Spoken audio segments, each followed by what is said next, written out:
Welcome to the formal part of our agenda. We're going to proceed with the first item, which is docket number 2024-020, cause number M0370001, in the matter of the division's request to terminate reclamation contract and to release reclamation requirements for the Lisbon mine. And I turn it over to Ms. Dragoo. Thank you, Chairman Garrison. I'm Denise Dragoo, here representing Rio Algum Mining Company. And we are here to, and I'm with the law firm of Snell and Wilmer, and we're here today to support the division's request to terminate the reclamation contract and release the reclamation requirements for the Lisbon mine. So I'll turn it over to the division to make their case in principle. Thank you, Denise. Gary White here for the Division of Oil, Gas, and Mining, and I have environmental scientist from the division, Kim Coburn, here with me.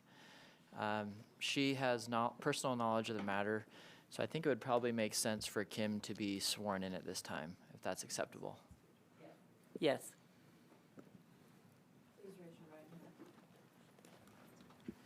Do you solemnly swear that the testimony you shall give in this hearing shall be the truth, the whole truth, and nothing but the truth, so help you God? I swear. Thank you. So I'll begin with a proffer this morning. As Denise mentioned, this is a notice of agency action that was filed by the division with regard to the Lisbon mine. Rio Algum Mining, LLC is the owner and operator of the Lisbon mine, which is located in San Juan County, Utah. Rio Algum first filed a notice of intention to commence mining at Lisbon mine back in 1976.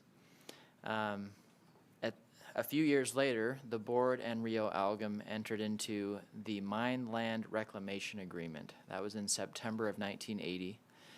Part of that agreement required Lisbon mine to submit money into an escrow account up to $25,000, and that would serve as the bond for this mine.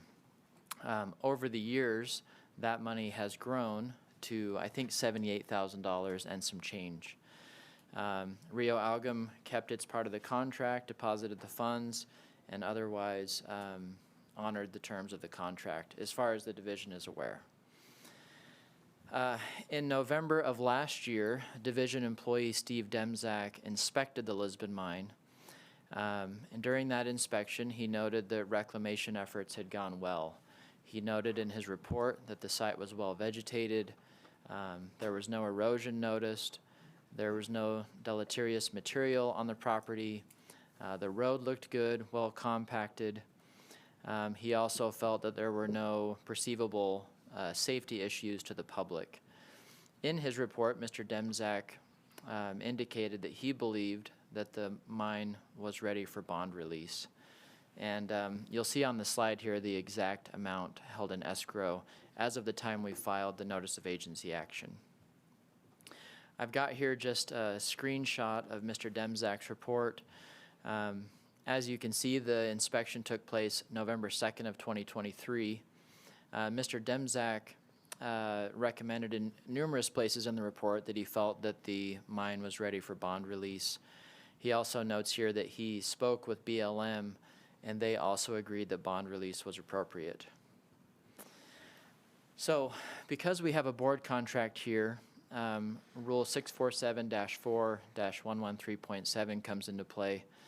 This rule indicates that the board retains sole authority over the release, partial release, revision, or adjustment of the surety amount, if any, which shall be in accordance with the agreement and the act.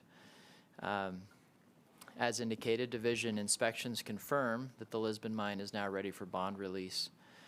And because all of the obligations of Rio Algum have been met, we believe under the rule that the board contract should be terminated at this time. So the division's request today is first that the board contract be terminated, releasing Rio Algum from its obligations. Second, that Rio Algum that there is an order indicating that Rio Algum has completed all reclamation requirements at Lisbon Mine.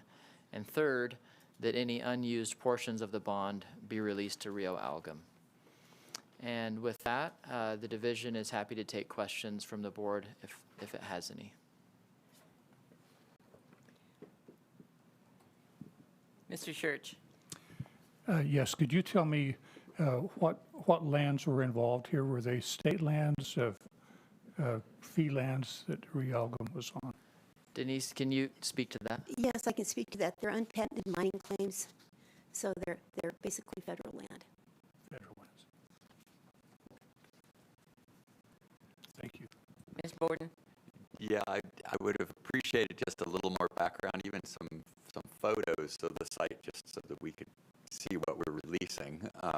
I have photos, if you'd like me to try to pull them up. Oh, they're in the package. Could you just put them up? Yeah, give me just a second. I didn't include them because, well, you'll see.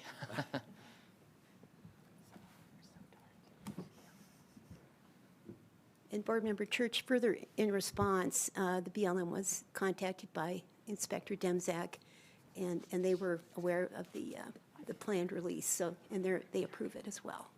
Great. Give me just a second. Mr. Agu, so it's on federal ground, but the bond is held by the state, even though, or did it, like you said, the BLM concurred. Was the BLM holding a bond as well?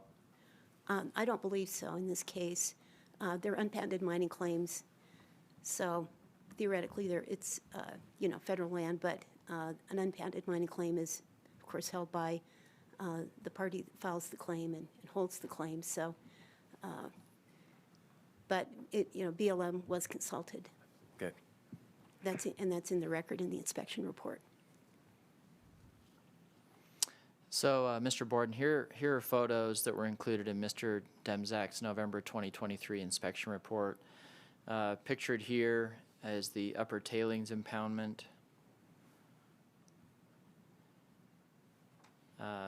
This photo is of the old shaft. I don't have more details than that. Kim might be able to speak to that. This is where the facilities were housed. And this is the takings impoundment. Did I do that wrong? Okay. Apparently I did that right. It's just an error in the inspection report. What? It's just the tailings impoundment. So Okay. there were several different factors associated with this. This specific board contract was just associated with the shafts that were in place. The tailings impoundment is currently bonded for with another sister agency. Just two last questions, and I apologize if it's in this report. I have to read it. How many acres total were disturbed?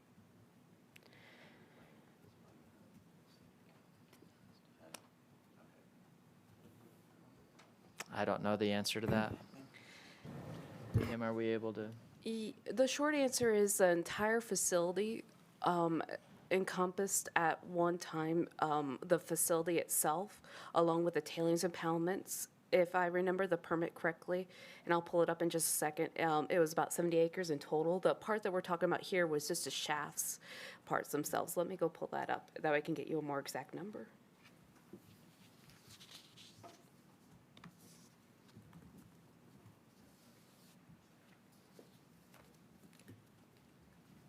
I think the original MRP was 183, wasn't it? Acres? Yeah, that was for everything, but they Right. didn't disturb all of it. Right, okay.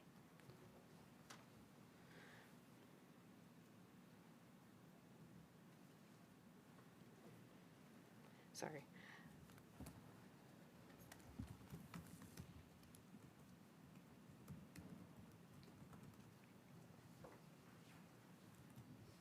Sorry, it logged me out and it made me log back in. I apologize for the delay.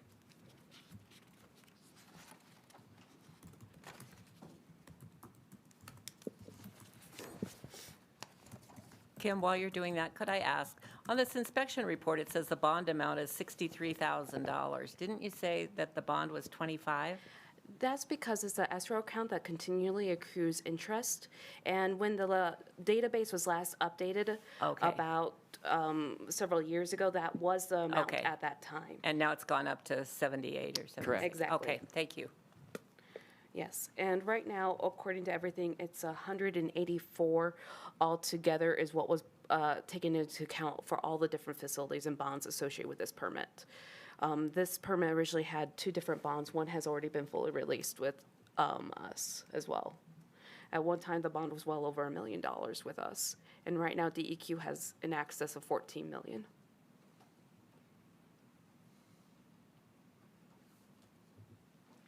Thank you. Are there any other questions from the board? Are we ready to rule on this, or do we need to discuss it? First of all, I think I need to do the exhibits. Is that right? Can we talk about admitting exhibits? Are you going to submit any of exhibits? Yes, we did want to proffer an affidavit. We also have, we have the affidavit of Elizabeth Rudig, who is a doctor, has a PhD in radiation health physics, and she is currently the superintendent of Utah sites for BHP regarding their legacy assets. And so she's available if you would like to question her electronically, but we just like to proffer her affidavit for the record. The affidavit is attached as Exhibit 1 to the motion that we filed recently, and we accept your admonishment, Chairman. I'm not pointing fingers. Right. So, sorry about that late filing. But Dr. Rudick has provided a sworn statement, providing that she has more than 14 years of experience in nuclear decommissioning, that she's supervised the site for the past 6 years, and she has reviewed the contract and agrees to the release, and also has reviewed the inspection report and agrees with Mr. Demzak's conclusions that the area is adequately reclaimed. So we would like to proffer that affidavit. And, Okay. And Dr. Rudick is available if there's questions. Okay. We also have the reclamation escrow agreement marked as Exhibit A. Do you want Correct. that answered? Yes. Oh, okay. And then I believe Exhibit B is the inspection report. Is that correct? Correct. Right. Madam Chair, we would move to admit Exhibits A and B, which are Okay. the board contract and Mr. Demzak's inspection report from November. Okay. And we would move to admit the proffered affidavit of Dr. Elizabeth Rudig. I'm sorry. Oh, we would move to admit the proffered affidavit of Dr. Elizabeth Rudig. So admitted. Thank you. Thank you. Board, I'll make a motion. please. Yeah, I make a motion that we terminate the contract and release the bond as stated. And a second. Second. Before we vote, I'd like to just note that Al Walker is not present today, but we still have a quorum. Can we go ahead and vote? All those in favor, please say aye. Aye. Any opposed? That's a unanimous decision minus Mr. Walker. Thank you. Thank Thank you, Madam you. Chair.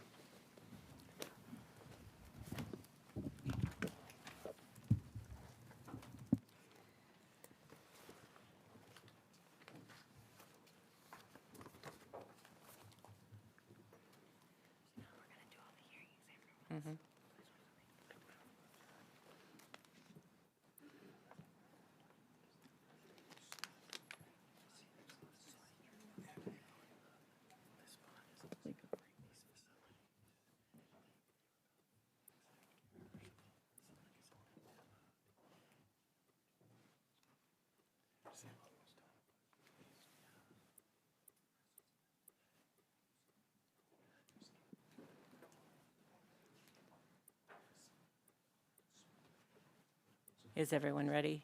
Are we ready to begin? This is docket number 2024-016, cause number 132-33, in the matter of the request for agency action of OVINTIV USA, Inc. for an order pooling interests, including the compulsory pooling of the interests of certain non-consenting owners in the Chipeta, Utah 4-13, 4-3-14, -23-26-35-1H well, producing from the drilling unit established for the production of oil, gas, and associated hydrocarbons from the lower Green River Wasatch Formation, comprised of sections 14, 23, 26, 35, 4 South, 3 West, USM. And can I have introductions? Yeah, thank you, Madam Chair. Mitch Mayo of Lear & Lear, PLLC, on behalf of petitioner OVINTIV USA, Inc. Thank you. Gary White, Assistant Attorney General on behalf of the Division of Oil, Gas, and Mining. And I'm here with Division employee Peter Pankey. Examiner? John Rogers, Environmental Manager at the division. Thank you. Emily McKay, counsel for the hearing examiner. Great. And Madam Chair, can I briefly interrupt? These screens are blank. I've got witnesses remotely to answer any questions, but I okay. can't verify that they're on as long as someone can Okay. verify that they're on. Stand by, Mitch. They're coming up now. Thank you. Mitch wants to see our face.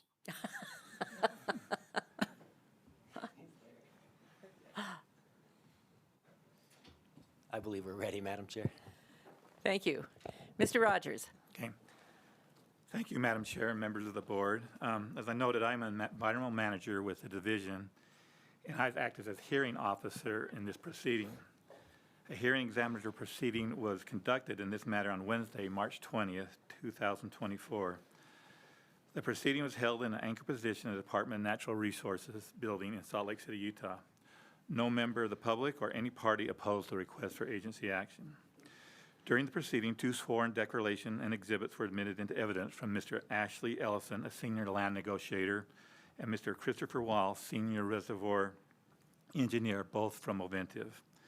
Both were accepted by myself and the division as expert witnesses in their field.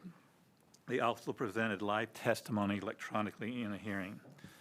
Just for your interest, before we begin here, on May 22nd, 2023, a board order 130-19 was established. And it was a stand-up unit of 4 sections. It was 14/23/26, which are full government sections. And then at the bottom was section 35, which is a little triangular, odd-shaped unit. So that's why we had that long stand-up unit, and that'll be critical because this is the first time that a 3-mile lateral was drilled in the state. So this is this well we're looking at now. It was almost 2.9 miles. So it's interesting to note that we're seeing that development move towards longer laterals. And this spacing allowed for that. The Division of Oil, Gas, and Mining, I had an opportunity to cross-examine the witnesses and presented on behalf of OVINTIV. After reviewing the requests for agency action, the sworn declarations, and admitted exhibits, and hearing the live testimony presented at the hearing, I found and recommended the following. OVINTIV has provided sufficient and adequate notice of opportunity to parties it was seeking to compulsory pool. Proper notice for the hearing examiner proceedings was also provided. Those owners failed to timely participate and should therefore be considered non-consenting parties. The proposed JOA includes terms that are just and reasonable, and it should therefore be adopted to govern the future dealings between the parties. The 300% non-consent penalty is fair and justified given the economic and geological conditions present in connection with the drilling of these wells. I therefore recommend that the 300% non-consent penalty be opposed as requested. OVINTIV has met its burden of proof and otherwise satisfies all legal requirements to compulsory pool the non-consenting parties. OVINTIV's counsel, Mr. Mitch Mayo, prepared a proposed findings of fact, conclusions of law, and orders granting its request for agency action. Both the division and I reviewed, and after some minimal edits, approved the proposed order. I then executed the proposed order and filed it with the board's legal assistant yesterday. It should now be ready for the board's review and execution. And take any questions at this time. Board, do you have any questions at this point? Mr. Mayo? That was a great summary. I'd just like to reiterate, we believe the requirements have been met to grant this and approve it. The order is in place, but I'd like to remind the board the witnesses are here if there are any questions you'd like to ask. Thank you. Mr. Wright? Thank you, Madam Chair. As reported by Mr. Rogers, the division reviewed the request for agency action, the exhibits and declaration, and also attended the hearing and has no objection to granting the request for agency action. Thank you. Any questions from the board? Are we ready to make a motion? Mr. Church? Yes, Madam Chair, I move that we accept the hearing examiner's recommendation and grant the RAA. I second it. Thank you. All in favor, please say aye. Aye. Any opposed? Thank you. We will accept the motion.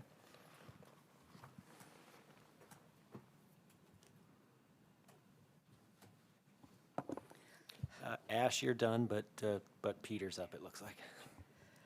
Thank you, everyone. Thank you. Okay, we are moving on to the next examiner hearing.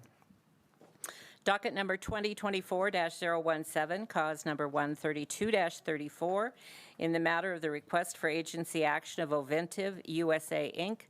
for an order pooling interests, including the compulsory pooling of the interests of certain non-consenting owners in the URA Ute 4-13, 4-3-13-36-7HX well, producing from the drilling unit established for the production of oil, gas, and associated hydrocarbons from the lower Green River Wasatch formations, comprised of all sections 13, 24, 25, 26, 4 South, 3 West, USM.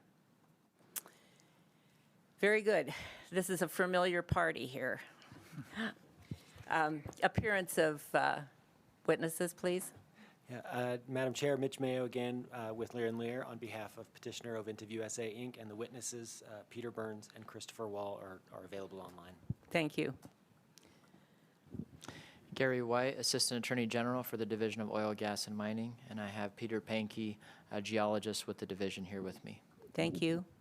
And John Rogers, Environmental Manager with the division. Emily McKay, Assistant Attorney General, Counsel for the hearing examiner. Thank you. Mr. Rogers. Okay, we'll proceed. I acted as hearing officer in this matter, and it was on May 20th, 2024. And the proceeding was held in this building, Department of Natural Resources, Salt Lake City, Utah. No member of the public or any other party opposed the request for agency action. During the proceeding, 2 sworn declarations and exhibits were admitted in evidence from Mr. Peter Burns, a senior land negotiator, and Mr. Christopher Wall, a senior reservoir engineer, both from OVINTIV. Both were accepted by myself and the division as expert witnesses in their field of expertise for this matter. They also presented live testimony electronically in the hearing.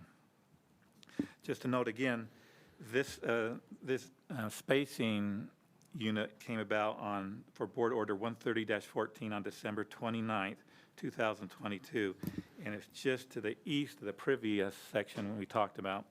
And again, it was 13 above 24 of about 25, and 25 kind of had the bottom sliced off of it, and then 36 was just a little triangular piece. This is due to the irregular nature of the Uinta special meridian, some of those sections out there you've seen. So it allowed for another long lateral of almost up to 3 miles. So this was the second long lateral drilled, and they had quite a bit of success with that. So we just wanted to note that as we go forward. The Division of Oil, Gas, and Mining and I had an opportunity to cross-examine the witnesses and presented on behalf of OVINTIV. After reviewing the request for agency action, the sworn declarations and admitted exhibits, and hearing the live testimony presented at the hearing, I found and recommended the following. OVINTIV has provided sufficient and adequate notice of opportunity to the parties it was seeking to compulsory pool. Proper notice for the hearing examiner proceeding was also provided. Those owners failed to timely participate and should therefore be considered non-consenting parties. The proposed JOA includes terms that are justified and reasonable, and it should therefore be adopted to govern the future dealings between the parties. The 300% non-consent penalty is fair and justified, given the economic and geological conditions present in connection with the drilling of these wells. I therefore recommend that the 300% non-consent penalty be opposed as requested. And Ovintiv has met its burden of proof and otherwise satisfied all legal requirements to compulsory pool the non-consenting parties. Ovintiv's counsel, Mr. Mitch Mail, prepared proposed findings of fact, conclusions of law, and an order granting its request for agency action. Both the division and I reviewed it after some minimal edits and approved the proposed order. I then executed the proposed order and filed it with the board legal secretary assistant yesterday afternoon. It should now be ready for the board's review and execution. Any questions at this time? Board, do you have any questions? Mr. Mayo. Just a couple quick housekeeping items. First of all, I'd like to recognize the Madam Chair's comments in the previous matter about revised exhibits. You know, practitioners before the board, I'll speak for myself, but generally speaking, we do take our responsibility to present things in a way that's fair to all the parties, but also to the board and respects their time. And that's something we will continue to try and do. My apologies, in this matter, we actually had to file such a revision. Luckily, it was about a week after we filed the request, so hopefully it didn't impact this hearing. But the second housekeeping item, relatedly, is the correction was to address a mistake in the acreage-weighted royalty calculation that dealt with Nephi, Moon, and Minerals. And so I just wanted to alert the board. I don't believe OVINTIV has any objection to Mr. Moon participating in or ruling on this, but I wanted to note that for the board. Yeah, we probably had at least 15 revisions this time from various issues. That's why it's come up. Well, we understand, and for what it's worth, I will do my part to continue to minimize that and make that only a legal necessity. We'd appreciate that. Thank you. Thank you. Go ahead. Mr. Wright. The division, after reviewing the evidence submitted and attending the hearing, has no objection. Thank you. Thank you. Board, were there any questions? Do I hear a motion? I'll make the motion. I make the motion to approve the request for agency action. And a second? I'll second. Thank you. All in favor, please say aye. Aye. Any opposed? Motion carries. Thank you. Thank you, Madam Chair. With that, I'm done for the day. Peter, you can step down too, and Jordan's up. Thank you. Great. Thank you, Mr. Mayo.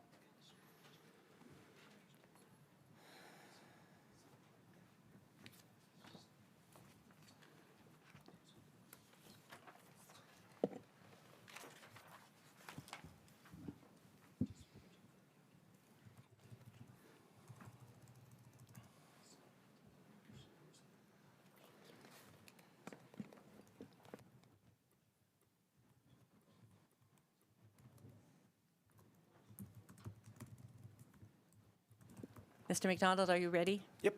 Okay. Moving on to item number 4.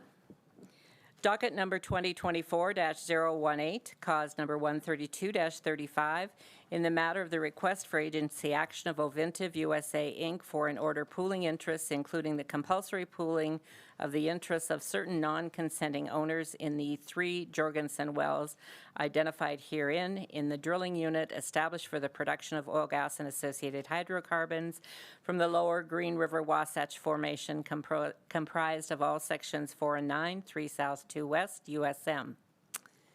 And can we have appearance of witnesses here? Fred McDonald of Counsel with Lear & Lear on behalf of petitioner OVINTIV USA, Inc. I'm stepping and pinch hitting for my co-counsel in this matter, Ginger Utley, who's of the same firm. With us remotely, if the board has any questions, are Mr. Jordan Lair, who is the senior landman, and Mr. Christopher Wall, who's the senior reservoir engineer for OVINTIV USA, Inc. Thank you. Gary White, Assistant Attorney General with the Division of Oil, Gas, and Mining. And I have Peter Pankey, Division Geologist, here with me today. John Rogers, Environmental Manager with the division. Emily McKay, Assistant Attorney General, Counsel for the Hearing Examiner. Thank you. Mr. Rogers. Okay. I acted as hearing examiner in this proceeding, and it was held in this building Wednesday, March 20th, 2024. No member of the public or any party opposed the request for agency action. During the proceeding, 2 sworn declarations and exhibits were admitted into evidence from Mr. Jordan Lair, a senior land negotiator, and Mr. Christopher Wall, a senior reservoir engineer, both from OVINTIV. Both were accepted by myself and the division as expert witnesses in their field of expertise in this matter. They also presented live testimony electronically in the hearing. The Division of Oil, Gas, and Mining and I had opportunity to cross-examine the witnesses presented on behalf of OVINTIV. After reviewing the request for agency action, the sworn declarations, and admitted exhibits, and hearing the live testimony presented at the hearing, I found and recommended the following. OVINTIV has provided sufficient and adequate notice of opportunity for the parties it was seeking to compulsory pull. Proper notice for the hearing examiner proceeding was also provided. Those owners failed to timely participate and should therefore be considered non-consenting parties. The proposed JOA includes terms that are just and reasonable, and it should therefore be adopted to govern the future dealings between the parties. The 300% non-consent penalty is fair and justified, and given the economic and geologic conditions present in connection with the drilling of these wells, I therefore recommend that the 300% non-consent penalty be imposed as requested. OVINTIV has met its burden of proof and otherwise satisfied all legal requirements to compulsory pull the non-consenting parties. OVINTIV's counsel, Ms. Ginger Utley, prepared the proposed finding of fact, conclusions of law, and order granting its request for agency action. Both the division and I reviewed and approved the proposed order. I then executed the proposed order and filed it with the board's legal assistant yesterday. It should now be ready for the board's review and execution. I'd like to take questions at this time if you have any.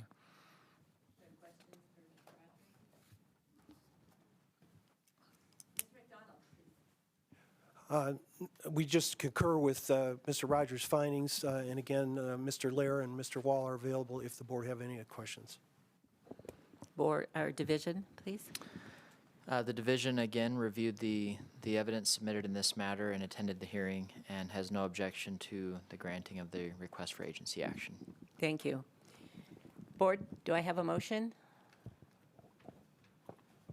I would move that we approve this request, or this recommendation by the hearing examiner. Thank you. A second? Second. All in favor, please say aye. Aye. Any opposed? Great. Motion passes. Thank you. Jordan and Chris, if you guys would just hang tight, there's another matter, and then the other spacing matters up.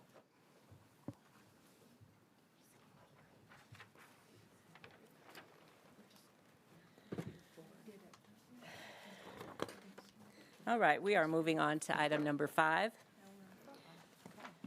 Docket number 2024-001, cause number E0450186, in the matter of the request for agency action of Intrepid Potash, Inc. and Intrepid Potash Wendover, LLC petitioners to set aside the division's approval of the Utah Lithium LLC's amended notice of intention to conduct exploration for the Lithium King Exploration Project, Tooele County, Utah.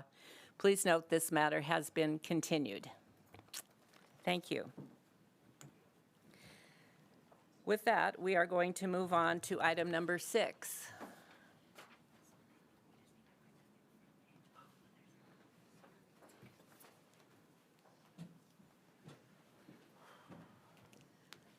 Hello, Mr. Rammel.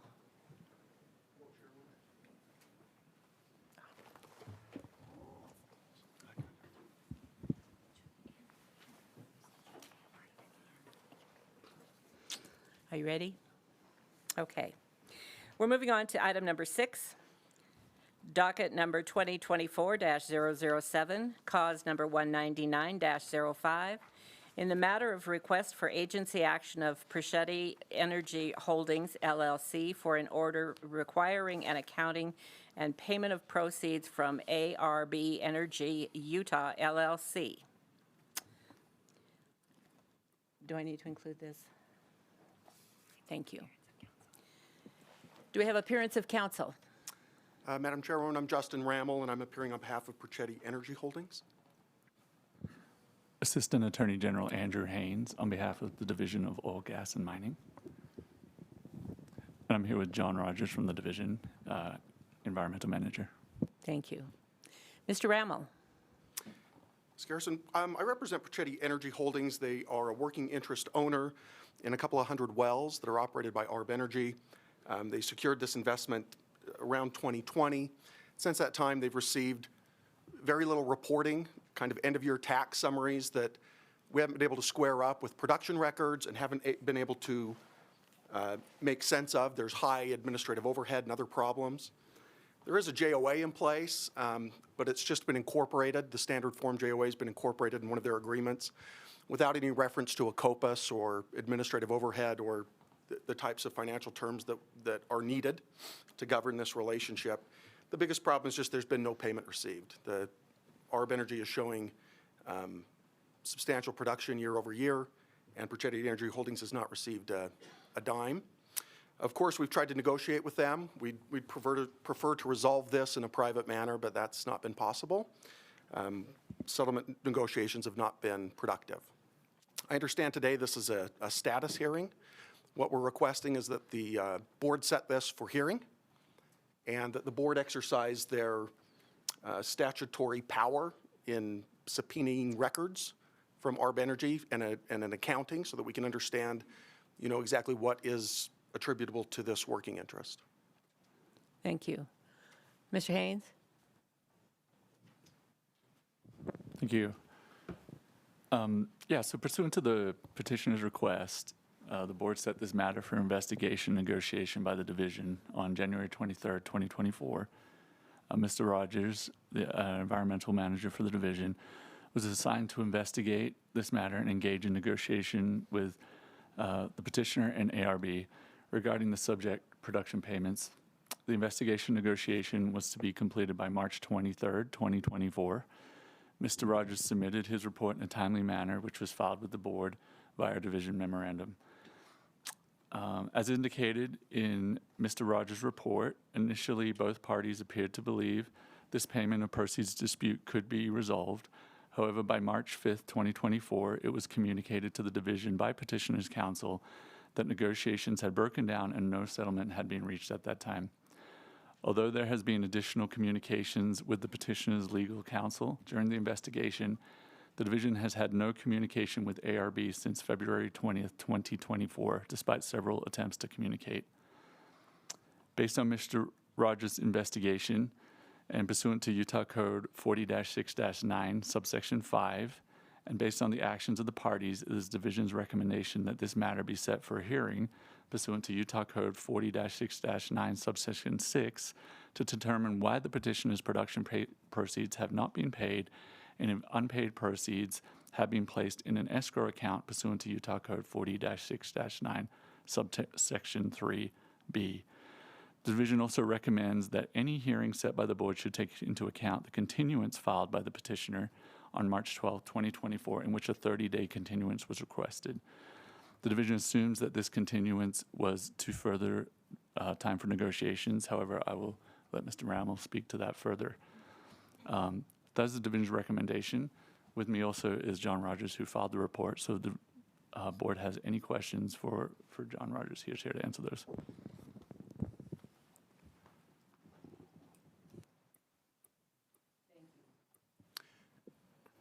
Thank you.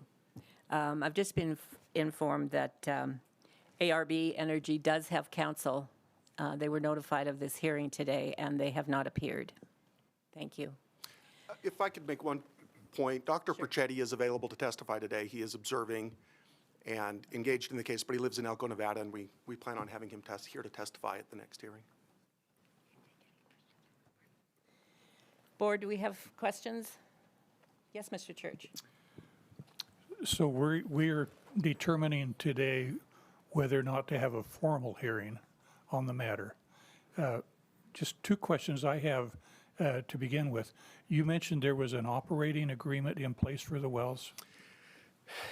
There's a provision in the assignment between the parties that says they're going to incorporate the model form operating agreement from 1989, but it doesn't have any specifics about what that operating looks like as far as administrative expenses and how costs are to be allocated. So it was just kind of a throwaway reference without a physical JOA that was signed between the parties. Okay, and so these properties were transferred to you or acquired by you after the wells were drilled? Is that That's correct. And as you acquired these wells, have you signed any division order respective to interest in any of the wells? I don't believe division orders have been presented Okay, or signed by Dr. Percetti. thank you. Mr. Moon? Who are the mineral interest owners, and are they being paid? The mineral interest owners are the BLM. Most of these leases are federal leases. The assignments at issue that list the wells are included in the request for agency action as exhibits, and SITLA has a small portion of those. We have received some administrative notices about problems with certain payments to the BLM. Whether those are royalty related or rent related on different leases, I'm not sure.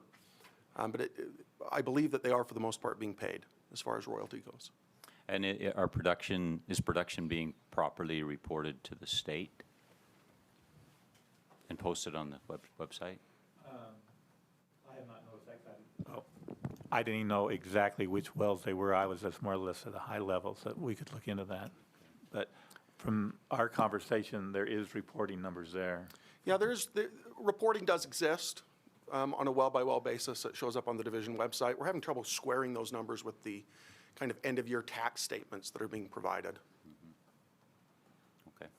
But, Mr. Moon, I'd like to, when you say correctly reported, something's reported, but whether it's correct or not. Not being disputed, though, the reported numbers? I think we're disputing You the are reported disputing. numbers Okay. as being inaccurate, yeah. Okay. Okay. Are you able to extrapolate, are you coming up with the discrepancies by comparing what the royalty interest owners are getting? I mean, can you extrapolate what you think your interest is? Yeah, we've taken a look at the limited information we've been able to glean from royalty, and then also at the gross figures that are provided compared to what we estimate the cost of, or the price of oil and gas to be from the purchasers. How far back does this go? This goes back to 2020 when the interests were acquired. Okay. And so there was some financial reporting that's been submitted to Mr. Rogers as part of the investigation from 2020, 2021, and 2022. And we haven't seen anything from 2023 yet. So does this dispute, was the prior owner being paid? Is this just a dispute that they're having with Percetti? I believe that ARB owns the majority of the interest, and Percetti came in as an investor, so to speak, to purchase a portion of this. I know that there are other working interest owners that I believe have acquired interest since Percetti, and I don't know about their payment status. I wouldn't be able to proffer anything there. Thank you. Mr. Moon? So, question for Division Counsel. How do our rules for disputes between a mineral owner and an operator, because that's traditionally what we have here, how do our procedures square with a working interest owner dispute with a operator? Yeah, thanks. So yeah, traditionally this is a mechanism that is used by royalty interest earners because they're not getting paid. So they come to the division to help out. In this situation, we had working interest earners who are making the same claim. Our statute 40-6-9 talks about that this avenue can be used for oil and gas proceeds, and proceeds by definition does include working interest. Okay. So because of that, their ability to bring this before the board is accurate. However, in saying that too, this does make it a little bit different of a situation because they are governed by JOAs and contracts. They had would have had sales contracts with their assignments and so forth. We haven't been privy to any of that stuff, and that would be things that hopefully would be able to come out later on. Okay, so you feel like you have the expertise to evaluate those, and I guess second question, do we have the expertise? As we don't have an attorney up here other than our counsel. Well, we have, yeah. Do we have the expertise to be deciding this? I mean, is it contractual or is it more reporting and? This could turn contractual. The recommendation from the division, though, is to find out why exactly they are not being paid. Mm-hmm. We still do not have that answer. Yeah. And under our statute, there are reasons that payments cannot can be withheld. They can do a question as to who actually owns it. Are you legally entitled to the payments? Of divisional transfer orders being assigned. We don't know, though, why that's happening. We haven't received any information on that lines. If it's determined that this is not being paid due to a contractual dispute or something along that lines, we could take it from there, but we're not at that point to make that decision yet. But as to expertise along those things, I mean, we have a level of ability to analyze oil and gas agreements, but how far we want to go down that, we'll decide in the future. Okay. If I may, to your point, Board Member Moon, the statute contemplates different provisions for different categories of owners. Subsection 4 says any person entitled to oil and gas proceeds. And so a working interest owner would be covered by that portion of the statute. There's another portion of the statute about reporting that is only for royalty owners, which would be a nice change to get that extended to working interest owners. But we didn't make a claim under that subsection. Second, I would say with the board's power to subpoena records, that if we were able to get accurate production records and financial records from ARB, then we could have our own experts analyze those. We could have our CPAs take a look at those and highlight the discrepancies for the board, come up with a number that looks like is due and owing to Perchetti Energy Holdings, and the board could evaluate that expert testimony. Mr. Borden? Yes. Has there been any communication from ARB Energy as to what the issue is, the reason for the non-payment? But when this was first given to me, I called them, we talked, and it simply said that it's a miscommunication, misunderstanding. They didn't understand the oil business. And so they set up a meeting with me approximately 2 weeks later. The day of that meeting, they called and said, it was going to be an in-person meeting. They called and said they could not make it, but we still talked on the phone. They still said they're negotiating. It's just a miscommunication understanding. That's just simply what they said. So and that's the last I have spoken with them. So I did not really get anything. And then I know from Mr. Rammel, he communicated to me that they were in negotiation and talking. And at one point, they even indicated that you were going to withdraw this, but then down the road said they can't get to where they want to be, and that's where we're at today. So there's not been anything really specific from ARB of why they're not. And I don't have documentations from either side other than I know that Dr. Perchetti has invested but has not received anything. And I can't address that, but it seems to me that someone has been wronged here in some way. A miscommunication is a rather vague statement. It'd be nice to know what the substantive disagreement is. And that's why my hands are tied, because I'm going, I can't go with that other than, and so I thought there was going to be some sort of negotiation going on, and it might be taken care of, but that never amounted to. And then by the time that finally came about, we were looking at a few days before this hearing, and nothing could be done at that time. Thank you. Mr. Rammel, this may have been stated, but I may have missed it. Are you as your client receiving JIBs? So you've not made any payment on any operating costs because you've not been billed for any? That's correct. Thank you. Thank you. Ms. Aside from all the other issues in terms of ownership, et cetera, and questions why this isn't happening, in terms of, this is mainly on BLM, right? BLM with some limited settler lands. Have you looked at their online production records to see what their activity is and how much royalty they're paying to kind of determine what the rights are that you're claiming? That's right. We've looked through the production records to see that we can't square up the limited tax reporting that's done at the end of the year with the production that appears there. Mr. Gilkey. So you have a working interest, but you haven't been billed for anything. Do you have a sense of how much money are you, what's the range of compensation or that you haven't been receiving? That's a great question. It's a little hard to figure out because of the limited financial reporting that we've gotten, and that's why we're relying on the board and the division to exercise their power to subpoena ARB and obtain better numbers. But the limited, oh, go ahead. No, sorry, you go ahead. The limited tax reporting we have received has been forwarded to Mr. Rogers, and it does show that for most years in question. ARB has been profitable. They've had sales, for example, 2021, 2.8 million is reported as gross sales. A lot of that is winnowed down. I mean, they have administrative overhead expenses of $728,000, which seems pretty extreme. It's hard for us to verify if those numbers are accurate. It does show that there's a net operating profit due to owners that year of $900,000, assuming that the admin is correct, which we don't agree with. And so Dr. Perchetti, at least in this case, would be owed $200,000 for 2021, even by ARB's own reporting. Thank you. How many wells are we talking about here? A lot. I believe Is this there like a are, field or something? yeah, the wells are listed in the request for agency action Okay. in the, along with the assignments. They're Okay. listed in the assignment, but I mean dozens, if not hundreds of wells. There's quite a Okay. few. And you said there are other working interest owners, but you don't know whether or not anyone else is being paid? Yeah, I've not been in touch with them, so Okay. I'm not sure. Board, do you have any more questions?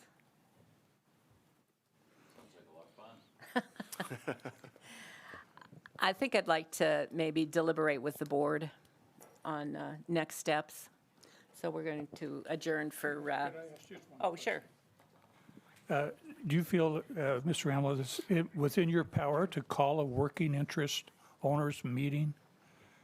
Is that, with the limited operating agreement you've got, is that an option for you to do? Yeah, we could certainly do that. Okay, thank you. Board, do you have any further questions? We're going to go off the record for, we'll try to hold it for maybe 10, 15 minutes, and we'll be back with you. We're off the record.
The board is back in session, and I believe we have a motion. Yes, Madam Chair. I move that the board deny the motion to continue. 2, that the board sets the matter for hearing in May. And 3, that the board requires ARB to appear before the board in May and produce all records and documents related to production and non-payment of proceeds. And 4, direct board counsel to timely issue such subpoena under statute 40-6-11. Do I hear a second? Second the motion. All in favor? Aye. Any opposed? Motion passes. Do we have any other comments from the board or anyone before we adjourn? Yes, I'd like to encourage Persetti's counsel to do everything under your power and your remedy before the hearing, such as suggest that a meeting be called for working interest owners and get whatever information from other partners that would be pertinent to this issue. Yeah, understood. We're going to pursue all avenues, and we appreciate the suggestion. Thank you, Mr. Rammel. Thank you for your time. We're going to move on to the next issue.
This says 308.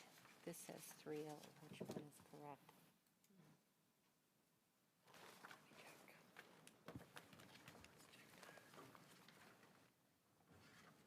Oh, that's the old.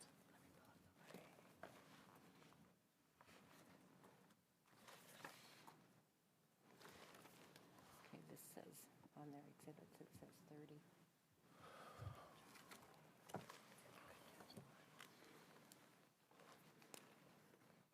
Just one second. We're clarifying something here.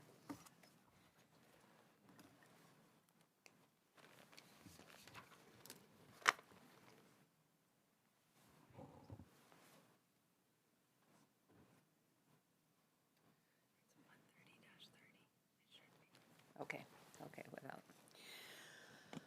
Okay, I believe we're ready. This is item number 7.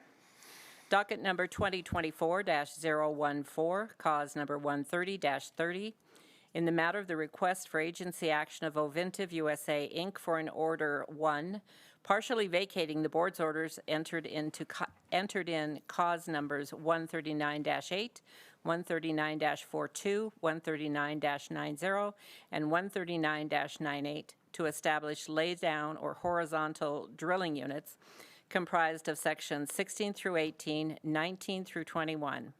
And 2, establish an overlapping drilling unit for drilling long lateral drilling unit boundary wells for the production of oil, gas, and hydrocarbons from the lower Green River Wasatch formations, comprised of sections 16 through 21, Township 3 South, Range 3 West, USM, with certain caveats relating to existing wells thereon.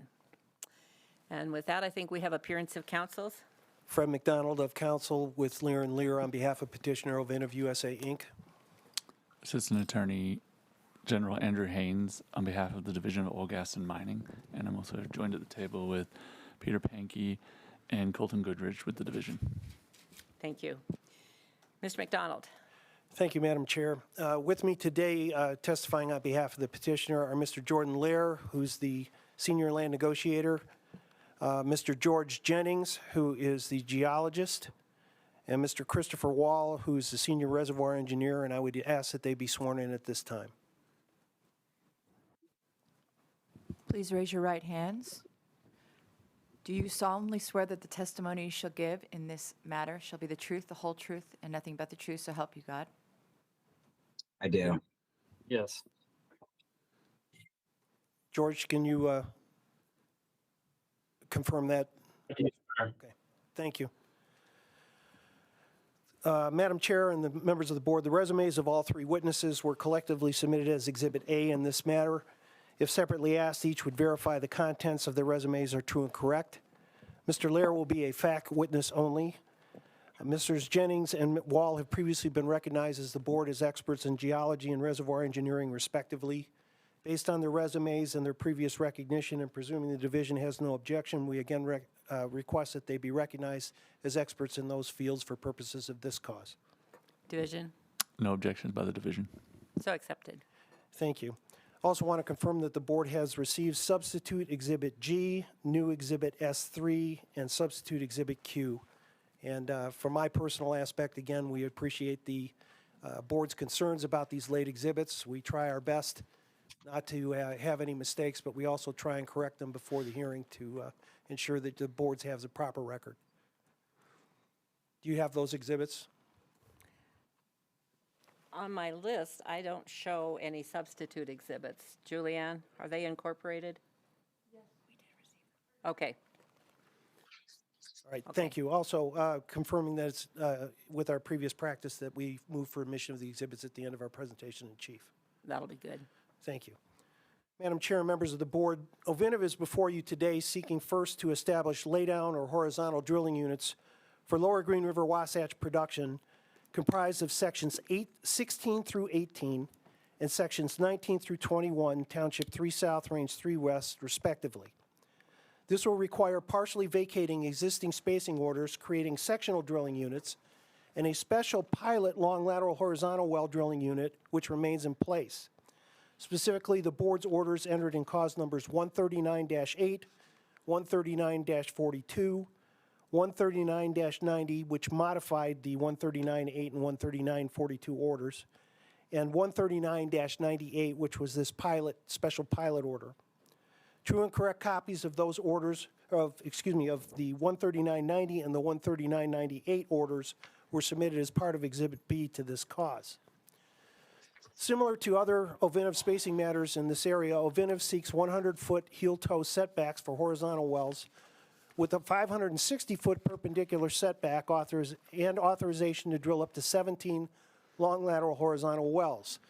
OVINTIV also is seeking conversion of existing well production to the new drilling unit basis as originally approved under the 139-134 order, with a notable exception I will address shortly. A true and correct copy of the 139-134 order was submitted as the remainder of Exhibit B in this cause. As has been done in previous OVINTIV spacing causes, OVINTIV requests the board to take administrative notice of the testimony of Mr. Mike Jensen and the exhibits submitted into evidence in the 139-134 hearing pertaining to the concept of drilling unit conversion and how correlative rights in existing wells remain protected thereby pursuant to Utah Code annotated section 63G-4-206 subparagraph 1B4. Does the board take that administrative notice? Yes. Thank you.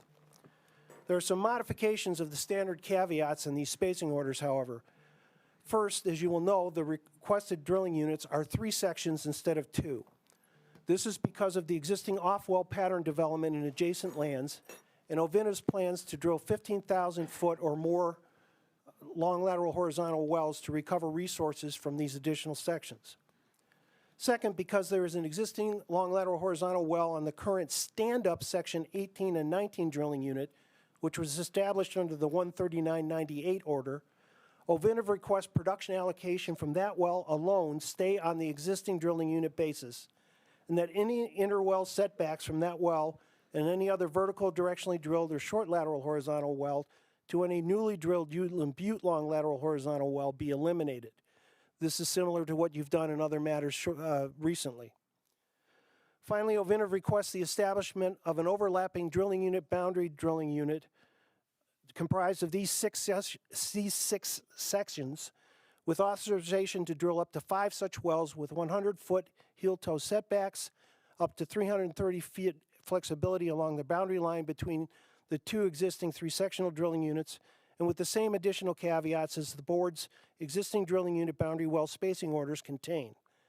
This is again similar to the relief that the board has previously granted on several occasions. Since Indian mineral lands are involved in the requested drilling units, communization agreements are required, and the agencies, whether under federal guidelines or by practice, require a spacing order of the board for such communization agreements to be approved. This is another reason why OVINTIV is before you today. The board has jurisdiction over this matter pursuant to Utah Code annotated sections 40-6-5, subparagraph 3B, and 40-6-6. Notice was sent via regular mail to all production interest owners within the requested drilling units, to the working interest owners, including unleased owners in the established drilling units adjacent to the affected areas, and to the Bureau of Indian Affairs and Bureau of Land Management, being the governmental agencies having oil and gas jurisdiction over many of the lands. In addition, notice was provided to the Ute Indian Tribe and the Ute Distribution Corporation. The mailings, which numbered in the thousands, were sent to these parties at their last addresses disclosed by the relevant federal agency and Duchesne County Realty records. The record will also reflect that notice was also duly published in the Deseret News on March 1st, 2024, in the Salt Lake Tribune on March 3rd, 2024, and in the Uinta Basin Standard on March 6th, 2024. The Division of Oil, Gas, and Mining filed a response on March 11th, 2024, expressing non-opposition, presuming OVINTIV meets its burden of proof at this hearing.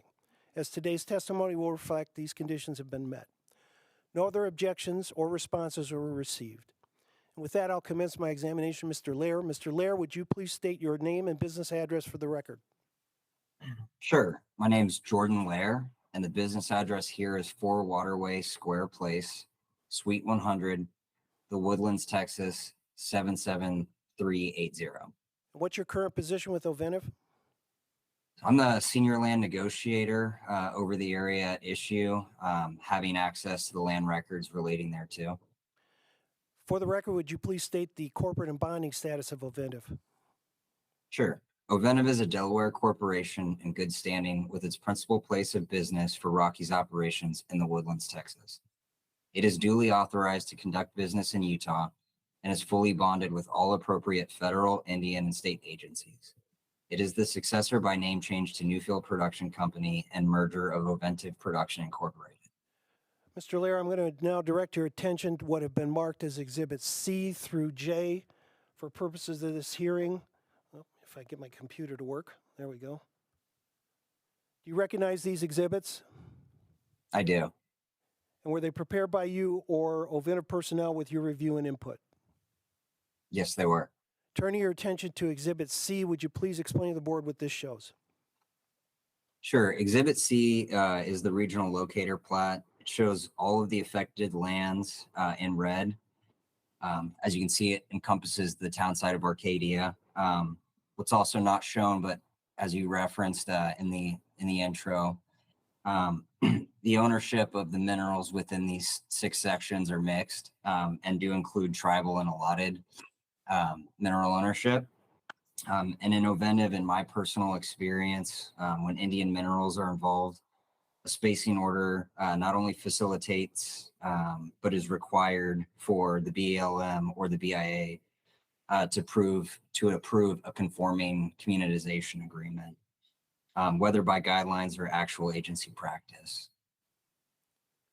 Now turning your attention to what has been marked as Exhibit D, would you please explain to the board what this shows? Sure. Exhibit D is just showing the existing DSUs. As you referenced at the intro, 139-8 as modified by 139-42 and the 139-90 orders establish sectional drilling units for Lower Green River Wasatch production from all of the captioned lands. And then the 139-98 order established a special stand-up drilling unit comprised of sections 18 and 19 for ULMB production from up to 4 long lateral horizontal wells. Now turning your attention to what has been marked as Exhibit E, which is a two-page exhibit, starting with Exhibit E1. So E1 is showing the requested laydown DSUs, one comprised of 16, 17, and 18, and the one immediately to the south comprised of 19, 20, and 21. And Exhibit E2. And then E2 is the proposed or requested drilling unit boundary well DSU, comprised of all 6 sections. Now turning your attention to Exhibit F, please explain what this shows. So Exhibit F is just showing the existing wells within the 6 sections, all except for the Ute Tribal 1-18-19-3-3WH, which is the only well that was drilled under the 139-98 order, is requested. All of the wells except for that one are requested to convert the first day of the month following first production of the first long lateral horizontal well drilled on the laydown DSUs. And as is the case with all of our conversion spacing requests, any recoupments still owed on any of these wells, and in particular as provided in the board's previous 139-102, 139-104, and 139-114 compulsory pooling orders that were outlined in the RAA will be waived upon conversion. Now turning your attention to Exhibit Substitute G, would you please explain to the board what this shows and represents? Yeah, so Exhibit G is just a summary table of production allocation for the existing well. So it's sort of a supplement to the prior exhibit in table format. So we're just showing all of the wells and what their current production allocation is, and then what the proposed production allocation is upon conversion.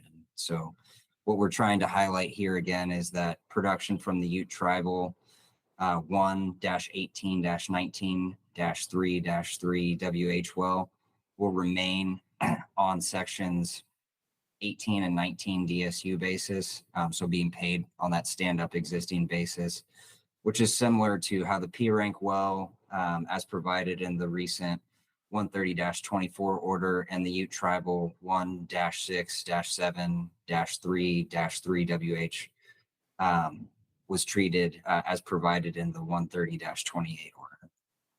And Chris will further address in his testimony the supporting engineering behind the elimination or the request for the elimination of any interwell setbacks to that existing Ute Tribal well.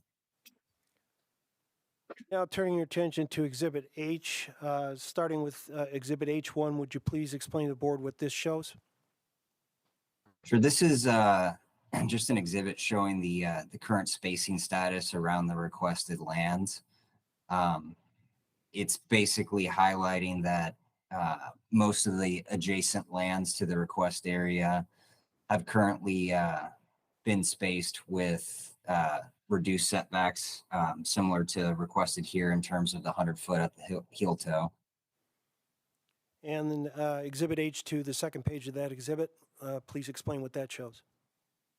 Sure, and that's, again, just the current spacing status as it relates to drilling unit boundary well spacing adjacent to the lands here at issue. So most of the lands to the north and to the immediate east have been spaced for drilling unit boundary well development.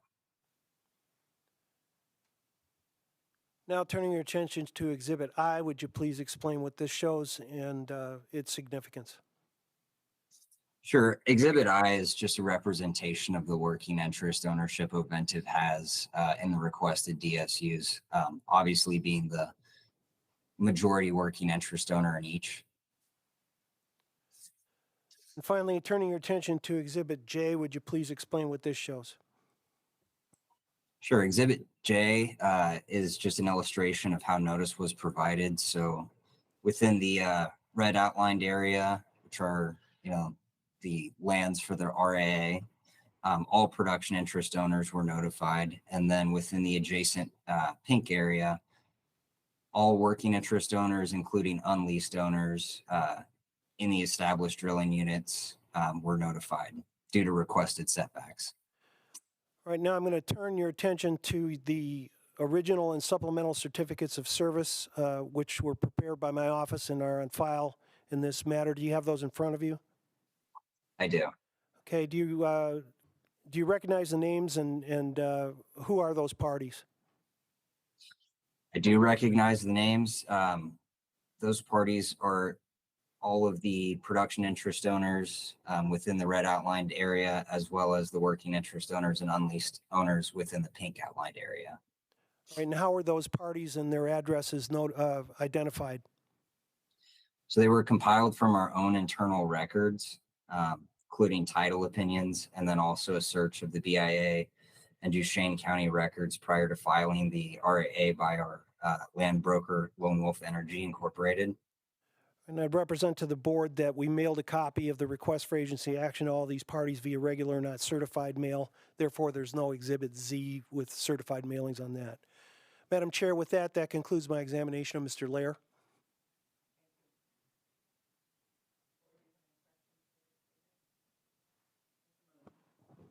So first off, I need to disclose that my family has a leased mineral interest in section 17 and 20.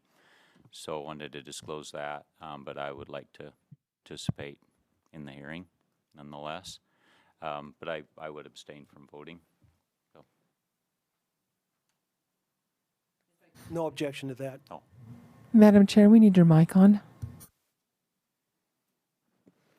Are there any objections? No objection, Madam Chair, from OVINTIV. Do we have any other questions? So, Division? yeah, I have one question. So just to explain your rationale for not converting the 2 mile stand-up horizontal, the Ute tribal, yeah, you know which one. I would probably defer to Chris's testimony to elaborate on that.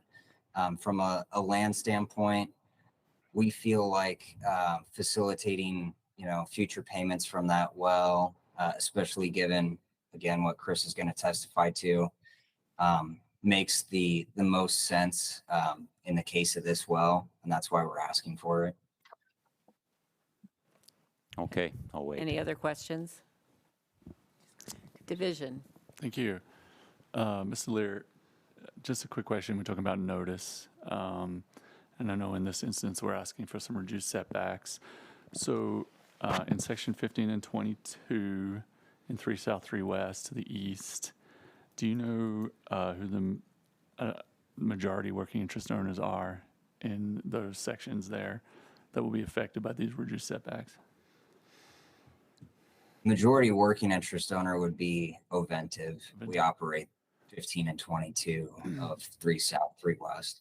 Okay. And on the west side in section 18 and 19 and 3 South, 4 West? I mean 13 and 23. Oh, did I get that wrong? Yeah, it's 13 and 24. My mistake. I read that wrong.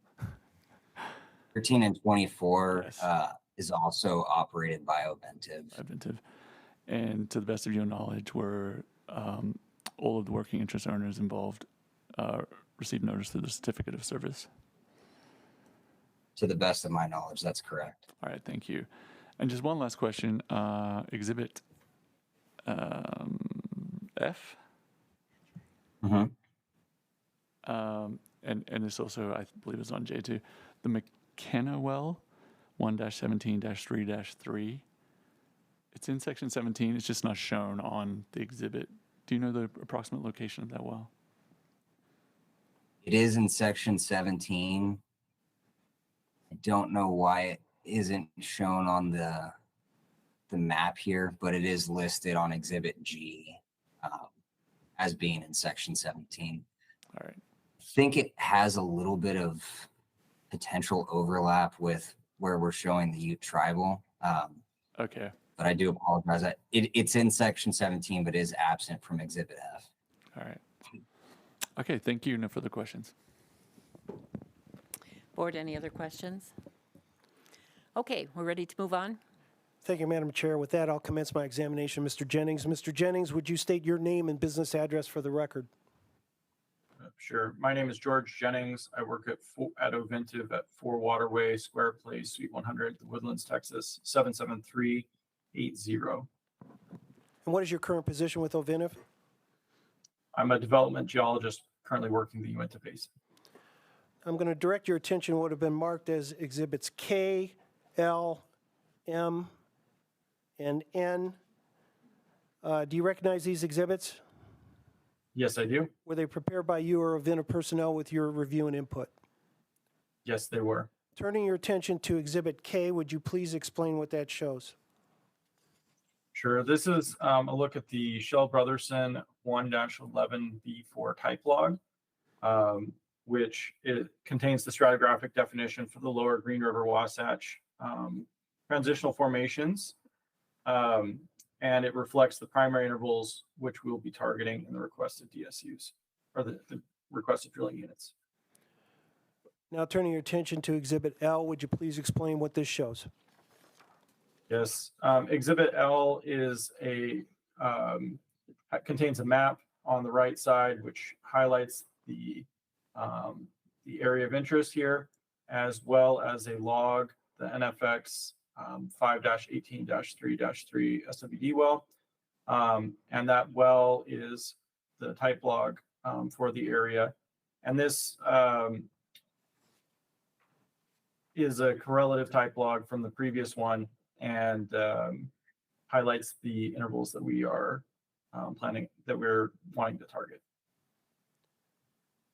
Now turning your attention to exhibit M, please explain what this shows and its significance to today's hearing.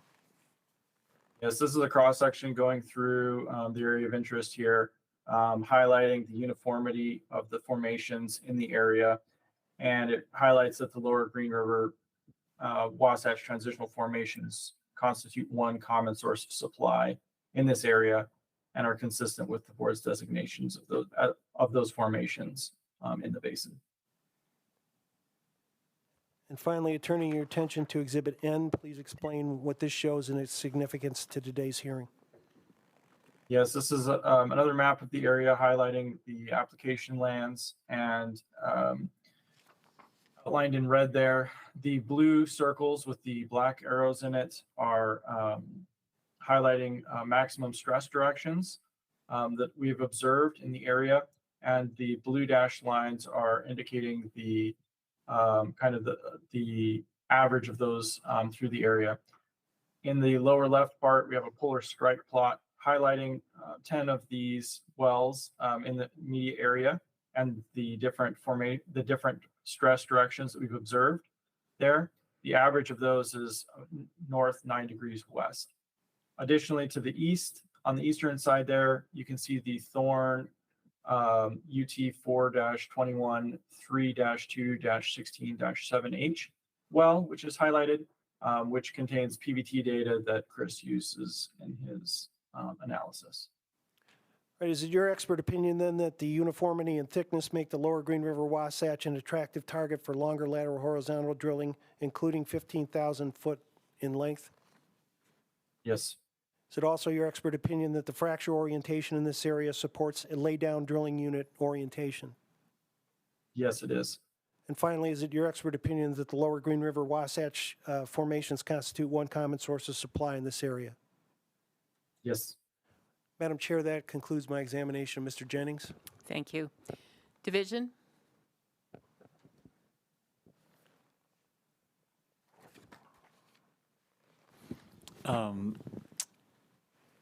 Colton Goodridge from the division has a question for Mr. Jennings. Hi, question is,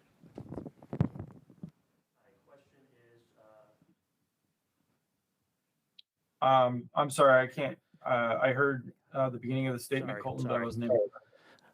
question is, are you using mud logs while you are drilling for determining your target zones? We are not, no. All right. Thank you. No further questions. Thank you. Board, do we have any questions for this witness? Mr. Moon? So more of a curiosity question. So looking at this map, the 4 sections just east of these application lands, if you had, in your opinion, if you had this to do it again, would those also have been laid down? You're talking about sections like 15 and 22 of 3 South, 3 West, Yes. and then the adjacent ones to the east of that? Yep. Yeah, we would definitely probably prefer to lay those down given our current understanding. At the time that they were drilled, we didn't necessarily know as much as we do today, but yes, we would have preferred to have laid those down. Is there still an opportunity to do some laydowns there where there's so many stand-up wells, or would you finish developing those in a stand-up? That is a debate that we would have to have internally. There's a lot of economic inputs that go into a decision like that. These are much more heavily developed than some of these other units that we've developed that way, but it would definitely be something that we would strongly consider and would have to, really, really debate and weigh the pros and cons of each development pattern. Thank you. Any other questions?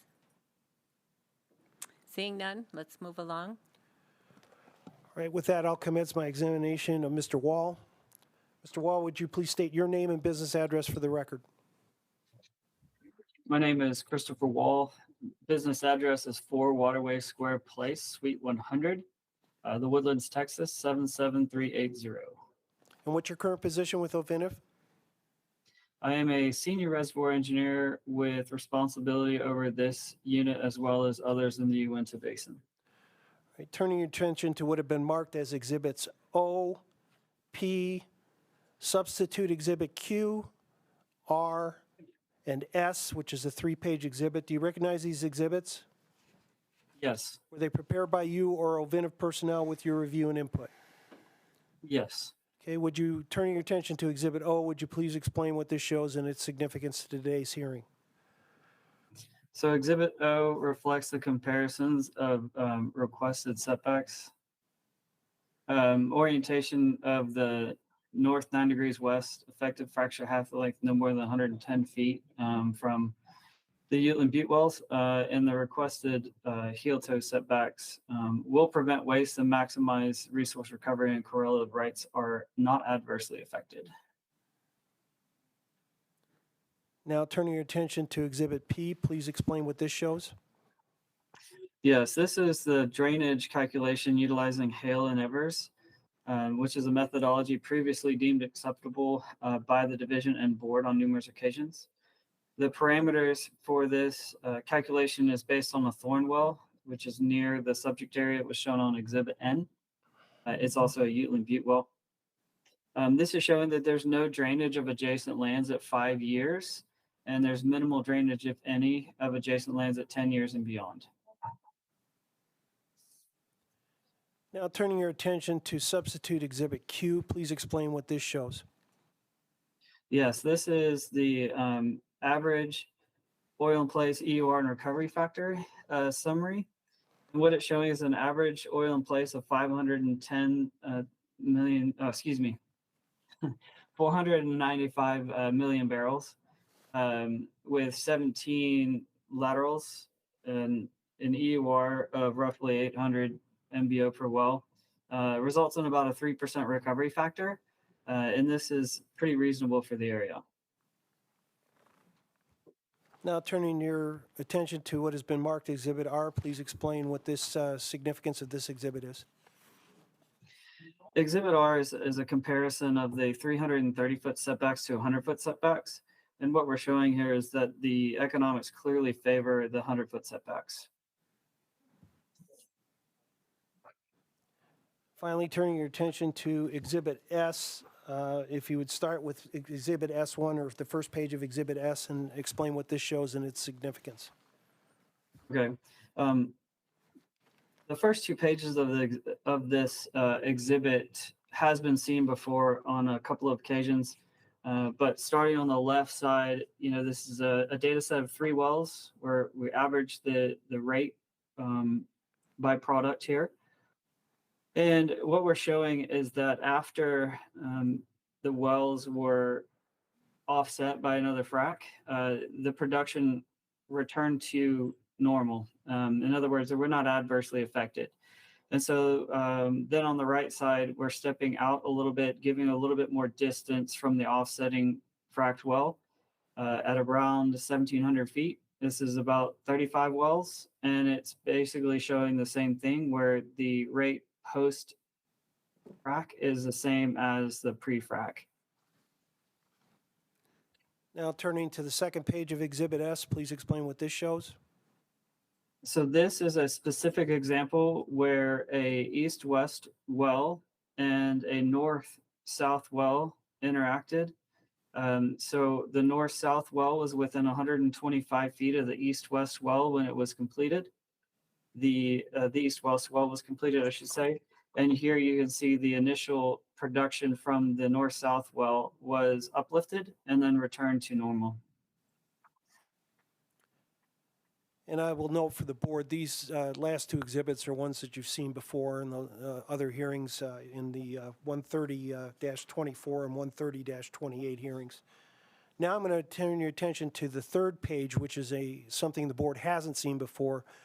Please explain what this shows. Sure. This is some very, very recent data that we'd like to share with you.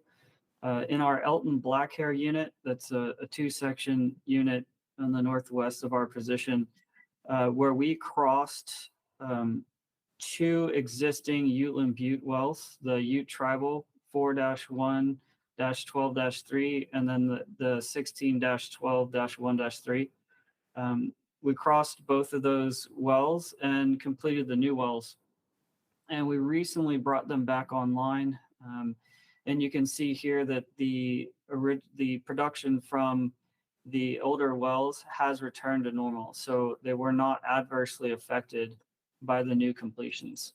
And I would like to point out that there was no setbacks on these new wells that we drilled in here. So this is exactly what we're asking for in this particular case. Okay, would you now address to the board and the division the need for the drilling unit boundary wells? Sure. So because of our 560-foot requested setbacks, what we would like to be able to do is come back and develop the section lines. So the additional drilling boundary unit wells allows us to do that and prevent the waste that otherwise would exist. And how many of those wells are you requesting? It's up to 5. All right, is it your expert opinion then that the laydown drilling units for 15,000-foot long lateral horizontal well development is supported by reservoir analysis? Yes. Is it also your expert opinion that the 100-foot heel-toe drilling unit boundary setbacks are necessary to recover additional resource that would otherwise be left in the ground? Yes. Is it also your expert opinion that the reduced setbacks should not result in adverse draining or waste and will be protective of correlative rights? Yes. Is it finally your expert opinion that up to 5 drilling unit boundary wells with a 330-foot tolerance on each side of the boundary line are required to recover additional resource which would otherwise be left in the ground? Yes. Madam Chair, that concludes my examination of Mr. Wall. Thank you. Mr. Wall, on Exhibit O there, we're given the example of the estimated average effective hydraulic fracture at 5 years. You also provided on Exhibit P, I believe, also for 10 years, and you mentioned that you believe at 10 years there would be minimal drainage. Could you just clarify to me so I understand what does minimal drainage mean? So I would say minimal because the exact radius, it may be unknown. Okay. Based on this calculation, we don't show that we would overlap the section line. But could there possibly be? It's unlikely, but I would say that there would be minimal, if any, drainage. All right, thank you. Continue. And then on Exhibit S3, the substitute exhibit, I'm just curious, I don't see it on here. So the 2 Uteland Butte wells are crossing the 3 laydown wells. And we see the data. These have no setbacks, but just again for the division's understanding, how close do these wells come, and then what is done when you're crossing these wells to protect in frac areas and so forth? Yeah, so in this particular case, the laydown wells cross the existing north-south wells, and 2 of the wells, the 2 of the new wells, the 2 new east wells, targeted the same interval as the existing wells. I don't have any data to tell you about exactly how far apart those well bores are. Maybe George knows, but in terms of, we do a lot of anti-collision. Our drilling team does, to make sure that we don't collide while we're drilling with those wells. And then in terms of when we're completing the wells, in this particular case, we fracked right over the existing laterals, partially as a test to understand what would happen, how these wells are going to interact. And so far, we haven't seen any detriment to doing so. And really what this is showing you is that the orientation really matters. So these, north-south wells being drilled in the wrong orientation, their fracture network doesn't really go too far away from their existing wellbores. So when we come and lay down, we're not hitting a ton of drainage or seeing a lot of depletion from these wells because they just weren't contacting enough rock to be effectively draining these units. Thank you. But no estimate on vertical distance between the 2? I don't know if Mr. Jennings had anything there. Yeah, you're looking, less than 50 feet. Okay. Thank you. Yeah, these all targeted the same Uteland Butte interval. Yep. That were there. All right, thank you. And also have another question from Peter Pankey. Yeah, Peter Pankey with the division. I guess George might be able to answer this better, but I know there's different benches within the Uteland Butte, A, B, C, D. So I assume the stand-up wells were in a different bench completely than the laydowns, right? Peter, so if we go to I don't I was going to point to the type log, but it's kind of a little bit zoomed out. But essentially, the parent wells were drilled in what we call the Uteland Butte C, and the children wells, the modern ones, were drilled in the Uteland Butte D. And so, again, you're probably sub 50 feet apart there, probably even closer than that in some cases. And so, we kind of consider that Uteland Butte C and D as kind of our primary target zones. And so that's generally where we try to target, either one of those benches. We consider them pretty interchangeable as far as production and performance go. Perfect, thanks. I called him George because we went to school together, so it's okay. Otherwise, he'd be Mr. Jennings. Yeah, thank you. And then another question I had for Mr. Wool, I believe. Wool. So if you go to Exhibit S1 or S2, I just want to understand what you mean by frac hit. So the way I understand frac hit is that you had a well and you fracked a well next door and it knocked the other one off production because it wasn't shut in. Were these wells shut in at the time of fracking, and then you put them back on production and that you saw a production spike? That's what my assumption is kind of the way you're talking about it. I just want to make sure. Yeah, I guess it's easily seen on which one? One, where we have that shut-in period, it's obvious that we shut in the well that we were close to. So these wells within 500 feet or so. So we shut wells that close in. On the next data set where we're a little bit farther away, we don't shut those wells in. We feel like they're probably too far away to have pressure, or water hit or something like that. So we'll produce through the offsetting completion. And I know that frac hit kind of has a negative connotation. I don't mean it to be a negative connotation in this particular manner. It's a language that I'm probably going to correct going forward. Probably won't use that word. That's probably a wrong way to describe it. Like a RTP, like return to production or something like that, maybe. Yeah, I mean we're shutting these wells in on purpose, right? We're not. Our completion's not causing the shut in, I should say. Okay, perfect. I just wanted to clarify that. Thank you. Thank you very much, Mr. Wall, Ms. Jennings. We appreciate it. As these requests have come up more often with the no setbacks and crossing horizontals, any information the division gets, we appreciate it to help us feel more comfortable with this.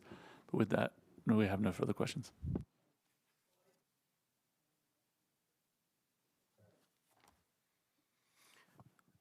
Yeah, the question that I asked Mr. Lair that he punted on, why the stand-up not being converted and sharing with the other sections, where the other sections are converting and sharing on a go-forward basis with 18 and 19. I understand you'd have to split that well into two different drilling units, but I would think that would be possible. Just in all fairness,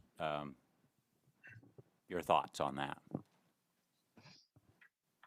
Yeah, I'm not sure if I'm going to have a great answer for you here, but the way that I understand it, and this is more of a kind of a legal question, I would think if we wanted to do a conversion, this would have to be like a 6-unit or a 6-section type unit to do a proper conversion. And one of the reasons I think we would like to keep that as a stand-up 10K is that we don't want to have to concurrently develop all 6 sections.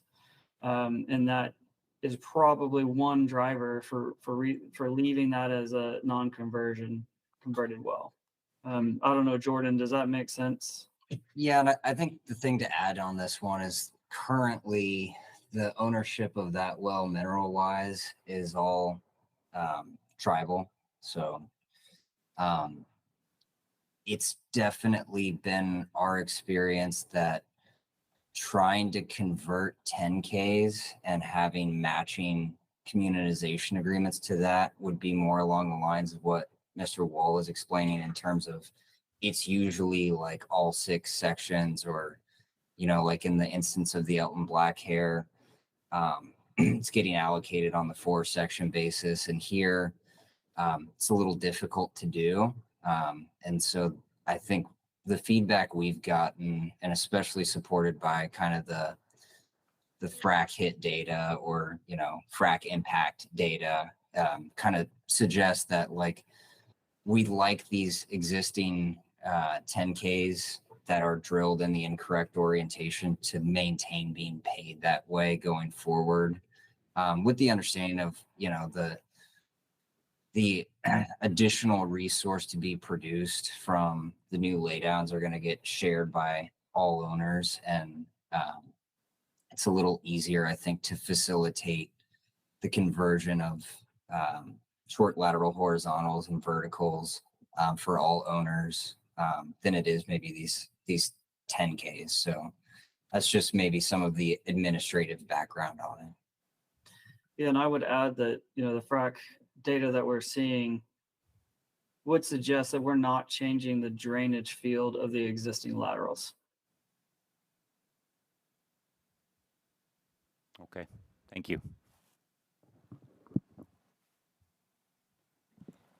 Board, do we have any further questions? Mr. McDonald.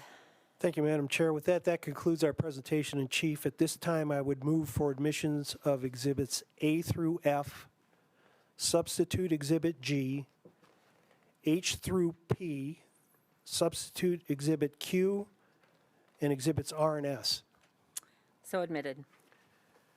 Thank you. With that, I'd like to just reserve a little bit of time after the division makes its statement. Thank you. Division. Thank you. The division reviewed the request by OVINTIV. We spent time reviewing the exhibits, and after hearing the testimony here today, the division is supportive of this request. Thank you. Ms. McDonald. Thank you, Madam Chair. Again, with that, we believe that all the statutory and regulatory requirements for the approval of the request as submitted have been satisfied. It'll allow for a greater recovery of resource without waste and with protection of correlative rights. The requested relief is also consistent with the board's previous orders in similar matters. And with that, we would thank you for your time and attention, and particularly to the allowing the witnesses to appear virtually in this matter, and also to the division's IT people for making this a very seamless process. Thank you. Thank you. Board, do we need to deliberate? We ready to? Do I have a motion? I move for the approval of the request for agency action. Second. It's been moved and seconded. All those in favor? Aye. Any opposed? Motion carries. Thank you, Mr. McDonald. Will you prepare the order? Certainly. Thank you. And with that, we're getting close to lunch. I think we're going to break for maybe 45 minutes, come back at 12:45. Oh, Maddie just reminded me we're doing training during lunch, so we'll probably want the full hour. Could be talkative. So we'll come back at 1 o'clock. Thank you. We're going off the record.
recording because it's open and public. Printer is on bottom floor.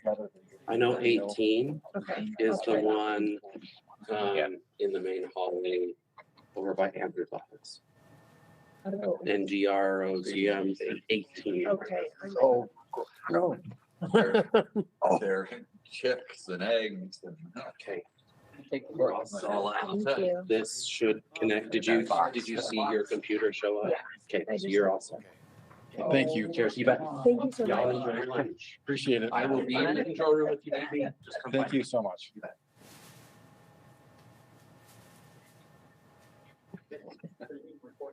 then she's just using the. Thanks for your patience, guys. Don't worry about it, man. We got all the time in the world. It's lunch.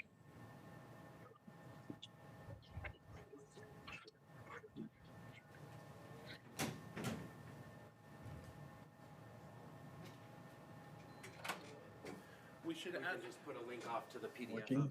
Oh, it'll work. I just needed to clear some of the other stuff. You all good, Matt? Yes. I'll skip the bread. This is yours. And refrain from eating more potatoes and carrots. I can eat cookies. Exactly. I'm not passing up the cookies. Those are my favorites, Are those they? Oh, super frosted sugar cookies. I love those. Love them. It will be in the transcripts. I'm glad you pointed that out before I finished. I would have my walked notes. off without my cookie. That's why I asked the attorney's Okay. Good. All right. So they could participate live if they wanted to via YouTube. In the audience. Okay, great. The public, yes. Okay, so this is a required training.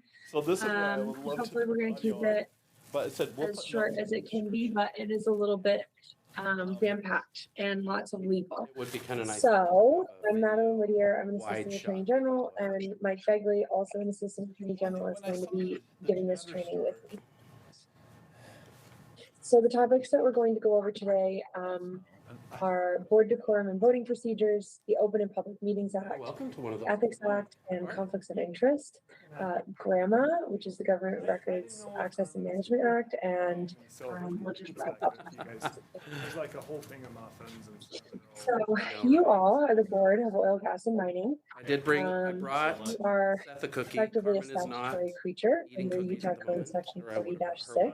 Well, I brought them up. And what that code section states is great. that the board shall be the policy-making body. She'll share. Division of oil, gas, and mining. Paul didn't. I The didn't board bring a has cookie for Paul, jurisdiction so over Paul all check it. persons and property necessary to enforce I this. can tell you right now, She shall make rules and orders as necessary to administer she certain provisions 100% doesn't want it. She's doing a little, The board also has explicit regulatory regimen authority with and brother. enforcement. and it's a zero sweets deal. So she'll appreciate. As the Board of that Oil, it's Gas, not and sitting there Mining, tempting her. as I said, you were effectively came into an existence through Utah Code do. 40-6. Succeed even. And you have authority to do policymaking, rulemaking, administrative actions, regulation, and enforcement. Your duty is to make rules and orders as necessary and to prevent waste statutorily. You all have hearings, as we're at today, and you may act on your own motion or upon petition. You may summon witnesses, administer oaths, and require the production of evidence at those hearings. You also may delegate to a hearing examiner your hearing duties, so to speak. So a hearing examiner can take evidence and recommend findings of fact and conclusions of law to you, the board, and then the board may enter an order based on that recommendation. Something to watch as you listen. Any member of the board, the division staff, or another person designated by you all can be the hearing examiner. So I realized as I was going through the patch cables and that's in programming. Yes, thank you. For all the computers Thank you. input to. Glad you all can hear me, and sorry if you don't want to. That's right. Now I'm going to turn it over to Mike, who's just going to talk to you about some high-level operating considerations. Because maybe I'll start one little tag on, because I think this is something that from the Charlie Delta is a little confusing in terms of the board and the division interplay. And so there's 40-6-15 is a creation of the division. And it basically says division shall implement the policies and orders of the board and perform all other duties delegated by the board. So I just want to make sure that that's something clear. And then Those watching on YouTube. with respect to the division and helping in a formal adjudication, it does say 3-6-15 or sub 4, to review and evaluate prior to a hearing, evidence submitted with the petition presented. We could pull up and we could They overlay. really are someone that's supposed to be vetting all of the scientific stuff in advance. And so that is kind of been, there's other statutory things that the division is supposed to do, but in terms of the board and the division interface, that's something that I just want to clarify. I just So graphic training. if I could, I would like to just start really quickly with just Those who are adjudicative process so that I can talk about the decorum and the Roberts rules after. Just to kind of preface it, all of the matters before this board are formal. And so what that means is that as opposed to informal, it really isn't recorded. And this is all with a court reporter.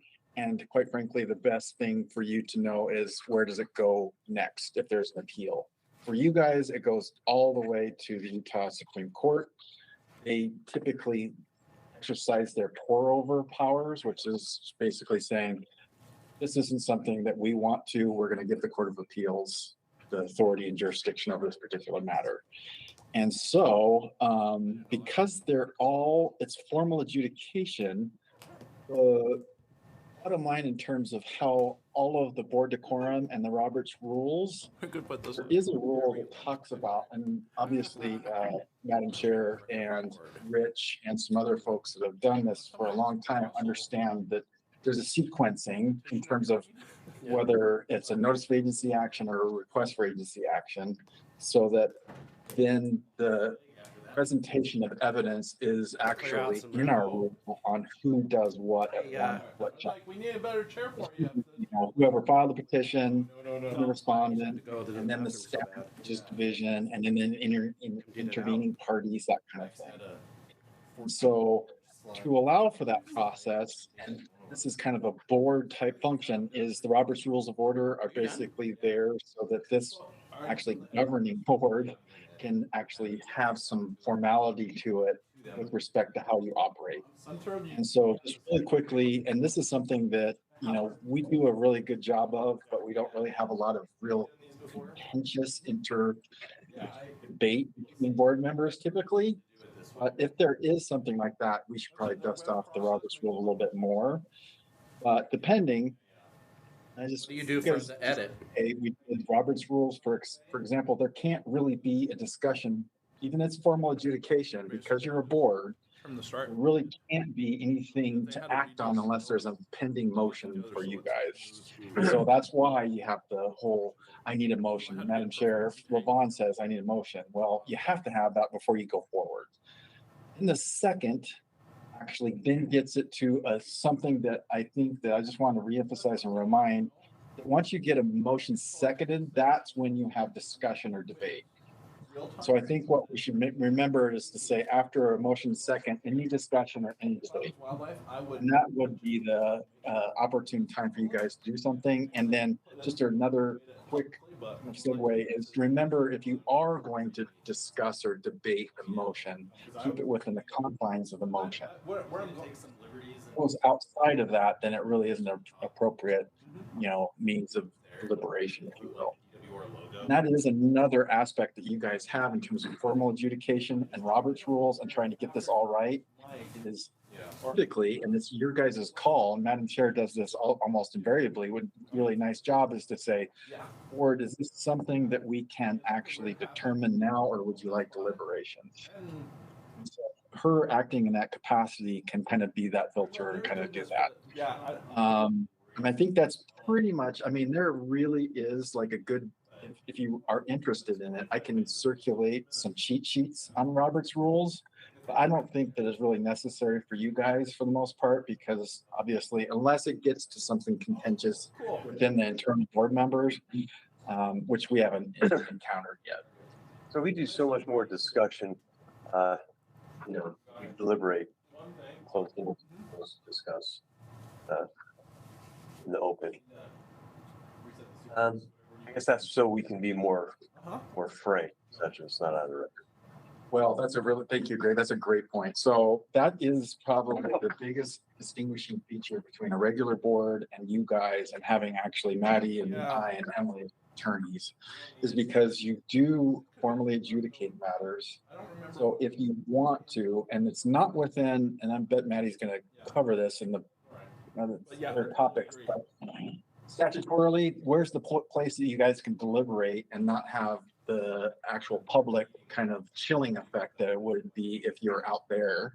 It's really some case law. So anyway, you guys come in here, you guys have to be able to discuss, but ultimately it's completely acceptable for you to get in here, talk to your attorneys, make the right decision, and then go back out there for a motion because of you're represented by counsel from adjudication, and you're making big decisions that could possibly be in the millions of dollars. So we want you to be able to have robust discussions internally and not outside. Does that kind of answer your question? Yeah. Okay.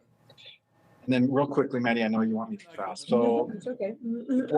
you guys do such a great job. This is just awareness. This is just supposed to be an annual training. So please forgive me. So in essence, I think that what I look at this and I check myself all the time because I feel myself nodding sometimes, which I give away what my position is. If you guys, I mean, just think about is when they're presenting to the board, it should be poker face and obviously try not to reflect anything because you're the decision makers. They're presenting these things to you and you'll see judges, you're just like a judge. They're really pretty still on the bench. Just be aware that anyone out there is looking for every sign of what you guys might be kind of giving them to say, do I have Mr. Church on board with me? You know, that is just an awareness piece. Quick question on voting procedures, Scott.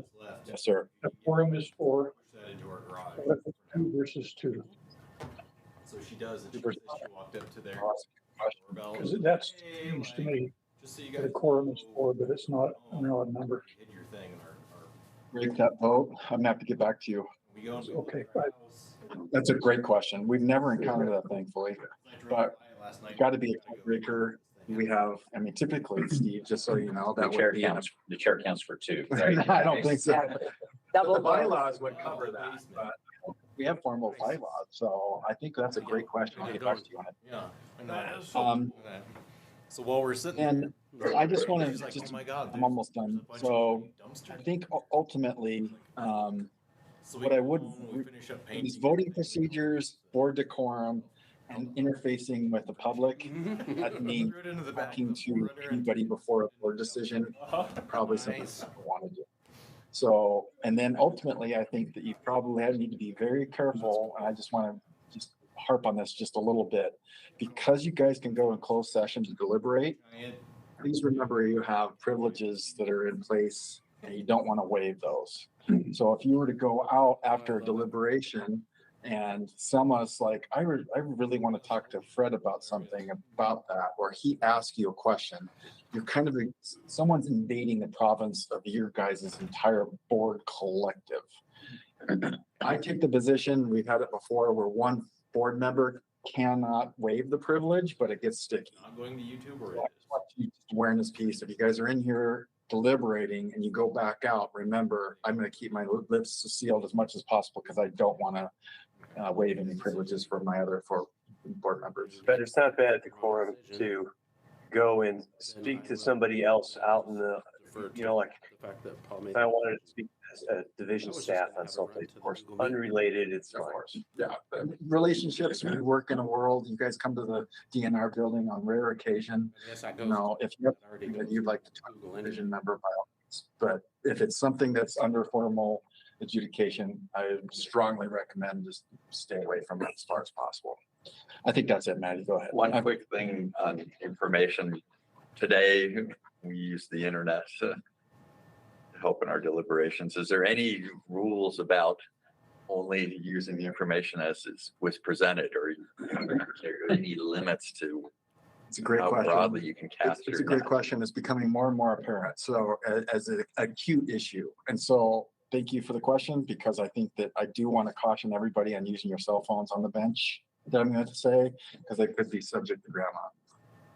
So I think that you have to be always aware of what exactly we look at, but in terms of making a decision, it needs to be based on what was in the record. It can't be something that you independently investigate.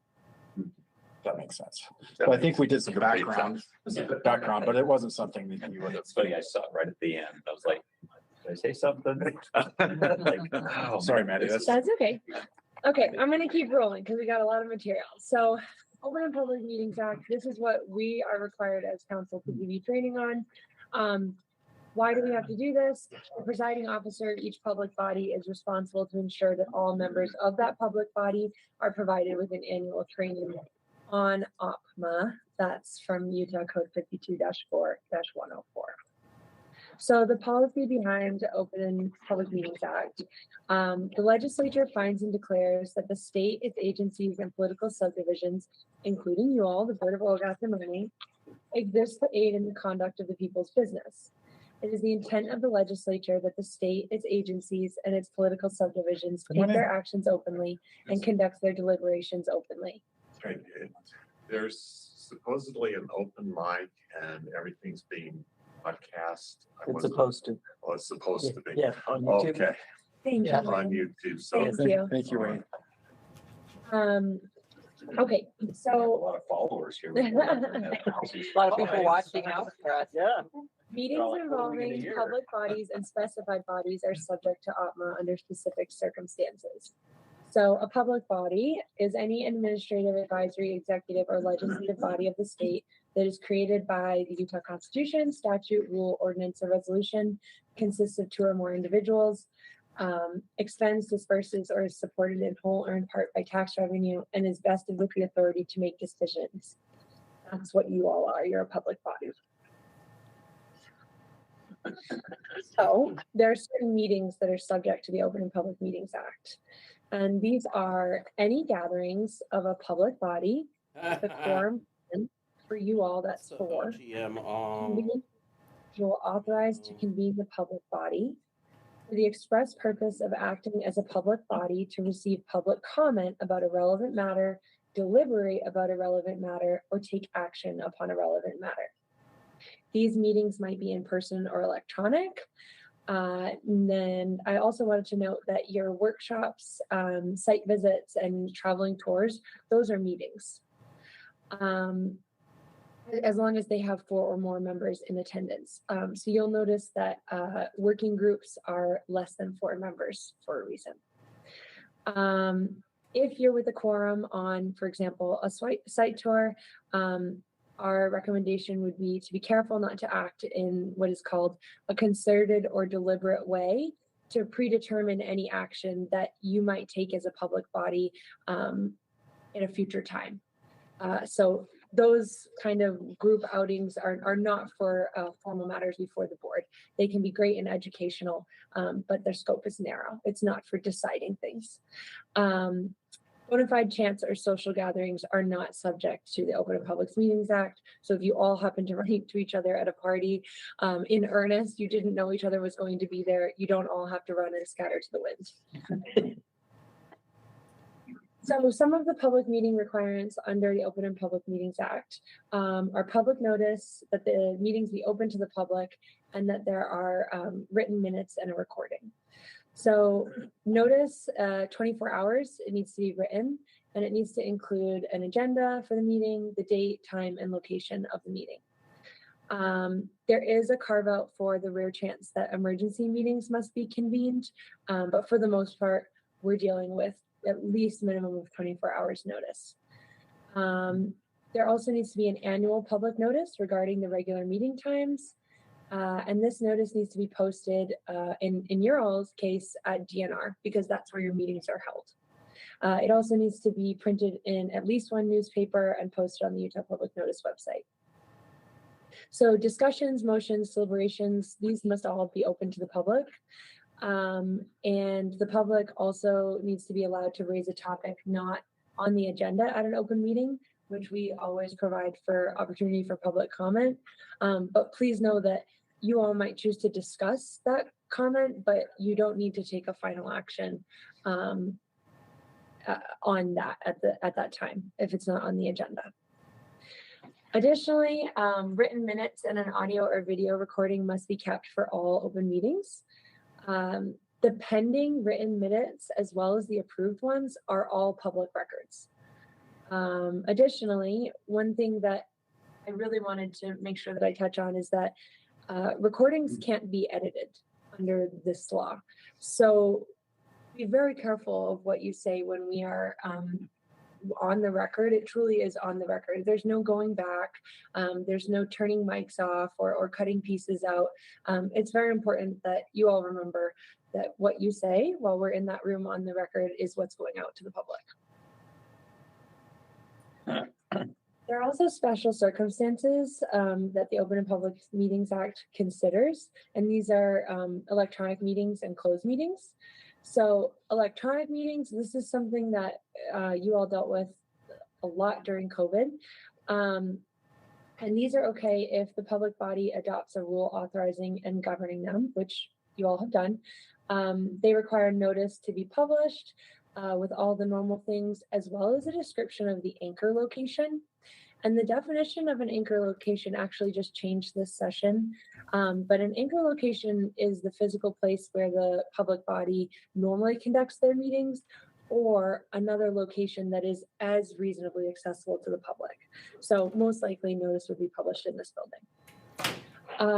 Space and facilities need to be provided for the public to attend the meeting. You're getting, you got wood. We also know that there is means for people to participate electronically, which we always do and seems to work well. Closed meetings, on the other hand, carry more restrictions. These are only okay if a quorum is present and 2/3 of the members in a properly noticed open meeting vote to close the meeting. The topics are an enumerated list, and that includes the discussion of the character, professional competence, or physical or mental health of an individual, strategy sessions on pending or reasonably imminent litigation, deployment of security personnel, devices, or systems, or investigative proceedings regarding allegations of criminal misconduct. A recording of the closed meeting is made and kept, or the presiding officer can enter a sworn statement. They do require a record and detailed minutes. And there are certain procedures for entering, as I mentioned, entering into that closed meeting, such as a public announcement and entering on the minutes that one will be occurring. Who has access to the recording? The closed meeting? Someone that's probably properly filing a grandma request. And it would have to be reviewed about whether that can be disclosed. Exactly. Okay. Okay, so some final notes on Open and Public Meetings Act, just some special concerns that I thought you might all find helpful. So if there are disruptions in one of your meetings, you may remove the person who is willfully disrupting the meeting. Obviously, you'd want to weigh that, but that is an option if things get really out of hand, which luckily they don't often. Additionally, I wanted to point out that a public body can actually be sued if somebody thinks that they're not in compliance with OPMA. And if you make a decision that was not in compliance with this statute, that could be voided. So your order could actually be voided if it's alleged that you weren't following the Open and Public Meetings Act. So it is a big deal and something to be conscientious of. Additionally, any successful plaintiff bringing that kind of suit could be awarded attorney fees. Lastly, a member who knowingly or intentionally violates or who knowingly helps another in violating any closed meeting provision is guilty of a Class B misdemeanor. And in closure, to stay compliant with this act as a whole, our biggest recommendations are not to take action outside of your public meetings on the record, and not to close a meeting that should really be open, because that's when you all can get into hot water. And I guess also one more, just avoiding conducting board business at your site visits is another easy way to stay above water. Not exactly. Sitting almost. Yep. So now we also have the Ethics Act and a small discussion about conflicts of interest. So Utah Code 67-16, The purpose of this legislation is to set forth standards of conduct where actual or potential conflicts of interest between an officer's public duties and their private interests might exist. So like Mike said, you all have lives, robust careers in the field in which you sit on a board for.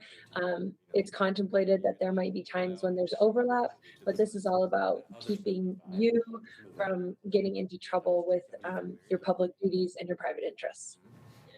So the Ethics Act requires that a board member who is the owner of a substantial interest in any business entity or is affiliated with an organization having an interest in the outcome of any board actions needs to disclose the nature of the interest or position held. It requires if a written statement is filed with both the agency head and the Attorney General's office. And some things that are prohibited under the Ethics Act are disclosing controlled, private, or protected information, using or attempting to use your position to further your personal interests, accepting any employment that would impair the independence of your judgment or ethical performance on the board, receiving, seeking, or soliciting gifts for yourself or another, having personal investments that conflict with your public duties, and donating or demanding donations of any kind of goods, services, money, on the condition that you would be making a decision that was favorable to the person who is doing the donation. So in terms of conflict of interest, disclosure is required under 63G 24301. So a board member must disclose the nature of any position or financial interest they hold in any business entity subject to the regulations of the agency. This is more specific than just your written filed disclosure. This includes if you're an officer, director, agent, employee, or owner of a substantial interest in that entity.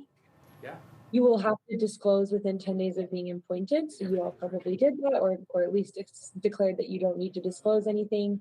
But should there be any change to your conflicts, you would want to verbally disclose before voting on any matter, which we had happen today. It's pretty frequent. It comes up. We know how to handle it.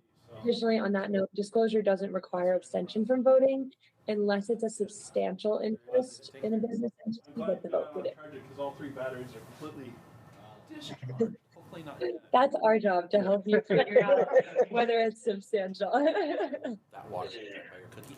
Okay. So broad strokes, what to do, disclose your conflicts in writing at the start of your term, and then just make updated disclosures verbally if anything changes.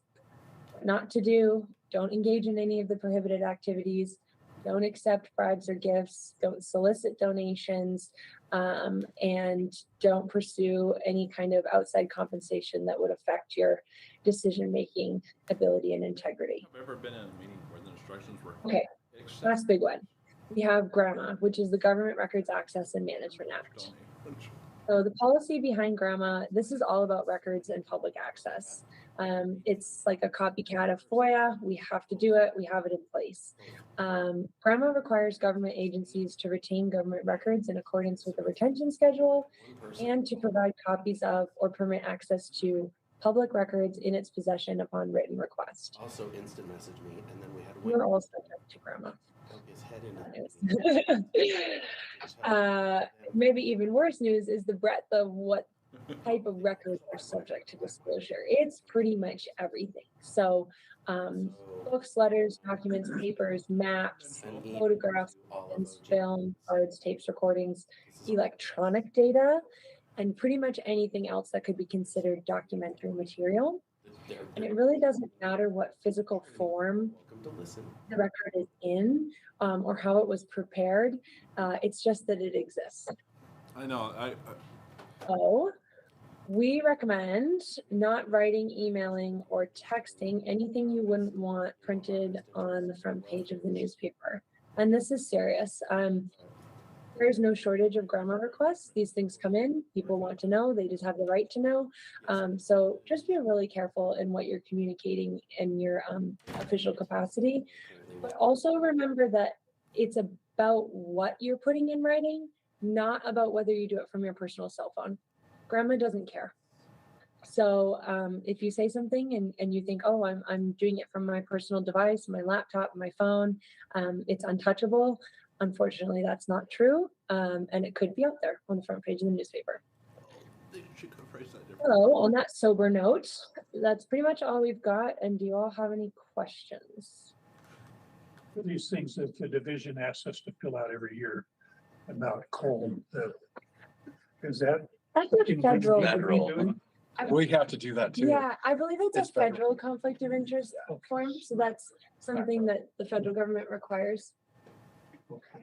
But same thought. It's, you need to make sure that you're above board at the start. Yeah. And what about the training we're required to take by the state each year about Discrimination, isn't it?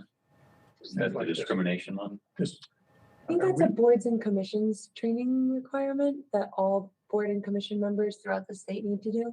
Okay, but yeah, this is kind of what what I assume employees of the division do, that we're.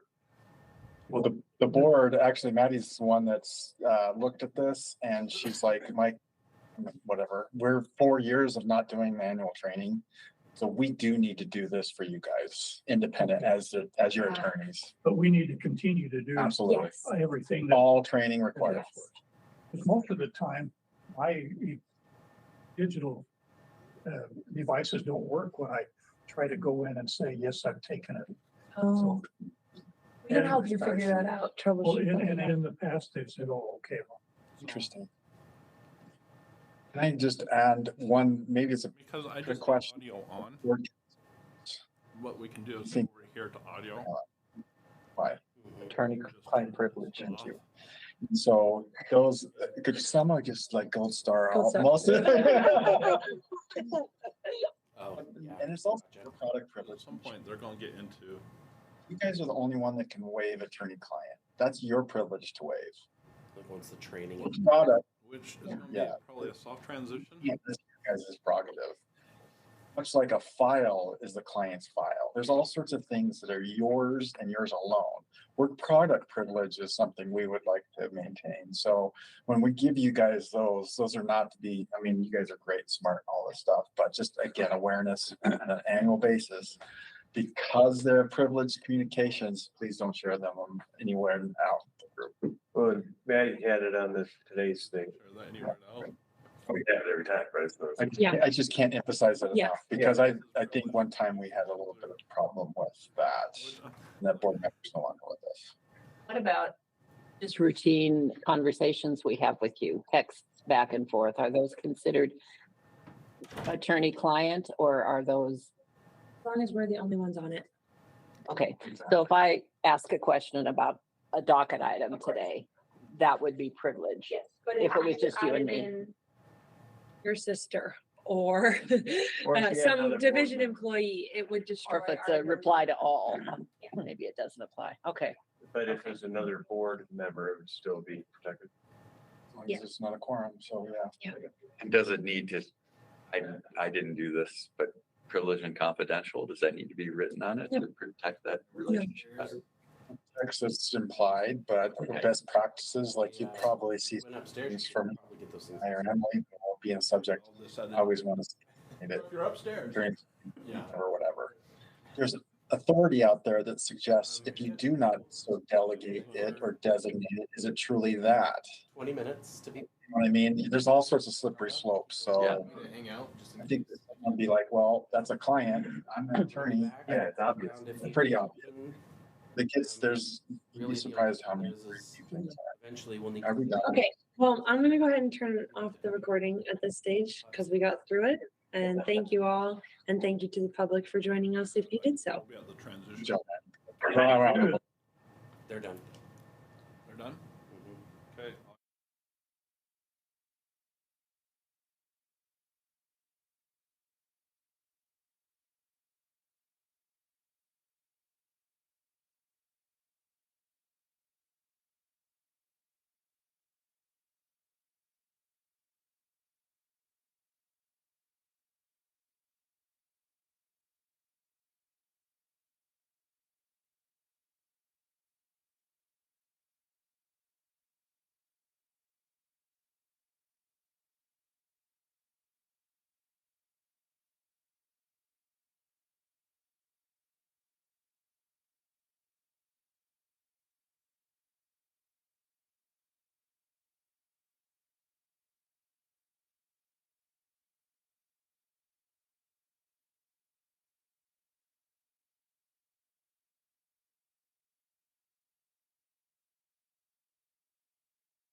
Good afternoon, ladies and gentlemen. We're ready for our afternoon session here. We're moving on to docket item number 8. Docket number 2024-015, cause number 470-12, in the matter of the request for agency action of Uinta Wax Operating LLC for an order modifying the board's orders entered in cause numbers 131-151 and 470-03 to increase the number of authorized long lateral horizontal wells from 12 to up to 36 in the drilling units established for such wells thereunder and within townships 3 South, 1 East, USM. With that, Mr. McDonald, do we have appearance of counsel? Fred McDonald of counsel with Lear & Lear on behalf of petitioner Uinta Wax Operating LLC. Elizabeth Harris on behalf of the Division of Oil, Gas, and Mining. Thank you. Mr. McDonald. Thank you, Madam Chair. For the IT people, could we have our witnesses make sure they're online and ready to go?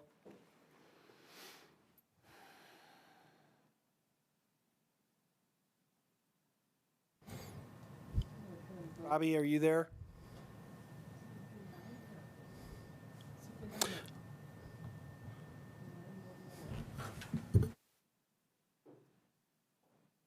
Robbie, are you there?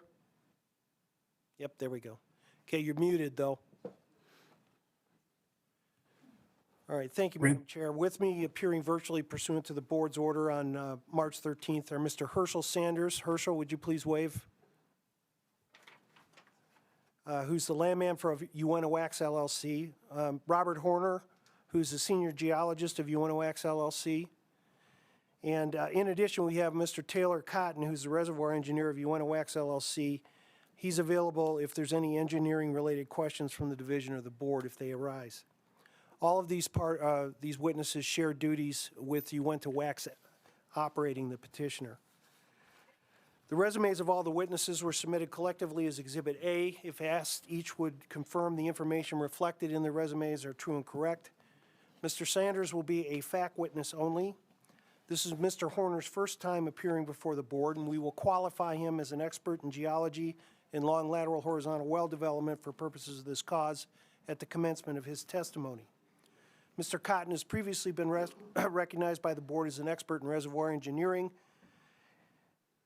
Based upon his resume and previous recognition, and presuming the division has no objection, we request Mr. Cotton again be recognized as an expert in that field, should his testimony be required. Is Mr. Atkins going to appear? No, he's not. Okay. Thank you. Do you have any objection? No, okay. The division has no objection to Mr. Cotton, and I will wait on Mr. Horner. Fair enough.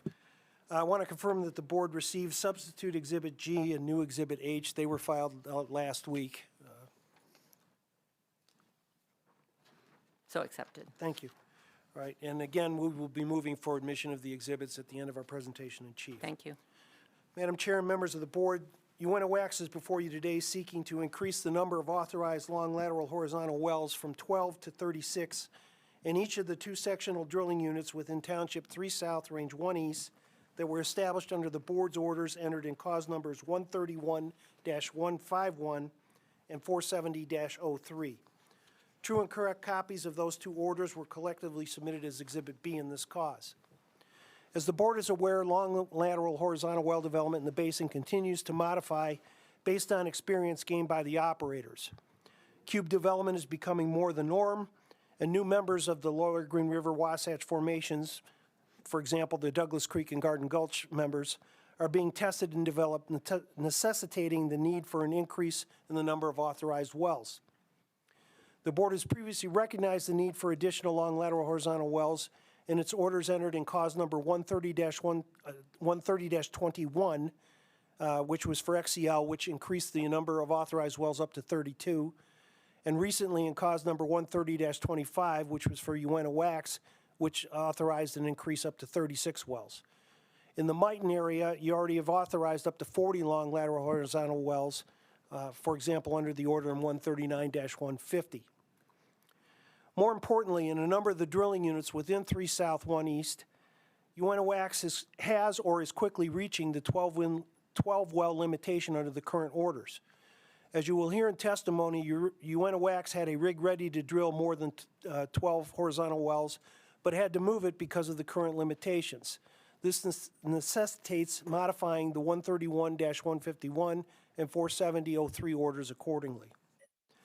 The board has jurisdiction over this matter pursuant to Utah Code Annotated 40-6-5, subparagraph 3B, and 40-6-6.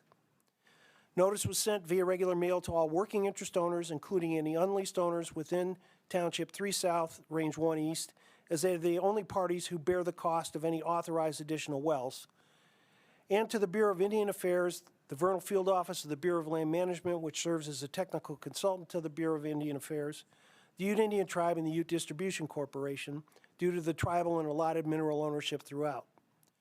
The mailings were sent to these parties at their last addresses disclosed by the relevant federal agency and Uinta County Realty Records.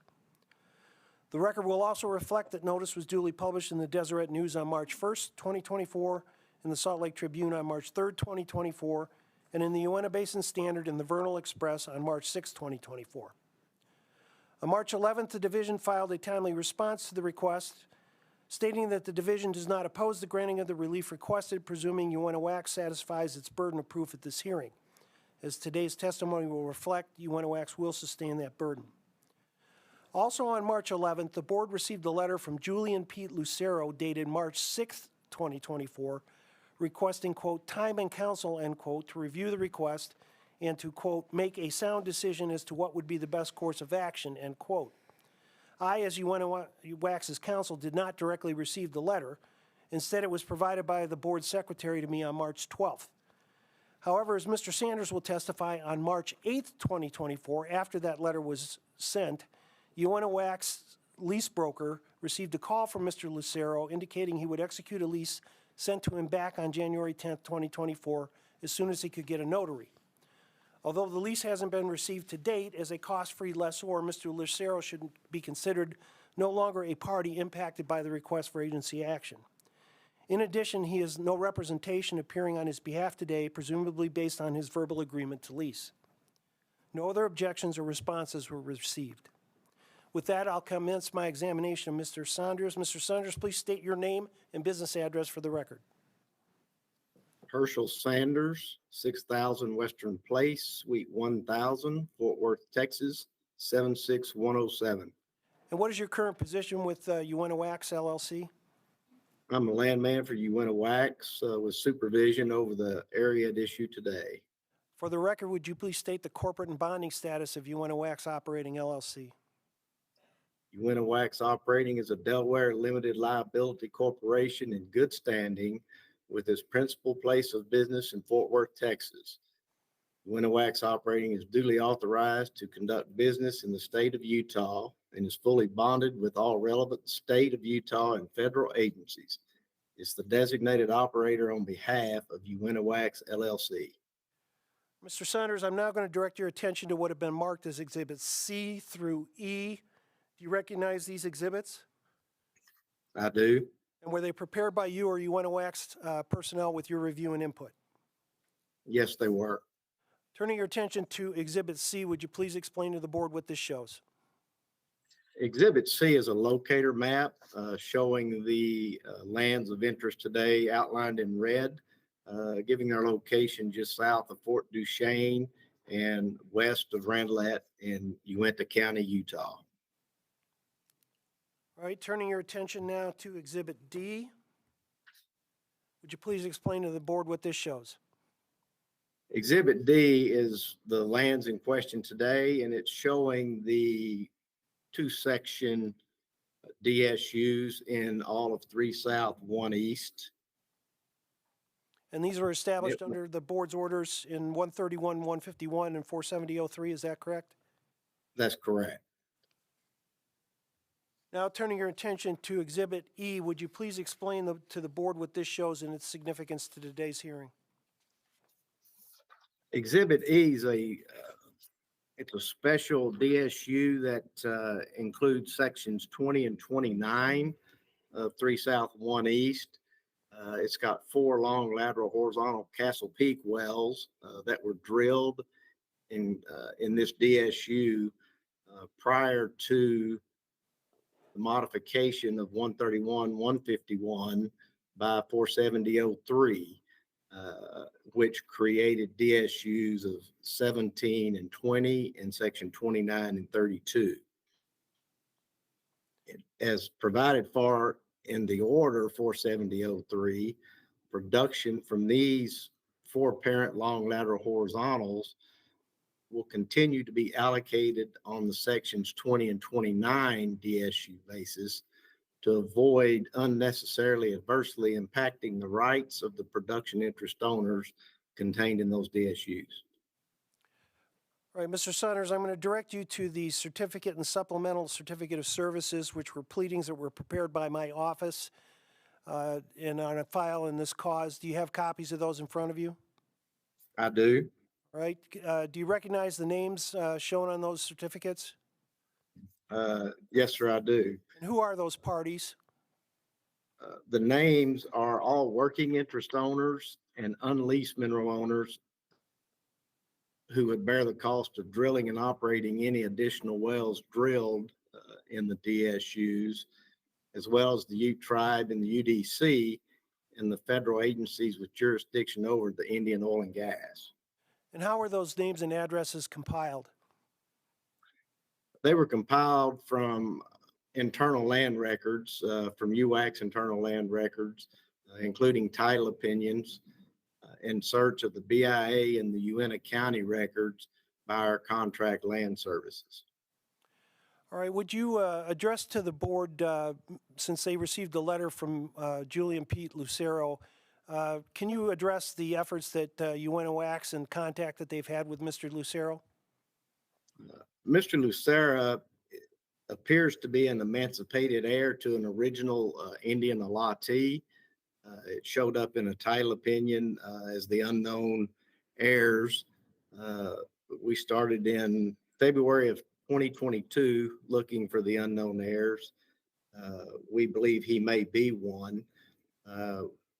We had a hard time finding Mr. Lucero. We found through another heir that he was incarcerated at the time, tried to make contact at that jail facility. He was then released, couldn't find him again. And then we found out earlier this year he was in the state penitentiary in Utah. So we got a good address and mailed him a lease on January 10th. And he did receive that lease. And we did speak with him. Our broker spoke with him on March the 8th after he had written that letter that you referred to, indicating he would sign the lease as soon as he could get a notary lined up in the penitentiary to sign it, and he would send it back. And you haven't received that yet, though? We have not received it as of this morning. But there hasn't been any indication that he's revoked his agreement to sign it. Is that correct? That is correct. He can call us, but we can't call him. And as far as we know, he's going to get it signed and sent to us. Right. Madam Chair, that concludes my examination of Mr. Sanders. Division, do you have questions? We have no questions for this witness. Thank you. Board, do you have any questions at this point? Okay, thank you. Thank you. I'll commence my examination of Mr. Horner. Mr. Horner, would you please state your name and business address for the record? Robert Horner, more commonly referred to as Robbie. My business address is 6000 Western Place, Suite 1000, Fort Worth, Texas, 76107. And my position is senior geologist with Uintah WACS. All right. Although your resume reflects some of this, would you briefly outline your education, your work experience, particularly with long lateral horizontal well development or unconventional plays and basins analogous to the Uintah Basin, and any other certifications, license, publications, etc.? Certainly. I hold a Bachelor of Science in Geology from Temple University and a Master of Science in Geology from Texas Christian University here in Fort Worth. Began my career out in Midland in the Permian working with Concho Resources in 2018. I was an asset geologist responsible for the planning and development of horizontal wells in the Midland Basin. During this time, I drilled or planned roughly 150 horizontal wells, nearly all of them with lateral lengths in excess of 2 miles, including Concho's first 3-mile horizontal wells. Following our acquisition, I joined ConocoPhillips, where I spent a half a year supporting their conventional operated by other team in the Permian. During my time on that team, I oversaw the successful execution of the first 2-mile horizontal in the Yeso formation on the Northwest Shelf. After that, I joined Dietrich Energy Advisors, a boutique investment bank for oil and gas, non-op operated and royalty assets across the lower 48. During my time there as an analyst and associate, I participated in over 150 mandates and was part of a team that successfully transacted over $2 billion in assets, ranging from $5 million to $200 million in value. In my role there, I was responsible for the geologic evaluation, inventory analysis, and technical underwriting of assets to support our valuations. In this role, I was tasked with identifying the spacing and development trends across nearly every basin in the United States on a target-by-target basis. For each mandate, we would leverage our geologic software, including as-drilled surveys and public and state filings to identify the landing zones for each well within a mandate area. We maintain geologic models for nearly all of our basins in the lower 48s, and these landings were tracked as part of an evergreen proprietary database. For example, in the case of the Permian landings that I personally rebuilt, this included 250,000 wells that I had reviewed to varying degrees to make sure that we had the right zones of interest. As the valuation of each asset is highly dependent on the spacing and development assumptions of our work, we are regularly scrutinized by the buyer universe of over 8,000 professional individuals in our direct distribution list and the greater public who saw our teasers published on LinkedIn. We also maintained a regular list of gun barrel diagrams similar to what we will be exhibiting here today. On behalf of the firm, I analyzed and reported on heavily developed drilling spacing units, DSUs that had return development, long reach laterals, as well as uncommon wellbore trajectories such as the U-zontals in the Permian and W-shaped wells in the Eagle Ford of South Texas, as well as the first cross-state well line wells on the New Mexico and Texas border. In 2022, I was responsible for the generation of marketing materials for a Permian primer, which was an analysis of the entire Permian and included remaining inventory and lateral footage analysis for the Midland and Delaware basins. Joined the firm here in October of 2023 as a senior geologist with UNO Wax. I've employed many of my previous experiences across multiple facets of the business operations. On a daily responsibility level, I'm here to support the planning, development, and execution of long reach laterals in the Uinta Basin. And I've also leveraged my previous experience in our geosteering software to build out a database for our entire Uinta Basin horizontal data, which required a review of all UNO Wax operated and non-operated wellbores, as well as leveraging the division's online database to fill out this data set. Okay, thank you for that. Mr. Horner, if I could ask you to slow down a little bit for the purposes of the court recorder when you're speaking. That was a lot of information. Madam Chair, with that testimony from Mr. Horner and based on his resume, we would ask that the board recognize him as an expert in geology and in long lateral horizontal well development for purposes of this cause. Division, do you have any objections? Division has no objections. Thank you. Board? He's recognized. Thank you. Mr. Horner, I'm now going to show you what have been marked as Exhibits F, Substitute G, and H for purposes of this cause. Do you recognize these exhibits? Yes, sir.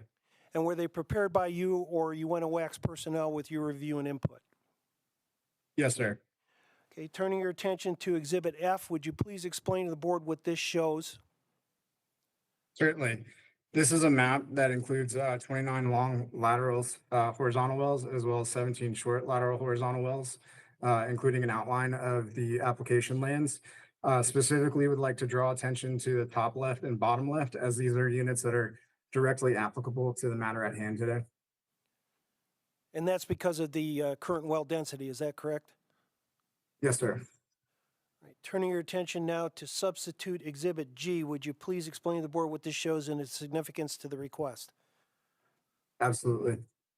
So this is a gun barrel diagram, x-axis being representing 1 mile, the y-axis representing geologic formations with increasing depth, clearly not to scale. But this is an idealized full-scale development as we would believe it to be here at UNO Wax. The green circles would indicate current full development targets. The tan color would be proven upside that we also view as geologically viable at this time. And the red with the white circle with the white dash around the edges highlights the proven or the currently tested upside that we believe is also viable in the future. And those upper zones weren't originally considered in the development plans that UNOWAX had when with the previous spacings. Is that correct? I believe so. Now turning your attention to Exhibit H, would you please explain to the board what this shows and its significance? Absolutely. This is highlighting another gun barrel diagram. In this instance, the green is a parent well, which has already been drilled. The red would be something that we're currently developing, and the gray would be wells that we at present are unable to develop due to our meeting our maximum number of wells within the section. This specifically focuses on the long point and deeper targets. And at this time, this would refer to a development diagram for sections 6 and 7, wherein as a prudent operator, we've come back to redevelop and have a rig sitting up there right now. However, we've had to leave behind wells number 13 through 16 at this time, just due to the fact that we are incapable of exceeding our current limit. And given that with the long-term development and the belief in the upper targets, we currently cannot go develop those. But your intention is to go back if this request is granted, is that correct, and drill those additional wells? Yes, sir. All right. So your expert opinion then that up to 36 wells are needed to recover additional resources that might otherwise be left in the ground and consequently to maximize resource recovery without waste? Yes. All right. Madam Chair, that concludes my examination of Mr. Horner. Thank you. Division, do you have questions? Pankey. Mr. Pankey would like to ask a question, if that is okay. Yes. Certainly. Okay. Peter Pankey with the division. Mr. Horner, you mentioned, so I guess it's substitute Exhibit G. If you could, yeah, thank you. So you mentioned that the gun barrel dots shown in red with the white dashes, those are currently being tested in the basin. Is UNOWAX currently testing these zones, or is it other operators that are testing these zones? At present, that development has been focused by other operators, but we have been following that particularly closely and have intent to go execute on those. Perfect. Thank you. Division has no further questions. Thank you. Board, do you have questions? Mr. Moon. This is a recurring question I always have. So the Uteland Butte's the best producing zone out in the basin. Does 4 wells fully develop the Uteland Butte? In this instance, we actually are representing 4. However, with the inclusion of lateral lease line wells, that ups that to 4.5. But for the sake of this particular application, we've included 4. Okay, thank you. Mr. Church? Yes. Mr. Sanders, so this is showing a 1280 unit in this Exhibit G. Is that essentially what you're showing? That all of these wells could be drilled in 11280? Is that correct, Mr.? I believe it's directed to Mr. Horner. Mr. Horner, I'm sorry. I mixed the names up. Mr. Horner, did you understand my question? Yes, I do. The diagram that you would be showing, that you're looking at, would be representative of 1 mile wide DSU. So each of these circles, I count 37 of them instead of 36. So it's just... No, I think, Mr. Church, what happened was the original Exhibit G had 37 on it because it had one of those border drilling unit boundary wells on it. So we did the substitute to get rid of that and not confuse it. There's 36 So I'm shown still here. looking at the original It's one. possible, yes. I'm sorry. Okay, thank you.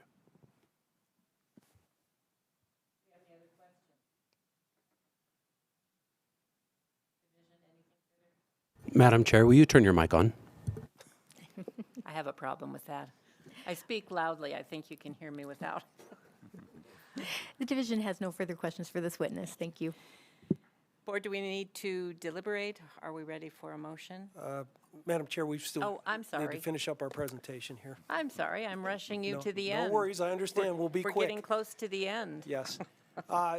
Mr. Cotton is available if there were any additional questions. Frankly, his testimony, if I proffered it, would be the same as Mr. Horner's, and that his expert opinion as a reservoir engineer would be the same as Mr. Horner's. So unless the board has questions for him, that will conclude our presentation in chief. Having no questions, then I'll move for admission of exhibits A through F, substitute exhibit G and H. So admitted. Okay, and with that, I'll just reserve concluding marks after the division makes its statement. Thank you. Division? And I will be very brief. The division has thoroughly reviewed this request. We've had conversations with the operator. And based on that, the division is supportive of granting this request. The division feels that they have met their burden under 40-6 that requires them to show that the additional wells will not result in waste or affect correlative rights. And so for that reason, the division supports granting the request. Thank you. Last call, board. Are there any additional questions? Do I have a motion? I'll make a motion. I move that we approve the request for agency action as presented. I second. Any discussion on the motion? All those in favor, aye. Aye. Any opposed? Please show it was unanimous with the present board members. And will you prepare the order? I will, Madam Chairman. Thank you for your attention. And again, thanks to the IT group and to you as well to allow the virtual appearance of the witnesses. Thank you. Thank you. All right. We're going to move on to item number 9.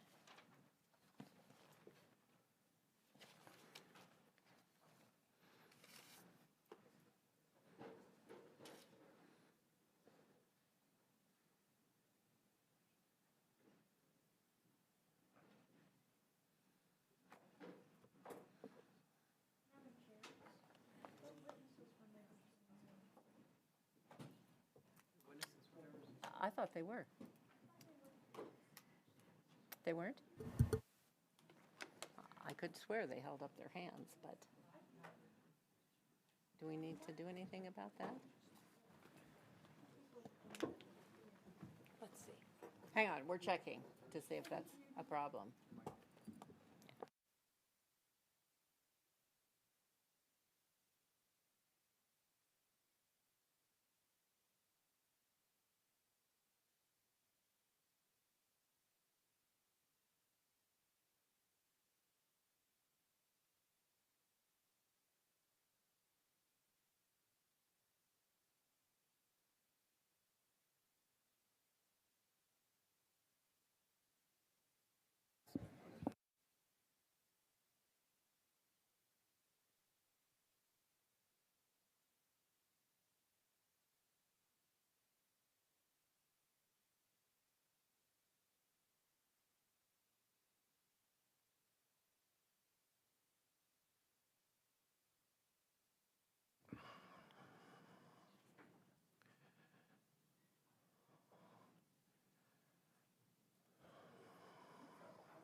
Yeah, hang on a second here.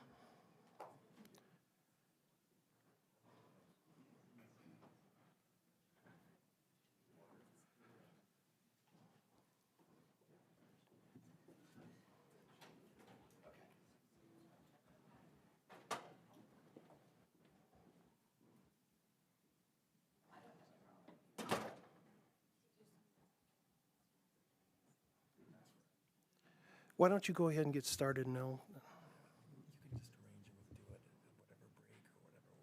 Okay. Yeah. It appears they're all three still online, if Okay, that great. helps. If you could bring them back up. Yes, we can do that right now. Remote witnesses, can we have you turn your cameras back on and microphones?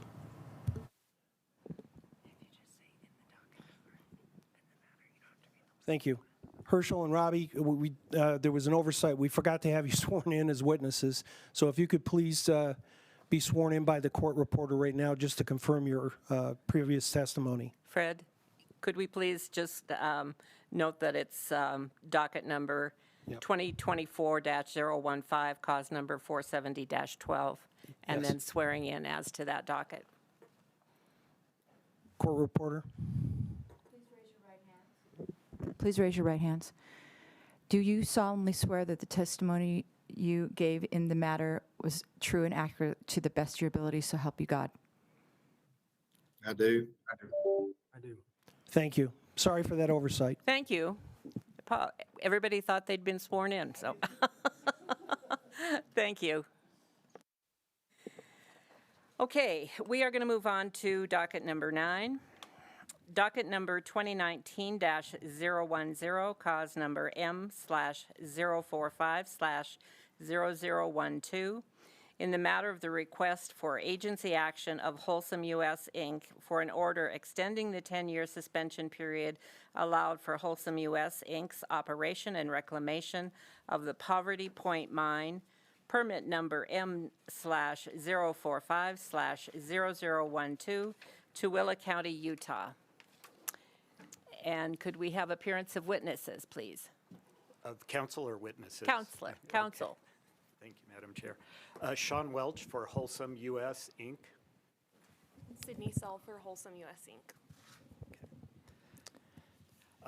Madam Chair, before we begin this proceeding, I would let you know that I was here this morning for the board's admonition regarding exhibits going forward, and took that to heart. Well, we understand the board's concern, so.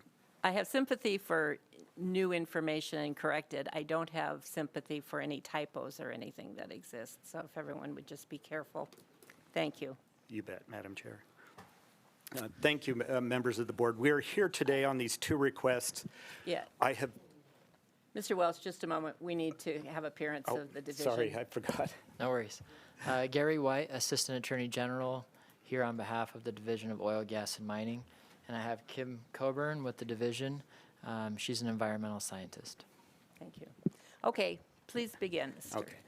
Madam Chair, we're here on an attempt to vacate and modify two orders as necessary under the current circumstances. I did have the chance to go back and watch the video of the prior matters. We have the 10 matter that involves the Poverty Point Mine, and the 11 matter which involves the Skull Valley Diatomaceous Earth, or DE Earth, or DE quarry. And I did note that the board somewhat put the two causes together for common presentation, but separated to address different matters involving Poverty Point in the 10 matter, or Skull Valley in the 11 matter. And I would ask the board's leave to overlap where necessary, where it's a common presentation rather than do two sequential presentations, if that works. So do we need to read in the second? Are you doing them together now? I would ask to do that, Madam Chair, if that's So possible. can we combine these two?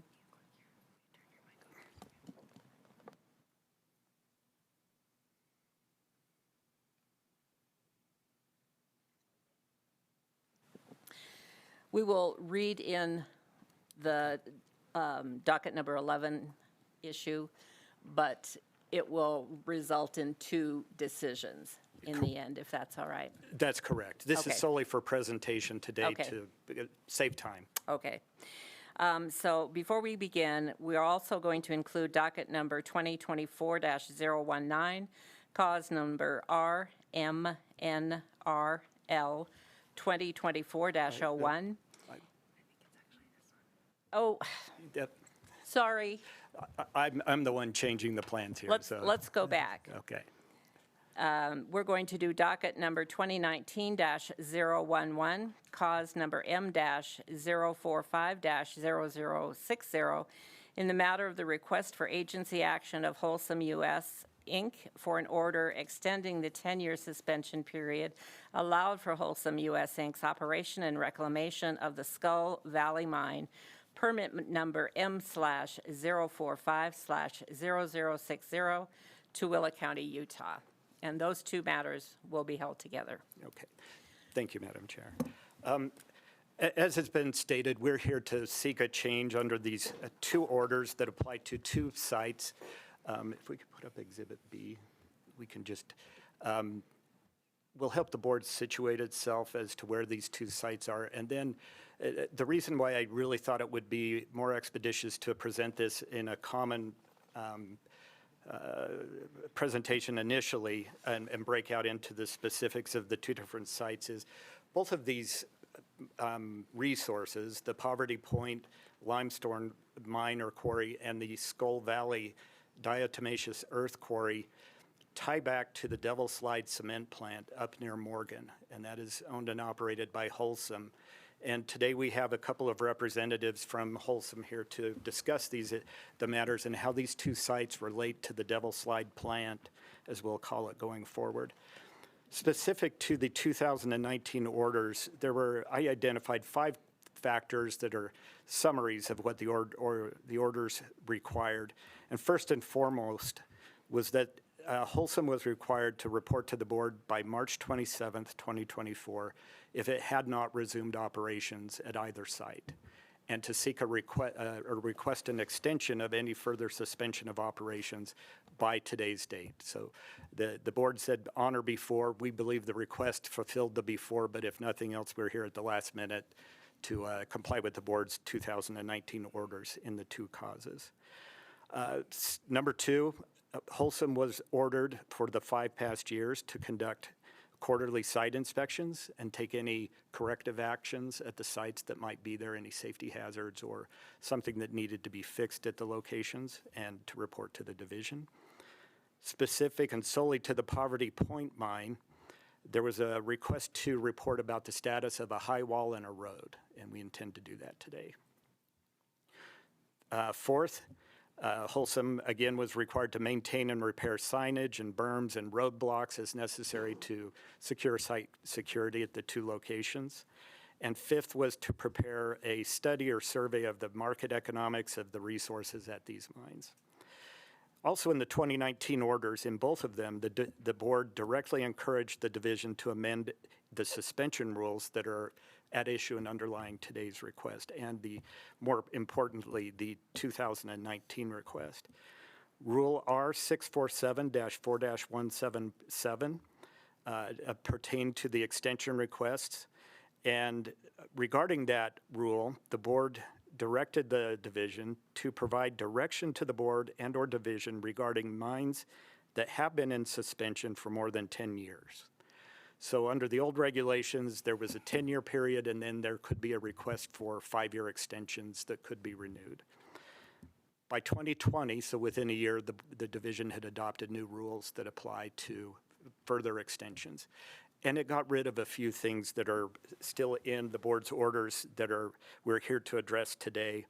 A couple of the things were, perhaps the 2 most prominent things were a market report should be filed to seek a further extension, and that there could be a 5-year term.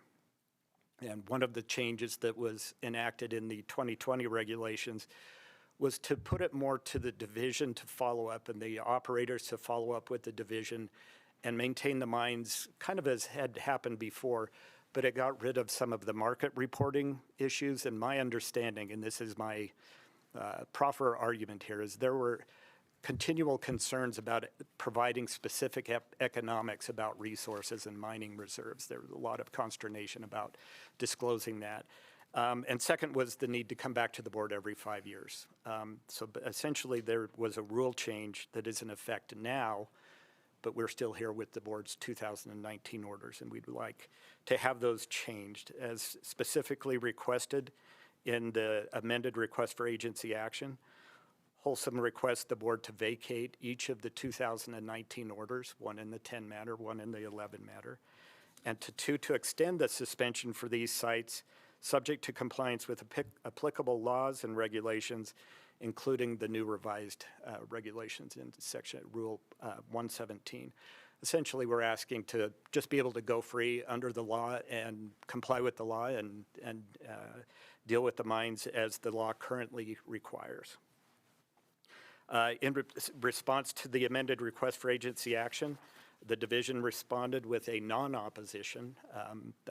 Wholesome and the division have been working in the past, and so they kind of understand what has happened in the interim, which we will, of course, present to the board today to show compliance with the board's orders and the situation on the ground now, and to explain the value of these resources to Wholesome. In the 10 matter, Poverty Point, there is one landowner involved, and that is the Utah School and Institutional Trust Lands Administration, or SITLA. And yesterday, SITLA filed its letter of support with the board. So SITLA is in support of the 10 matter, or docket 10. In docket 11, there is one landowner. It's a fee landowner now. When the board's orders were initially granted in 2019, the underlying land was owned by the BLM, but there has been an exchange, and these properties are now, it's now a private landowner. The BLM is not involved anymore. It's a private parcel, and that is owned by Castle Rock Land and Livestock and Mr. Christopher Robinson. And Castle Rock has written a letter of support for the amended request for agency action as well, and has filed that on the docket with the board. Today we have 2 witnesses. We have 3 representatives. Weston Fry is here. He is the production manager at the Wholesome Devil Slides cement plant. To my left is Mr. Mike Tully, who is Wholesome's corporate mining engineer. And behind me is Mr. Tom Newman, who is the chief geologist for Wholesome. We will be presenting testimony through Mr. Tully and Newman, and we will, upon proper foundation, ask that they be admitted to testify as experts in their field. With that, if perhaps to get this out of the way and make sure we do it, if we could have the 2 witnesses sworn in, I would appreciate that. So I'll have them sworn in, and then I'll lay the foundation and move to have them accepted as experts. Okay, so we're going to swear them in first. Swear them in first. Okay. I don't see them. Please raise your right hands. There you are. Do you solemnly swear that the testimony you shall give in this proceedings shall be the truth, the whole truth, and nothing but the truth, so help you God? I do. Okay. First, we'll call Mr. Mike Tully. Mr. Tully, could you provide your name and business address for the board? Yeah, so my name is Michael Tully, and my business address is 3500 US Highway 120, Florence, Colorado, 81226. Okay. And are you employed at this time, Mr. Tully? Yes, I am. I'm employed as the manager for raw materials and quarries for the corporate U.S. And in my role, I support all of our plants in the U.S. with their mining operations. Okay. And what is your position? Is there a title? It's a manager of raw materials and quarries. Okay.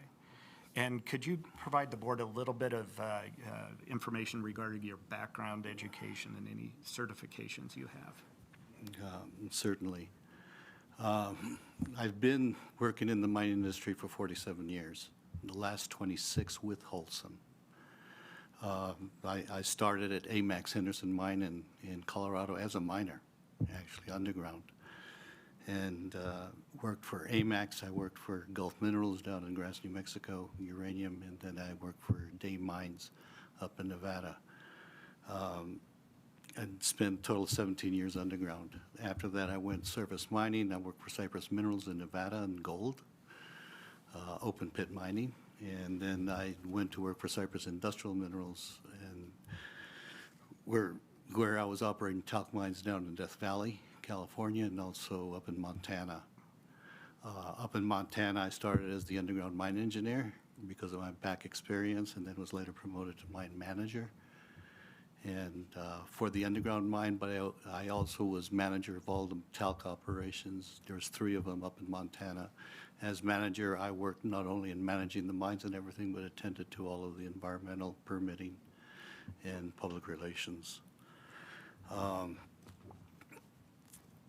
In 1998, I joined Wholesome in Fort Collins, Colorado as a raw materials superintendent. I was responsible for the main quarry as well as 4 satellite quarries in which all the responsibilities were not only managing those sites but as dealing with the environmental permitting along with those. From there I went to St. Genevieve, Missouri, where we were opening a new project. And that was going to be a new plant, and I was the site manager for 3 years. At which time I managed construction of a road into the property, but I also completed the quarry permit at that site. I also had to testify as a witness in front of a federal judge to defend that permit because it was being contested by the Washington Law Clinic up in St. Louis. After that project, I was transferred here to Colorado, not here, but in Colorado, as the quarry manager for a year, and then I was promoted to production manager. And then in 2007, I joined the corporate office as a mining expert, and have been since 2007.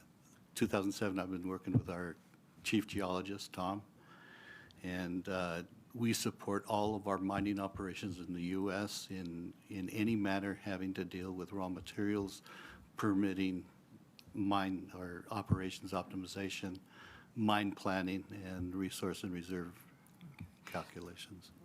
And so what is your degree? So I attended Colorado School of Mines for 3 years and decided I better go find out what it's all about. So I went to work for AMAX, and then I moved to New Mexico and then up to Nevada, then Montana. At Montana, as I became mine manager up there, I realized I needed to finish my education, and my degree is in business development and technology and mining through the Montana Tech.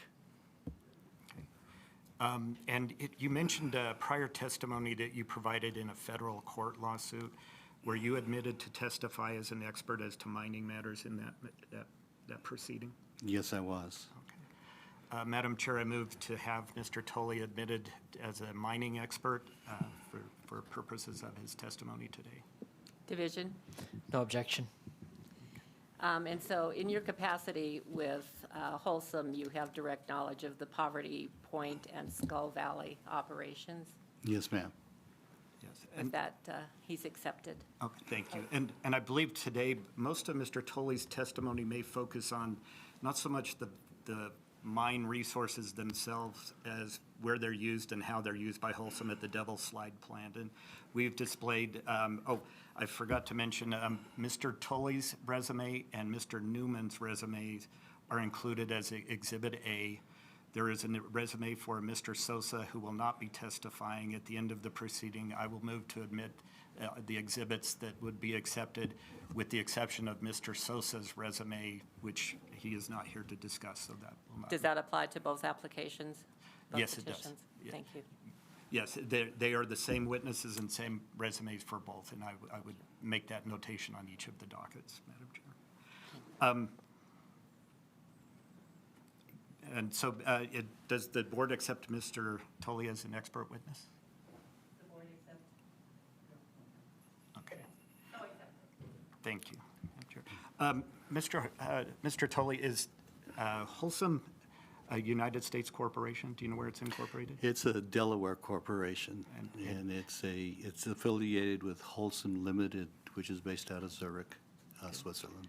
And is Wholesome USA Inc. authorized to do business in the state of Utah? Yes, it is. And does Wholesome USA Inc. operate the Devil's Slide cement plant? Yes, it does. And do you have experience with the Devil's Slide cement plant? Yes. Okay. And for the board, we have presented Exhibit B. And Mr. Tully, could you tell us just the 3 points that are identified on the map to authenticate the exhibit? So on the top left of the map is the location of the plant itself. That's the Devil's Slide plant. We've been producing cement. That plant's been producing cement for over 100 years in this state. Over to the left-hand side of the map, up above the middle, is the Poverty Point quarry. It's located approximately 100 miles from the plant, and it's I believe it's just west of Cargill Salt operations, just off of Highway 84. And then down below in the lower left is the location of the Skull Valley diatomaceous earth quarry. And Mr. Tully, could you explain to the board how do you make cement and why these two quarries matter for the Devil's Slide plant? So at the Devil's Slide plant, we produce and send to the end user cement. Cement is a combination of material that we call clinker, and we add gypsum to it so that it's workable cement in its final application for concrete. Clinker is produced in the plant, and the plant is a chemical process and applied heat. And in order to make clinker, we need 4 different raw materials. Limestone being one, and that's usually about greater than 80% of the recipe. We have to have an aluminum source. We have to have a silica source, and then we have to have an iron source. These 3 materials get combined in a recipe. Very similar to, it's like baking cake. If you don't have all the ingredients to bake cake, you don't have cake. If we don't have all the ingredients for the raw mix or the blend in the right proportions, then we cannot manufacture clinker or cement.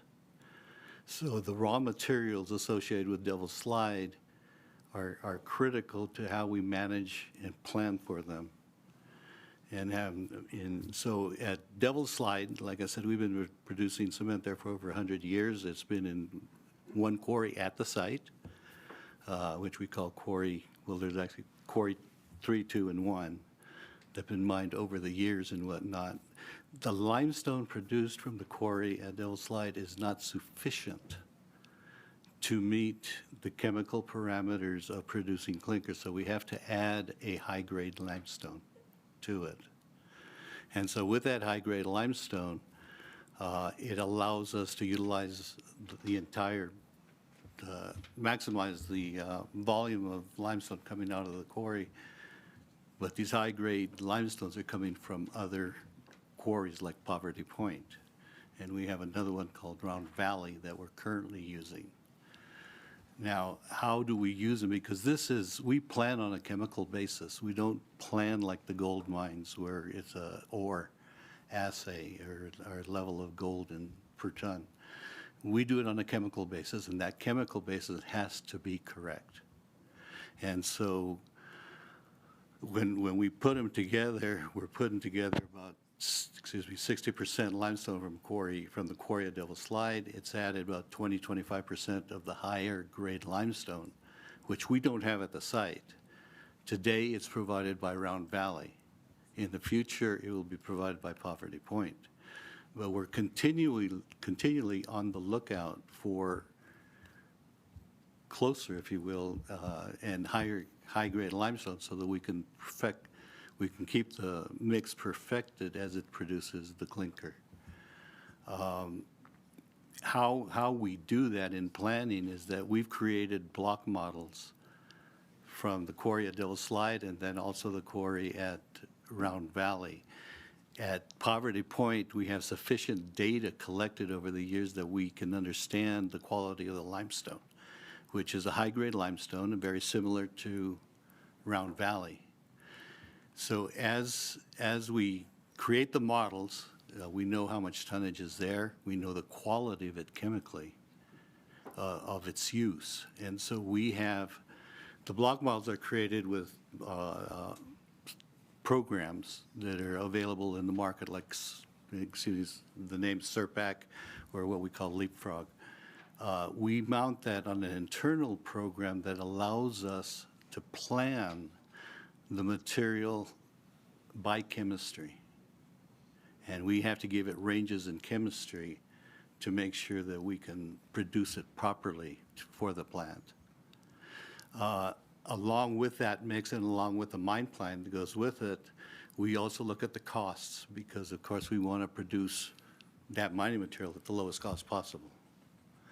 And so we're able to input everything, including the chemistry of Poverty Point, and then we run simulations that tell us that, okay, you have a blend that you can do out of the quarry at Devil's Slide, the lowest cost, high-grade limestone is coming from Round Valley. When we look at the chemistry of Skull Valley, it's almost the same as Round Valley, so we could use one or the other. But because of cost, material being delivered 5 miles to the plant versus material being delivered 100 miles to the plant, you know,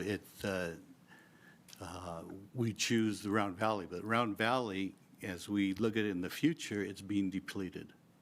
And so we need to have a resource beyond that that will fill in that gap in the future. And that's, Poverty Point is critical to our long-term future. And when we do use it, it actually significantly extends the lifetime of the plant going forward.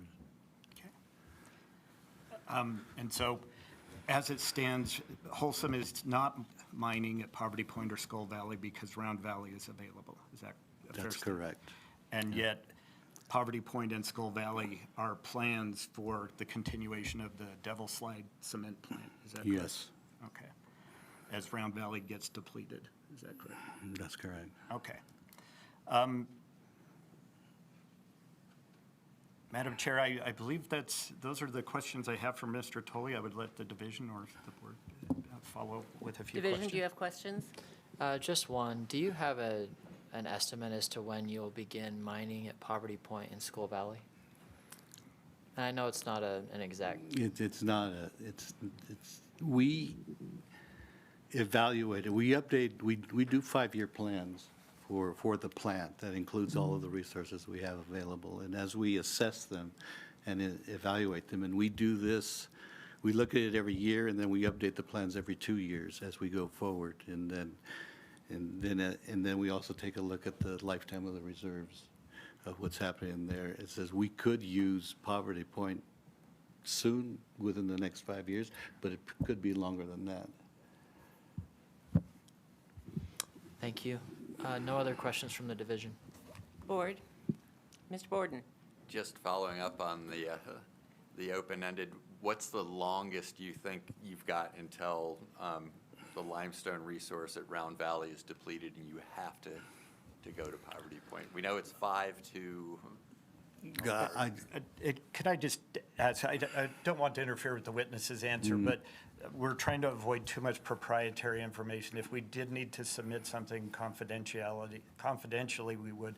I have discussed this with the Wholesome, and it's a little sensitive, and of course you're entitled to know some parts, or, you know, the parts of this openly. We can present it, and I think sufficient to satisfy the board, but a couple of the specifics may have competitors watching the videos or listening and looking over their shoulders. So with that slight comment, please answer. Carefully. Carefully. Right. When we evaluate the reserves, and we report reserves every year under the standards, we follow the European standards, CRISCO, in reporting reserves and whatnot. So when we take a look at it, at the same time, our job is to find more and more. We want to take every ton of limestone we can get out of it. So I can give you a range of where we might be. It could be anywhere from 5 to 15 years or a little bit longer before we deplete. Thanks. One other question on the diatomaceous earth. Diatom, isn't that that's a silica source for you? If you will, I'd rather defer that to our geologist. He's more on raw materials than I am. Because I assume, I think it probably is, but we can talk about that next. So, thanks. Any more questions for Mr. Tully? Yeah. Okay, Mr. Church. Go ahead. Mr. Church? Yes, Mr. Tully. So if Skull Valley is not being accessed right now, where does your diatomaceous earth come from? Which quarry are you utilizing now? The Skull Valley quarry is the only source of the diatomaceous earth for here in Utah that we have control over. So we're not receiving it from any other area. Okay, but you're not utilizing it now in your present operations at the Devil Slide Cement? Yeah, and again, to answer that question, I'm going to defer it to Tom because he's been more involved with it, and he's got more, a better explanation than I can give you as to why we haven't used it, and the events that have happened since 2007 with the recession. So when he comes up to testify, we'll supply an answer. Okay, thank you. Board, do you have any further questions for this witness? Okay, let's move on. Thank you. Thank you. Holsom will call Mr. Tom Newman, who has been previously sworn.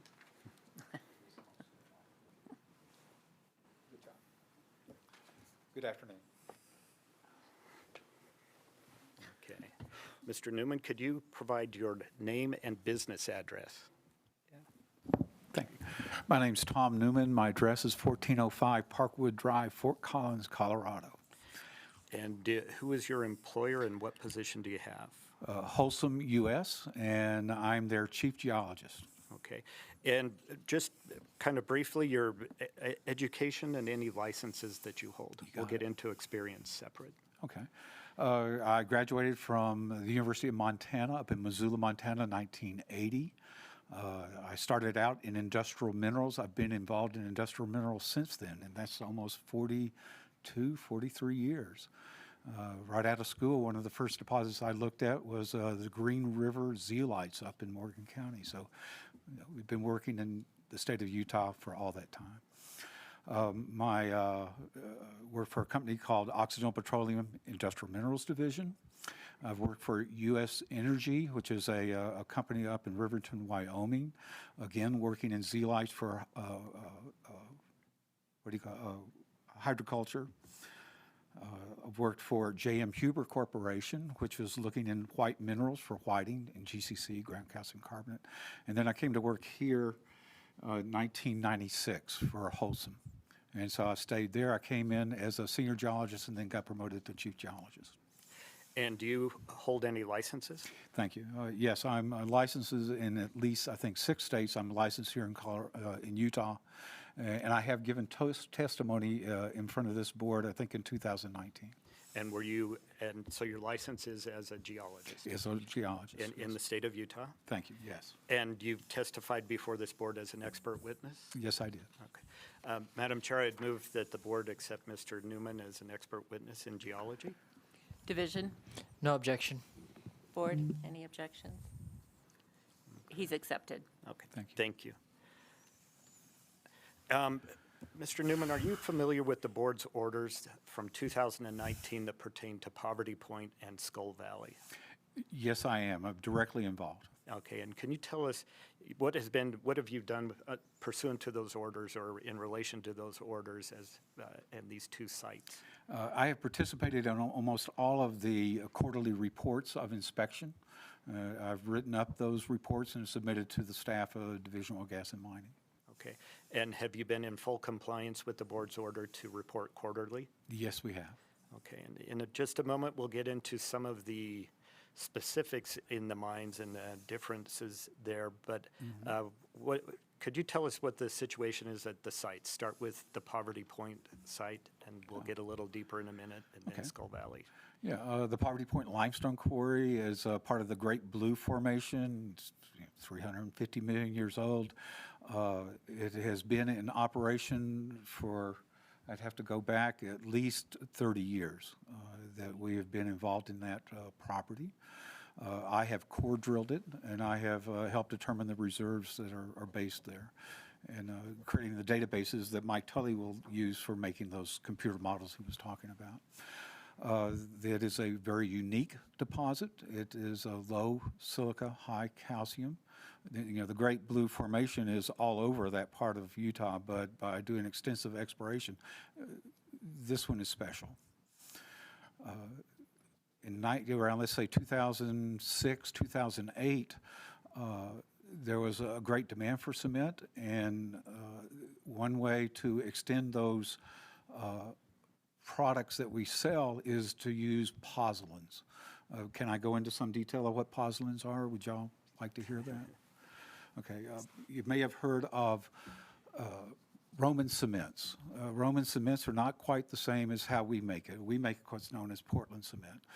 Roman cement started out in a town called Pozzolana, Italy. It's a suburb of Naples. They were using an ultravolcanic ash called zeolite. They mixed it with calcium hydroxide or lime, slack lime, and they made cement. And that's what the Colosseum is made of and all the aqueducts that you see by the Romans. That information was actually lost. That's why they call it the Dark Ages in Europe. And then it was rediscovered back in the 1890s, was utilized by the Bureau of Reclamation, if y'all remember that organization, back between the two world wars. And pozzolans are mostly defined by silica. You know, if they have amorphous silica in them, we were needing to extend the product that we're making in Devil's Slide and diatomaceous earth, just like zeolites are made of amorphous silica.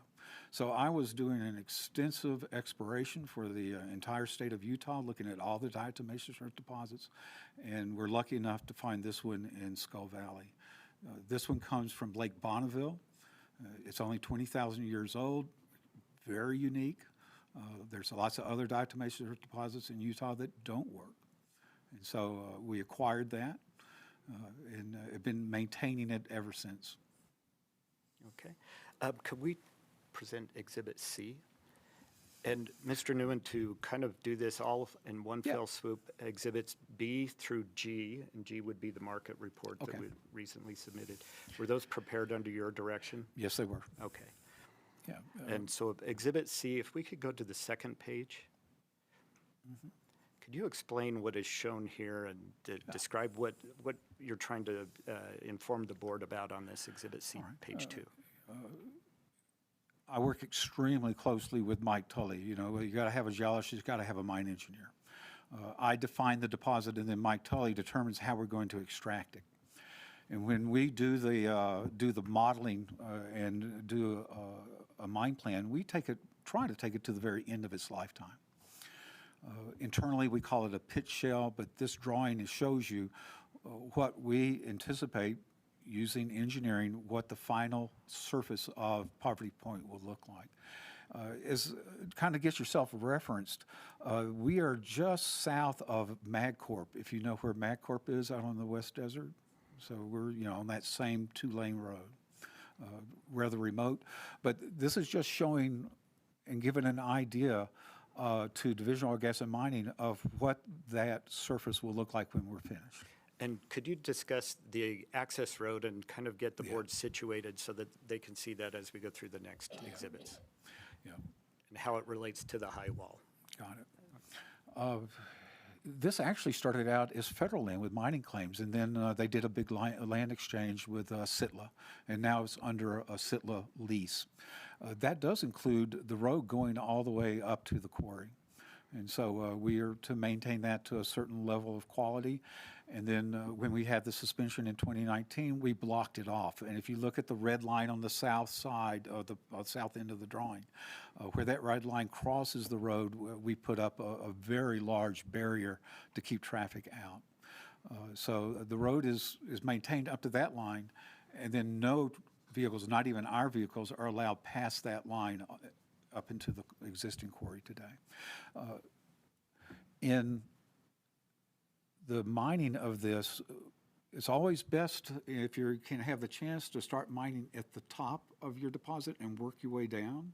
And so in an aerial photo later on in an exhibit, you'll see that we installed a road to actually get back to the top and start extracting it from the top down. And so those are the two roads at Poverty Point. And how does that affect the high wall that has been mentioned in the board's order in the 2000 or the 10 matter? When it was active, of course, we're under MSHA regulations, and that does require berming. And so we have what's known as a toe berm at the bottom of the high walls, you know, to stop any rock that could fall down.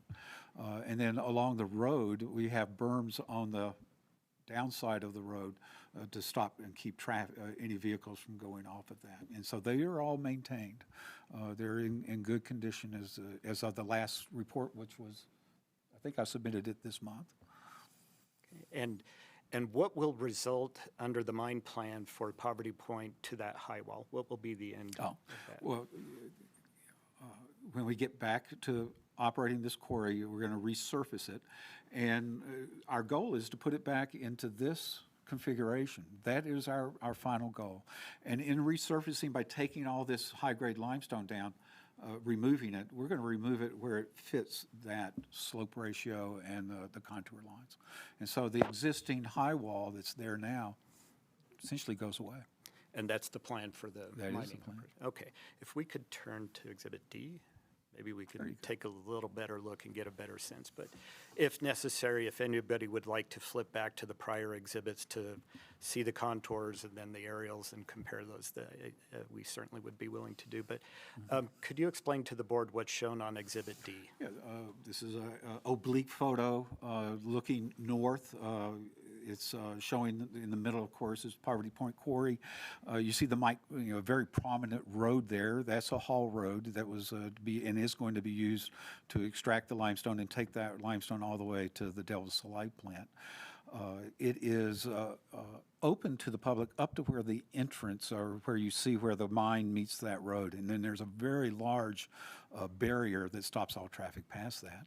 And then if you look to the right or east side, you can see that curving road that goes back up to the top, where when we start mining again, we're going to start at the top and work our way back down to the bottom. Okay. And then you'll see later on some photos with some close-ups. And maybe next page. So this is page 2 of Exhibit D. And could you explain what's shown? Same photo, except it's vertical. You're looking straight down at it. Of course, north is at the top, and there you can see the prominent, haul road on the south side of the photo, or lower half of the photo, and then you can see that circular road on the east side going up to the top of the quarry. And does the road end at the top? Yes, it does. Okay. Okay. And if we could go to Exhibit E. Okay. And Mr. Newman, could you explain what's shown in Exhibit E? These were photos just taken this quarter. I was out there in February and then out there in March. Are they the same photo? Yeah. I mean, these got it. One's the top and one. One's from above and one's from the side. Thank you. The top photo, you can see my vehicle, that's the white Suburban there, parked where the large barrier is. And that's one of our plant employees with me, and you can see him standing there. He's standing right at the large barrier that we created to keep all public traffic, including ourselves, from going into the quarry. So that's looking west as you go, and you can see that that we were in the process of mining that material, and it'd be simple enough to start right back up when we get the chance.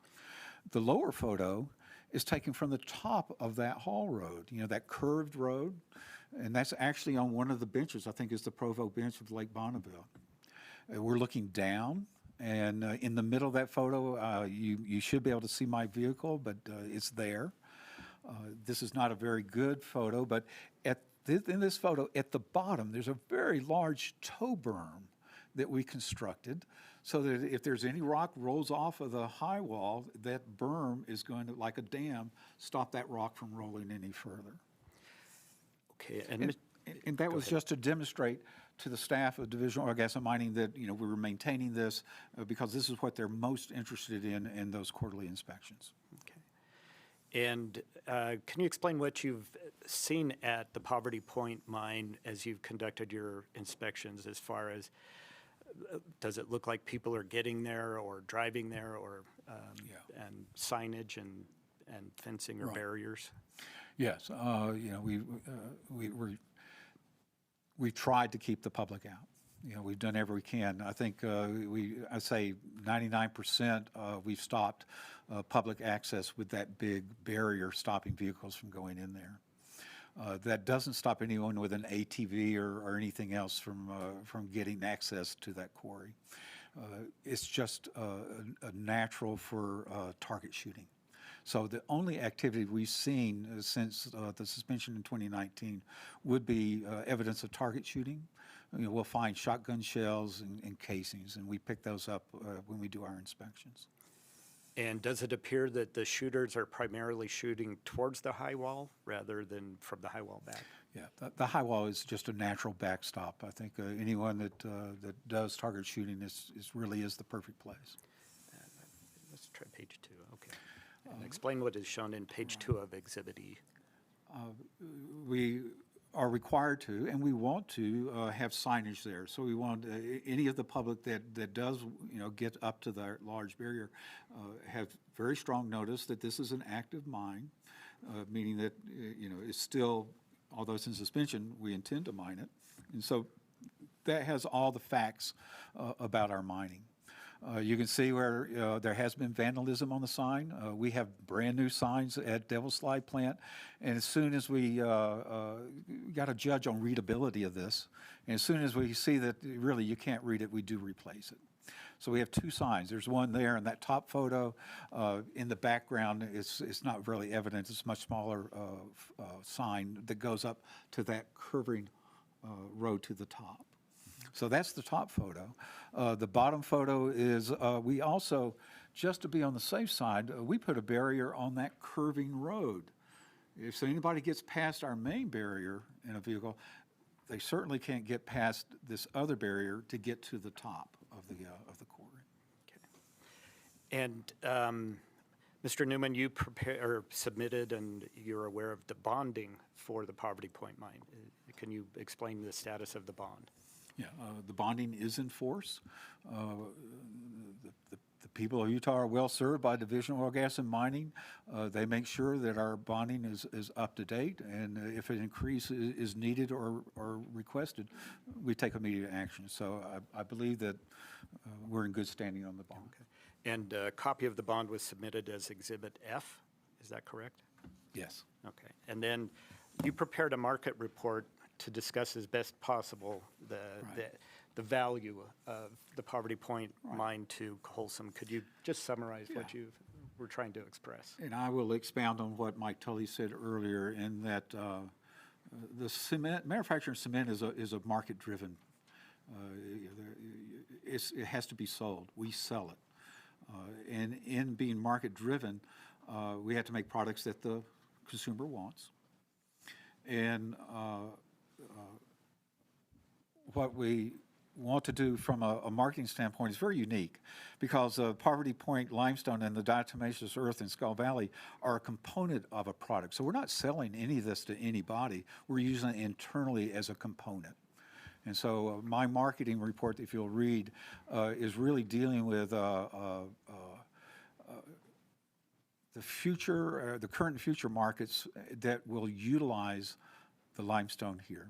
As Mike Tully had mentioned earlier, we're getting some from Round Valley, but our future is at Poverty Point. This is what we need. We have control of it. We have long-term leases, have a great relationship with the landowner, and so we will be coming back to Poverty Point based on market conditions. And so, as Mike was saying, we do see with that computer modeling that he talks about, 5-15 years is a good number.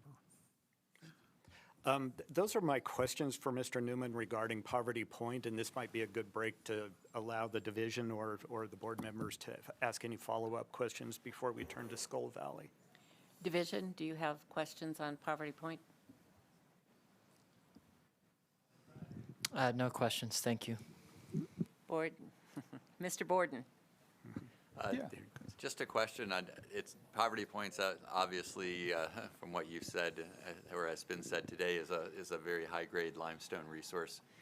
I'm just curious, what is it that makes it unique as far as the depositional environment? Yeah. There was a no-clastic, silicate source, I assume, nearby during deposition, or could you just tell us a little bit about it? As a geologist who looks at a lot of the Great Blue, it essentially it encircles the Great Salt Lake. It creates all the high points. It's on Antelope Island. It's just everywhere. And when I look, what I see is an absence of chert nodules. The chert nodules are in limestone. They're kind of like boutonage. They're silica concentrations, and we just don't see it there at Poverty Point, or it's a higher concentration. And for my core drilling, and we do a lot of core drilling called a variogram so that we get valid data between the holes and all of that, it's low in silica. And you can do that at any other Great Blue that I've found so far. This is the best. Now, I continue to look, But so far, I haven't found anything that a previous geologist, thank God, has found this one. Thank you. Other questions? Mr. Yeah. Galecki? Yeah, I had a couple quick questions. So, did you start the Poverty Point mine? Yes, we did. It was by a geologist who's retired. His name was Bobby Anderson. And what year was it first opened? If I can just say the 70s. Okay. Yeah, that's these great. were unpatented mining claims. And when's the last time it was is it currently active? No, it's not currently. It's under suspension. Okay. And, when but was it we last fully currently antici- active? Say again. When was it last currently active? Oh, active, I would say It's in the between 2010 2015. I think it was 08. Thank you, 2008. Yeah, I believe that's in the orders, and I don't believe there's been Okay, mining since the thank you. prior orders, is what my understanding. That's true. Okay. Yeah. Are there any other questions? Okay, are we going to move on now to the other one, Skull Yes, Valley? we'll move to the 11 matter specifically, and Skull Valley, and just once again, bring up Exhibit B to situate the board where we're headed. You bet. And if we could go to Exhibit C. Mr. Newman, could you explain what Exhibit will. C depicts? Anybody who's been down Skull Valley will remember it. You know, you go on I-80 and where Carlin Salt is, you go south, you go through the Goshute Indian Reservation, and you go south, and there's a turn that goes to the Dugway Proving Ground to the west. If you go east, we're on the old Lincoln Highway, which is also the old Pony Express Trail. So we're way down on the south end of Skull Valley. This is a detailed map. It's what we want to look at is that black line there. That black line is the boundary for our quarry and our LMO. That is where the diatomaceous earth deposit is located. These were deposited when Lake Bonneville existed, 27 to 15,000 years ago. Extremely unique. I have sampled, I think I've sampled almost all the deposits of diatomaceous earth. Some work and some don't. It's very interesting from a chemical standpoint why they do and don't work. This one works. They were created by an embayment in Lake Bonneville. Water's running off the Salisbury Mountains. When they ran across the sandstone formations in those mountains, some of it, the sandstone silica goes into solution. That went into Lake Bonneville in these embayments, high concentrations, and the skeletons of diatoms are silica, not calcium carbonate. So that makes them unique. And I think, as I said about pozzolan or Roman cements wanting silica, well, diatoms are pretty much pure silica. Their skeletons are very small. Okay, if we could go to Exhibit D. Yeah. And just explain what is shown in Exhibit D, page 1. That is it. That's the diatomaceous earth. It's only about, 20 to 25 feet deep. Diatomaceous earth is white. And we call it diatomaceous earth. It's essentially diatoms, as you were mentioning. It's 99.9% diatoms, a little bit of calcium carbonate from mollusk, snails, and a little bit of alkali. And so that, that makes it very interesting. We had two entrances. So you see the white, that's the quarry. On the south end, there's a road going, the main road, that's the old Lincoln Highway. And then we had two entrances, one on the south end that goes north-south. And then if you look on the right-hand side of the photo, there's a road going east-west. And that is the entrance to the diatomaceous earth deposit or quarry. Both of those are now closed off. When it became private property under Castle Rock Land and Livestock, they put a fence around it. And so that entire area now is, I think, a 3 or 4 strand wire fence. And now there's only one entrance. There's a gate on that far right entrance to the road. D2? There it is. Just an oblique. Oblique photo looking north. That's showing essentially think of it as a haul road. When we get that quarry up and running again, we will reactivate that road. The trucks will come in one way and go out the other. Okay. But right now, there's a fence there. There's not even a gate there. And could we turn to Exhibit E? Yeah. And explain what's shown in Exhibit E. These are photos that were used in the quarterly reports that we make. The top. Which time? The most recent? The most recent, Okay, yes, thank you. The most recent one. And that was just a picture of the gate, that was constructed. And so we have not seen any public access, since Castle Rocket Land and Livestock have acquired that property. There's signage there that you can see that clearly says that there's an active mine there, gives some pertinent data.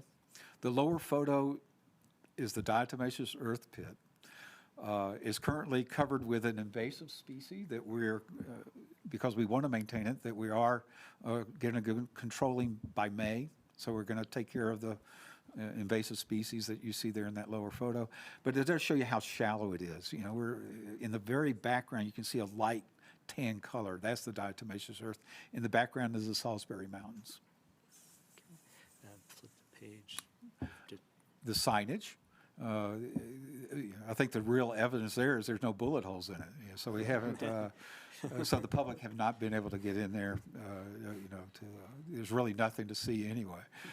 But we just want to make sure that the staff at Division of Oil, Gas, and Mining sees that we're in compliance every quarter, and so we take photos. And the next page. There it is at the bottom of the quarry. In the background, you can't see it, but there's a small high wall. The high wall isn't as high as the wall behind you, but that gives you a good idea of the dimensions of it. Okay. And in Exhibit F to the 10 matter for Skull Valley, you submitted a copy of the bond that is in place for the Skull Valley quarry? Yes, we are well bonded there. We're always strive to be in compliance with Division of Oil, Gas, and Mining's calculations.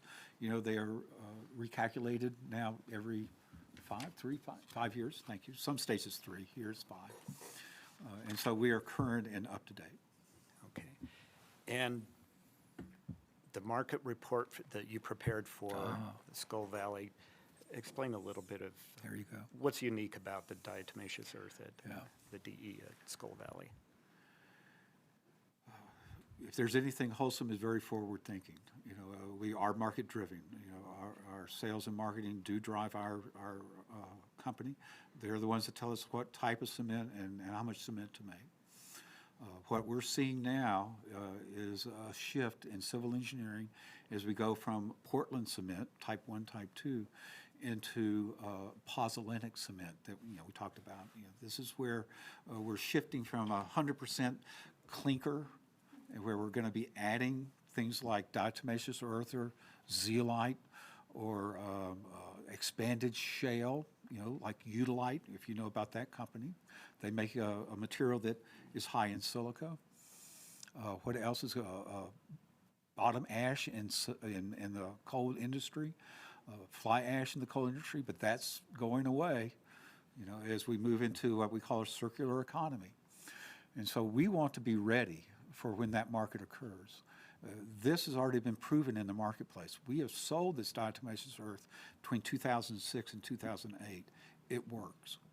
And so we want to hold this, waiting for the market to catch up. And as civil engineers and ASTM standards and all of that comes into place, Wholesome wants to be ready.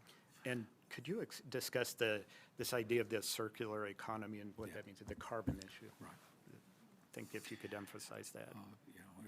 Everybody knows about climate change, and everybody knows about carbon emissions. And so the cement industry, not just us, but everybody, is very concerned about reducing our CO2 emissions. And making cement, we do produce CO2.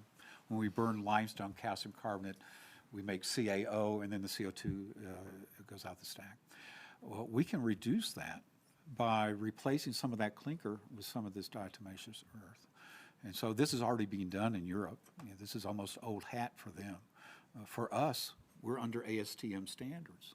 The civil engineers demand a type 1, type 2. Civil engineering is going to make those changes, saying that the highways, high rises, other structures, pre-stress, are going to use pozzolan cements. And so this is what that's going to be. That's why we're We really want to hold on to this. Does that, and then the circular economy is just part of that whole thing that's happening now. And this is suitable for use at the Devil Slide Cement Plant. Utah is blessed with pozzolans, and so I have no other knowledge except for what I read, but I see Utah is really leading the way.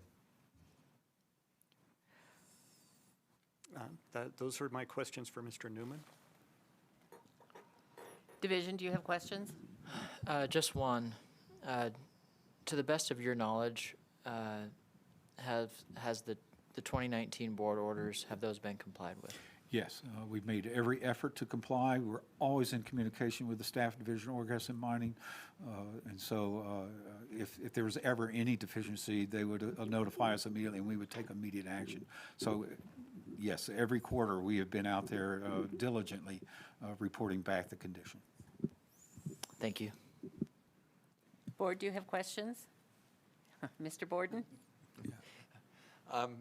What the addition of diatomaceous earth, what does it change the physical properties of the cement in a favorable way, or is it Yes. just a one-for-one substitute that leaves it about the same? Yeah. I mean, there's some really positive attributes to pozzolanic aroman cements.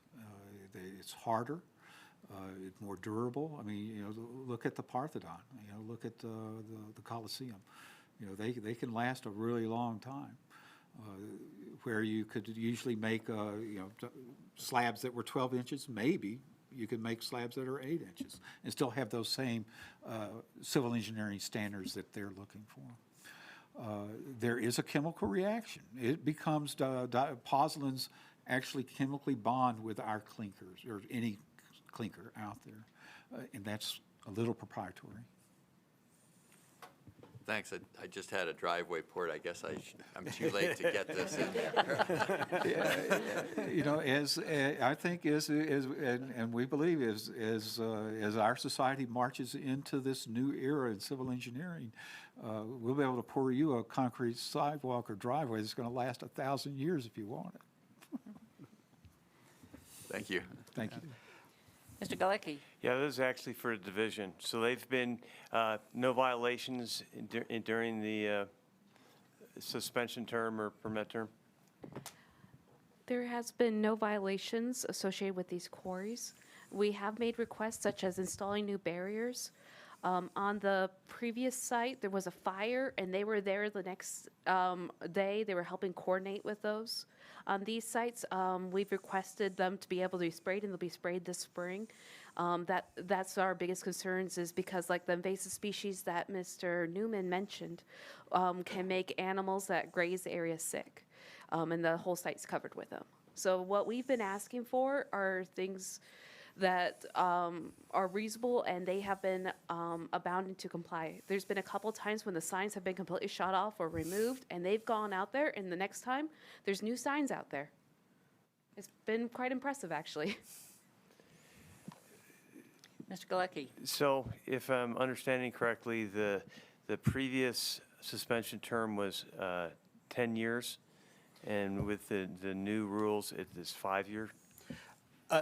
If I could explain that, because I actually had to go back and watch the prior proceedings and kind of stealth my way through the prior regulations.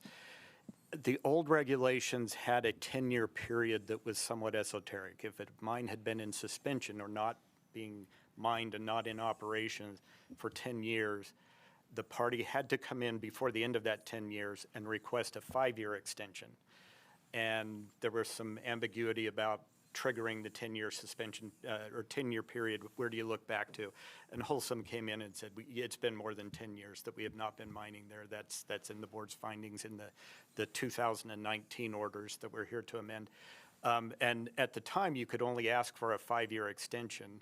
And that's kind of what I was alluding to in my opening statement about the new regulations that were adopted a year later.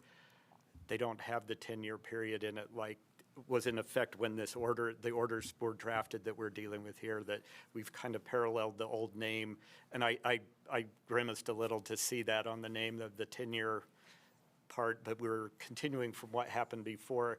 There's not a specific 10-year period in the regulations now. Now it could be shorter if there's a problem at the mine. They may have you shut it down earlier, or it could go longer. There's not that kind of, those deadlines just aren't in the regulations anymore. And that's really the request Wholesome has made, is let Wholesome go forward under the new regulations as that operates. And let's kind of vacate the old orders that have those lingering attributes of the old regulations or the old rules. Ms. Sierra? Did you say there were endangered species in the area?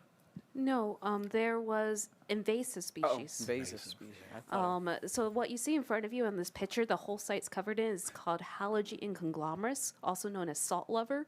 And it just grows and will completely take over a site. So when they left, the site was barren, and then all of a sudden we came in and completely took it over. And because there's so much salt in it, it will actually make cows' stomachs sick and could kill them.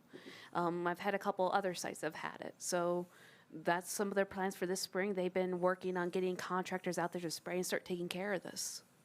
Thank you. I need a new hearing aid. Mr. Church?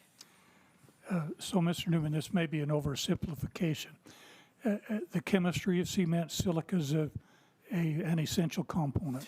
Yeah, that was a great question earlier that you asked. We get our silica, as Mike said, we need those 4 ingredients: calcium, aluminum, silica, and iron. Our silica is coming from Devil's Slide. There's a red sandstone there. And so we're getting the silica to go into making the cement from that sandstone. But the diatomaceous earth, although silica, we're using it as a positive, not as a main ingredient into the making. Okay, so this Skull Valley being in suspension is a direct result of the type of cement that you're making. When you make pozzolan in a greater amount, then you're going to go use the diatomaceous earth? I would say the suspension is that we're waiting for the market to catch up to us, in that we're waiting for new ASTM standards to sell it. They're going to demand these standards. That's called ASTM, and pozzolans will have their own standards. So we're ready. So when the market demands it, we'll have it. I hope that answers your question. Yes, thank you. Okay. We would never use this as a raw material. It's too valuable. Any further questions? Division, any additional questions? No additional questions. Thank you. Thank you. Thank you. Madam Chair, I'm sorry to do this, but this is in response to something the division asked, and it's about the bonds. Going forward, what's going on with the bonds at both of these sites right now? Yes. We have a roadmap where we're going back to all of our plants, quarries. Devil's Slide, we're going to, I guess it was the term reapply, or we're going to we have to reevaluate the bonds anyway every 5 years. And so we're doing Devil's Slide first. We're going to do Poverty Point next, and then I think Skull Valley is already well bonded, but at least we'll go through that process. And so working with the staff, Division of Oil, Gas, and Mining, we have a roadmap in place. They know this roadmap, and we're in constant communication with them as we proceed. Correct. And I just asked that question to let the board know that they are updating their bonds. They're not sitting on what happened years ago. They're staying in compliance with their LMOs so they can keep these pits ready to go. There's no lapse in bonding coverage moving from one rule to another. Done. Everything just continues. Okay. Do you have a sum? Yes, if I may, if it's time. That's true, as everybody knows, and it's been discussed here. These 2 sites are not in operation now, but we believe that showing what Wholesome has done to comply with the orders over the 5 years, the studies they have, the analysis that they know, kind of the plan, has shown that having these reserves ready to go, they're permitted, they could go into operation right away, is makes them valuable to the continued viability of the Devil Slide plant going forward. And they're ready to react. They're taking care of the situation on the ground, being careful so that there's no public safety, health, and welfare issue.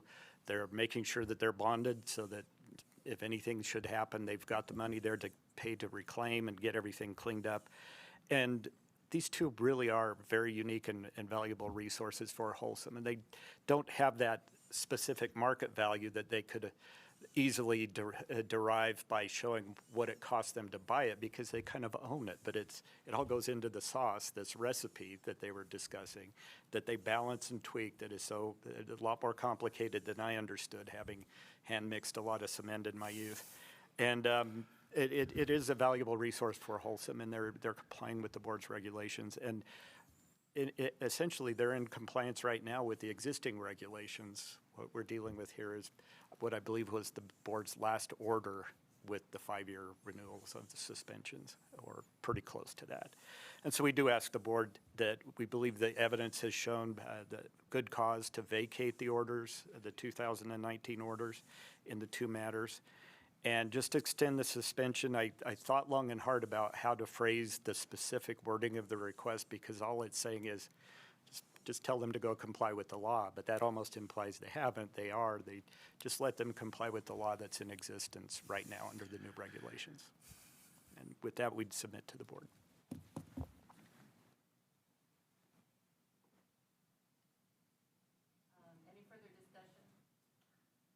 Any further discussion from the division? Yes, Madam Chair. Just to report that the division has reviewed the amended request for agency action for the 2019 10 and 11 matters, and has, and based on the evidence today, has no objections. We agree that the updated rule should govern the suspension going forward. Does that rule have a number or a name? Yes, it is. 647, oh, yeah, 647-4-117. Thank you. And that's what I show as well. Yeah. Okay. All right. Let's move for submission of exhibits. Oh, correct. In fact, that was my last note Let's here. do them separately. Let's Okay. do 10 first. In the 10 matter, Wholesome moves the admission of the exhibits and that the board take judicial notice of the letters of record, letters of support from the landowners that are on the docket. Have you submitted? They're on the docket. Okay. Okay. They were filed directly with the board. So we're doing A through F? A through G. G was the market survey. I apologize, I should number them. With the removal or without the inclusion of the SOSA resume in Exhibit A.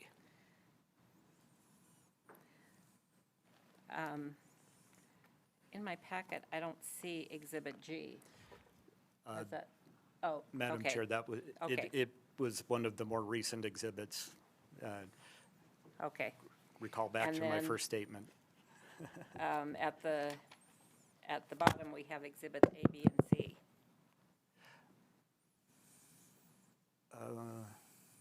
So there were exhibits attached directly to the amended request, and then Okay. the petitioner's exhibits that were submitted separately that were Okay. A through F, and then more recently, G was submitted the market report for. Okay. For this. Okay. Any comments? Admitted. Those are Okay. admitted, and then let's move on to 11.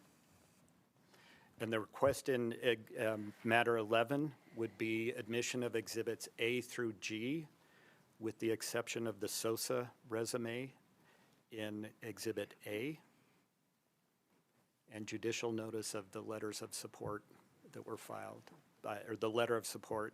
So in the 11 matter, that would be from Castle Rock Land and Livestock Company. Okay. All right.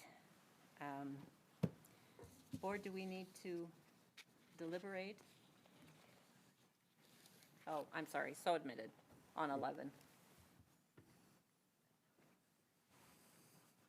Do we need to deliberate? Are we ready to go forward with a motion? Just a question, is one motion for both cases, or do we need two motions? I think we have to have two motions because we've got separate issues. They're going to probably be the same, but Okay, Madam Chair, I make a motion I move that the request be granted as far as the Poverty Point mine, that it should be extended. Do we have a second? I'll second that.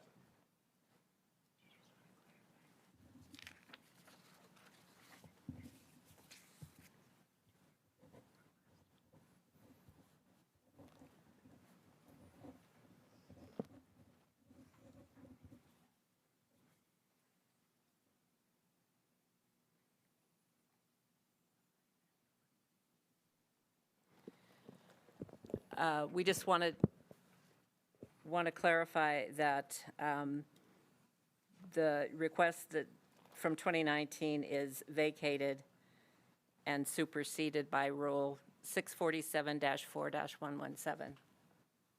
Correct. Okay. Yeah. Do we have a second to Mr. Church's motion? Any further discussion? Those in favor? Aye. Those opposed? The motion carries unanimously. Then we need to go to the same process for the next matter, 2019-011. Do we have another motion? I move that we approve the request for agency action at the Skull Valley Mine, and that includes vacating the 2019 orders, which will be superseded by R 647-4-117. And a second, please. I second. Do we have any discussion? Seeing none, do we have a vote? All those in favor? Aye. Opposed? Please show that it was unanimous with the quorum. Okay. Thank you very much. Are there any orders that need to be done? Mr. Welch, would you please prepare the applicable orders? I sure will.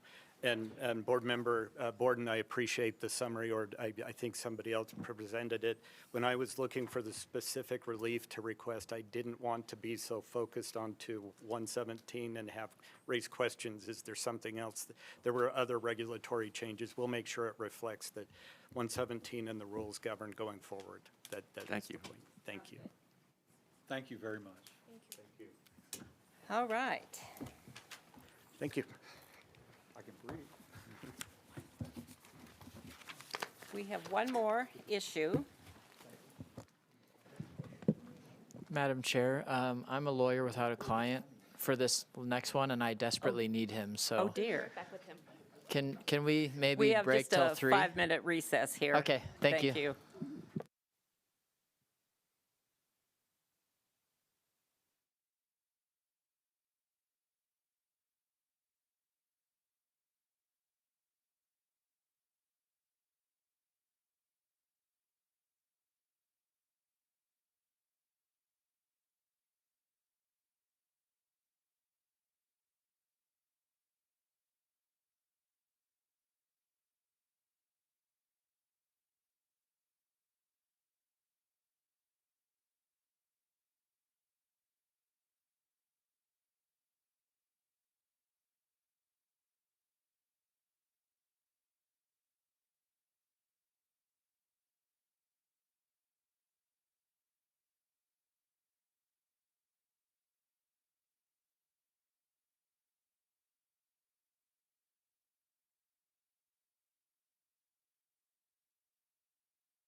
We're back on the record with the final petition today. This is docket number 2024-019, cause number RMNRL 2024-01, in the matter of formal rulemaking to amend the large mining operations rules pertaining to whether changes to a large mine notice of intention constitute revisions or amendments. Mr. Wright. Gary White, Assistant Attorney General with the division, representing the Division of Oil, Gas, and Mining. And to my left is Mr. Wayne Western, Minerals Program Manager for the division. Would you like me to proceed? Yes, please proceed. Thank you, Madam Chair. I will be proffering a lot of information about the proposed rule change, but I expect if there are questions that Mr. Western will be addressing most of those. So at this point, if we could have him sworn in. Please raise your right hand. Do you solemnly swear that the testimony you shall give in this matter shall be the truth, the whole truth, and nothing but the truth, so help you God? Thank you. So this request for updates to two rules is largely because of House Bill 353 relating to large mine operations.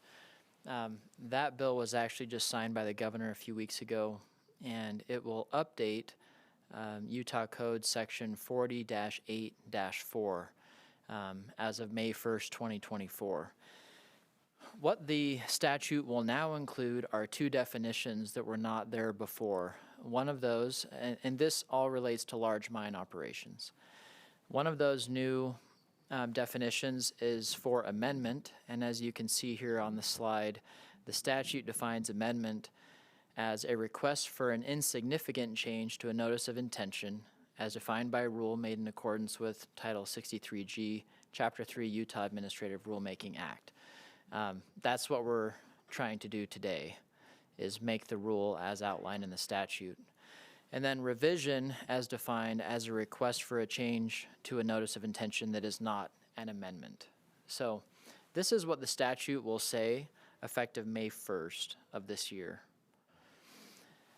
The current rule language that's in place, we have two different places in the rules that attempt to define this distinction currently. And as you can see from these rules, and as I will explain, there's quite a bit of ambiguity and vagueness in the current rule. So under the present rule, amendment is defined as an insignificant change in the approved notice of intention. And revision, we get a little bit more meat there. It's defined as a change to an approved notice of intention to conduct mining operations, which will increase or decrease the amount of land affected, or alter the location and type of on-site surface facilities such that the nature of the reclamation plan will differ substantially from that in the approved notice of intention. In a later section of the rule, amendment is again defined as an insignificant change to the approved notice of intention. And the current rule states that the division reviews those changes to make that determination of significance on a case-by-case basis. Because of some of this inherent ambiguity, the division has adopted a written policy, which it has used in the past to try to distinguish between a significant change and an insignificant change. So what we are hoping to do with these rule amendments is to make that more concrete so that operators have some more information about, well, is this going to be a revision or is this going to be an amendment? So the next slide includes the language that is in the proposed rule change. Now, just a little bit of background on this. Working with the division, this was sent out to industry, and we did receive some comments back about the original version of the rule. We reviewed those, and we have updated some of the language, but some of the requested language has not been adopted. So I will attempt to go through that as we present the proposed language today. So first of all, we would propose that 647-1-106 be updated to these new definitions. First of all, under amendment, it would be updated to indicate that an insignificant change is outlined and a later rule section 647-4-119. And then revision would be simplified in its definition to mean a significant change outlined in those same rules. Now, getting into the meat, the current version of 647-4-119 really only includes section 1 here, but we would propose that these additional sections be added. So what you're seeing here, the red underlined language, has to do with an initial determination of whether a proposed change is significant. So, for example, if something includes any of the foregoing, then it will be considered significant automatically. Excuse me, it will be considered insignificant automatically. Did I say that right? Okay. So, and you'll see in blue, these are the changes that were suggested by industry with just a few modifications. So if there's an increase of the large mine site by more than 10 acres or 10% of land, or in an unincorporated area, or 20 acres or 20% of land in an unincorporated area, that would be considered insignificant. Second, if the division anticipates an increase in bond, which is no more than 10% in an incorporated area or 20% in an unincorporated area, that would be considered insignificant. And finally, it's considered insignificant if it's administrative action, repair or maintenance, minor expansion of facilities, or a minor increase in storage capacity. So these rules will govern whether something is insignificant. I should note for the board that under section 2A2 as proposed, that blue language, the industry recommendation, I believe, was 25 to 40% of an increase in bond. But the division felt like that was too high, and we have reduced it to 10% to 20% of an increase in bond. Now, if any of the following, this is subsection B of the proposed rule, if any of the following take place, then it will automatically be considered a revision because it's a significant change. So these are things like a change in the treatment, location, and disposition of any deleterious or acid-forming materials. Second, a change which will have an adverse impact on fish, wildlife, and related environmental values beyond those previously considered. Or 3, impacts proposed in the permit change that are significant enough in the professional opinion of the division staff to warrant a need for public comment. And that will be analyzed on a case-by-case basis. I would note here, Madam Chair, that subsection B2, the industry comment that we received was to remove that section, but in consultation with the division, it was decided that adverse impacts on fish, wildlife, and related environmental values would need to be handled through public comment and thus a revision.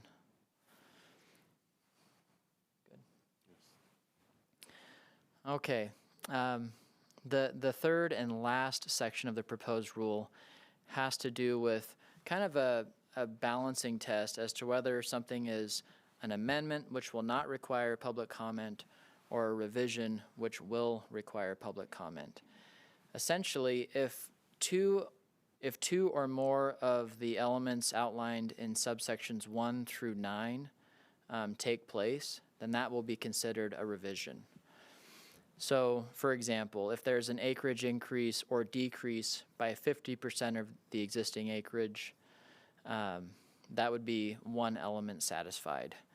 If there is an anticipated surety increase by 25% or more, that would be an element that would be considered toward revision.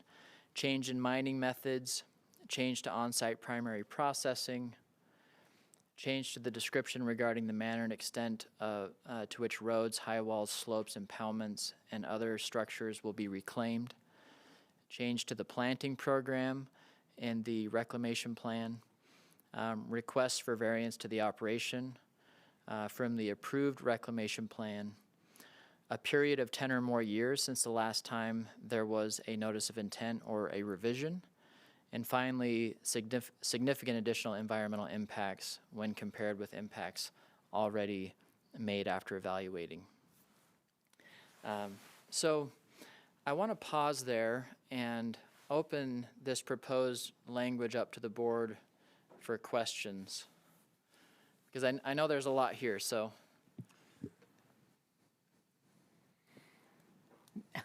Mr. Borden. I don't have the language right in front of me because it was earlier, but you'd shown some language in blue that was Yes, I can go back. 10%, 20 acres, 20%. And then, so that's very clear, but then later you have 50 acres or 50% as one of your criteria. Isn't it already triggered if it's 10 and 20? So you would never even reach that 50 as a threshold. It's a great question. So under 2A, these are things that are not going to trigger a revision.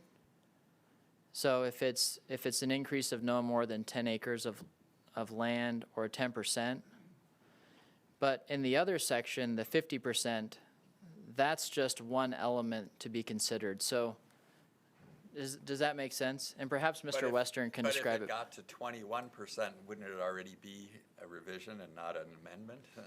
Not necessarily, as I understand it, but if you'd like to chime in here.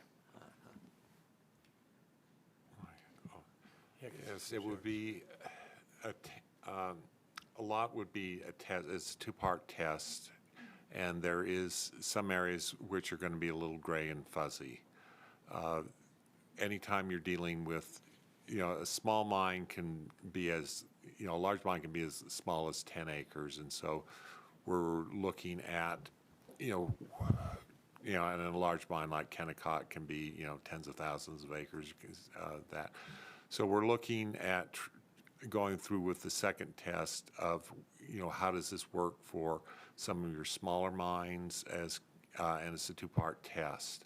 We also have in their language that would say that a revision, could be determined, we could have a revision if the staff believes that it is. So there are going to be some fuzzy areas in the statute that we're just trying to work with.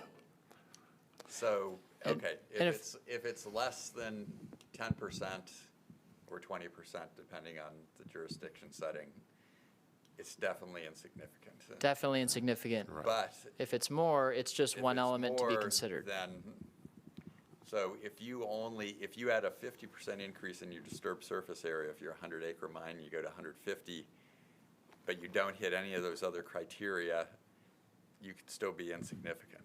Yes. Correct. And then it would also be like if you have a 20-acre mine, 5 acres could throw you into revision. So this, which in most cases I'd say is pretty insignificant and should just be handled as a revision. An amendment. An amendment. Okay, I get it now. Thank you. Thank you. Yeah, it's a great question. So on the revision change, that to define revision, do you see that as increasing more events coming from a large mining operator in Utah right now, such as the Kennecott mine? Do you anticipate that will increase more that you're going to be evaluating? I think most of this was trying to clarify what exactly is an amendment versus a revision, because everything in here has been vague. And yes, we do anticipate that many, the mining industry is just going to continue to grow. So everything from Kennecott to small operators, we're going to get more and more in. We want also at the very beginning, we're going to we need to make a determination quickly whether it's going to be a revision or an amendment so that we can put it out to public comment. So these will be things that we can, a checklist that we can go through rapidly and say, this is a amendment, it's going to be insignificant, you do not have to go out to public comment. Or, very quickly, we can do a checklist and say, okay, this does look like it's going to be a revision. We do send it out to public comment, so it's a very quick screening for it. And if I could just add to that, and again, tie this back to those statutory changes coming May 1st, under those amendments, the public comment period happens at the front end as opposed to at the back end. So the division's ability to quickly determine whether it's a revision or an amendment is important.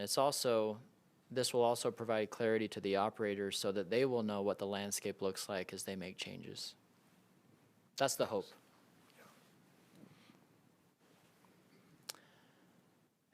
Any other questions? Yes. One last thing, a lot of this is triggered by surface areas. And are we just talking about surface area of planned disturbance, or are we talking about surface area of the permitted area, which they're not always aligned, obviously. Do you see what I'm talking about there?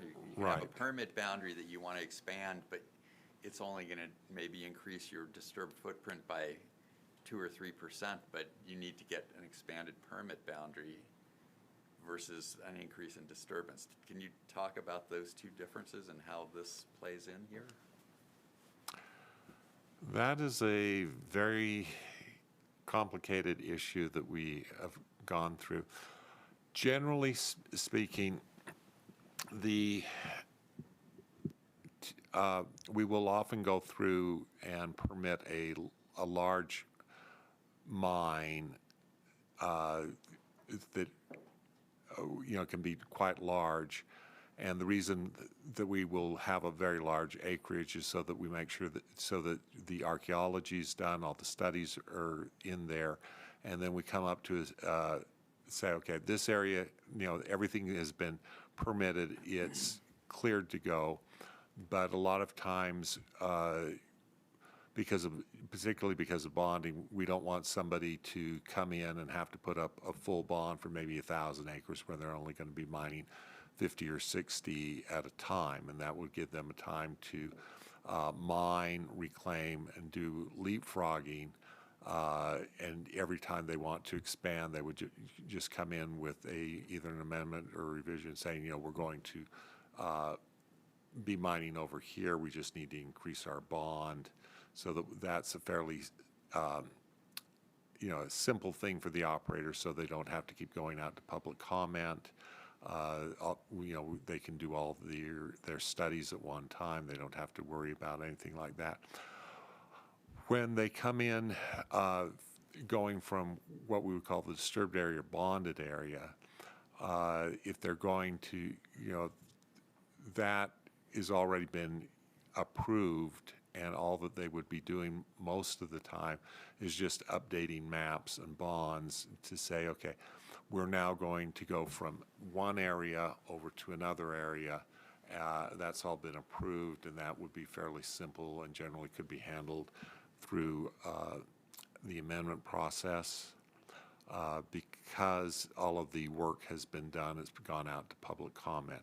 If they wanted to if they were permitted for 1,000 acres and they wanted to expand that permit boundary, then we would go through and make a determination whether that's insignificant and should just be handled as an amendment, or the additional increase should be handled as a revision.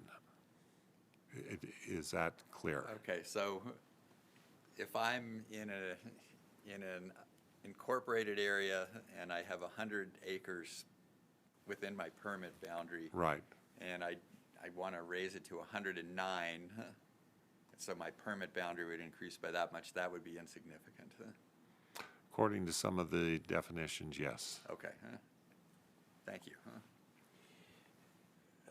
Can you, Madam? Yes. Can you flip to Part B, I believe, next page? Okay, sorry, the next page then too. And this slide, there's basically two parts, subsections 1 through 4, and then 5 through 9. So on C2, so go back and see, why would a decrease be part of an amendment if you're decreasing it by 25%? If, You mean a revision? yes, why would it be? So, yes, Yeah. why would decreasing your bond by 25% or more cause a revision for a public notice?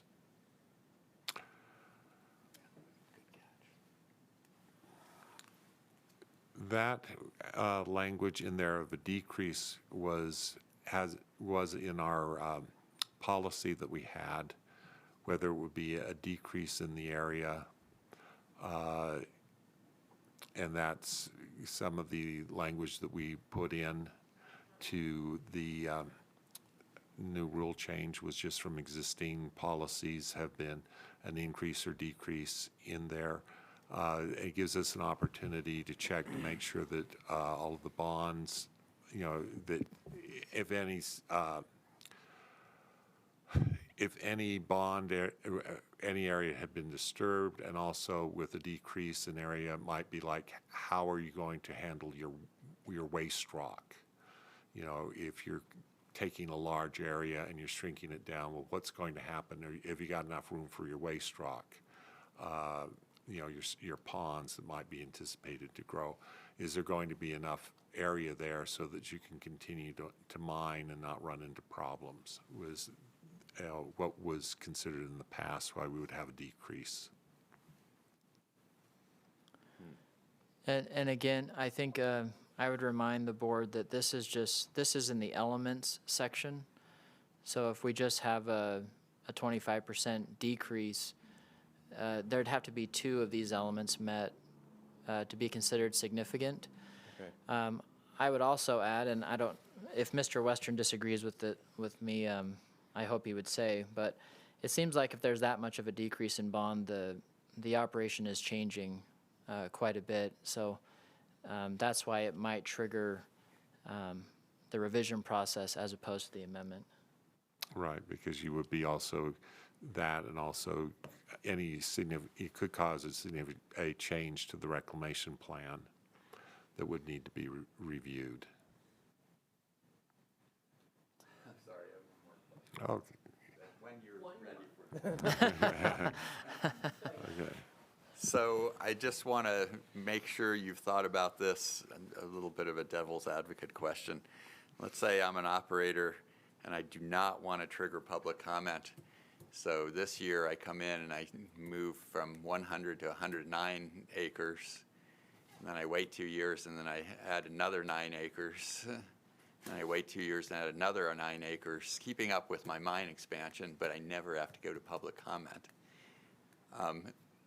How do you prevent that kind of segmentation of net impacts to stay below thresholds, even though the net impacts are well above?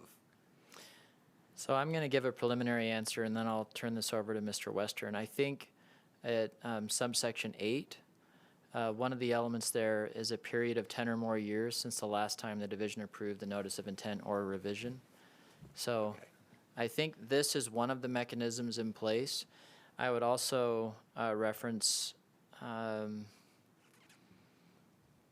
this was B3, where the impacts proposed in the permit change are significant enough in the professional opinion of the division staff to warrant the need for public comment. So I might be speaking out of turn, but I think that these are the provisions of the rule that are meant to address that kind of potential situation. Yeah. Okay, I didn't, that makes me comfortable, thank you. And also for the okay, we do not deal specifically with archaeology, but because this is an undertaking, we have to consult with SHPO, and SHPO on their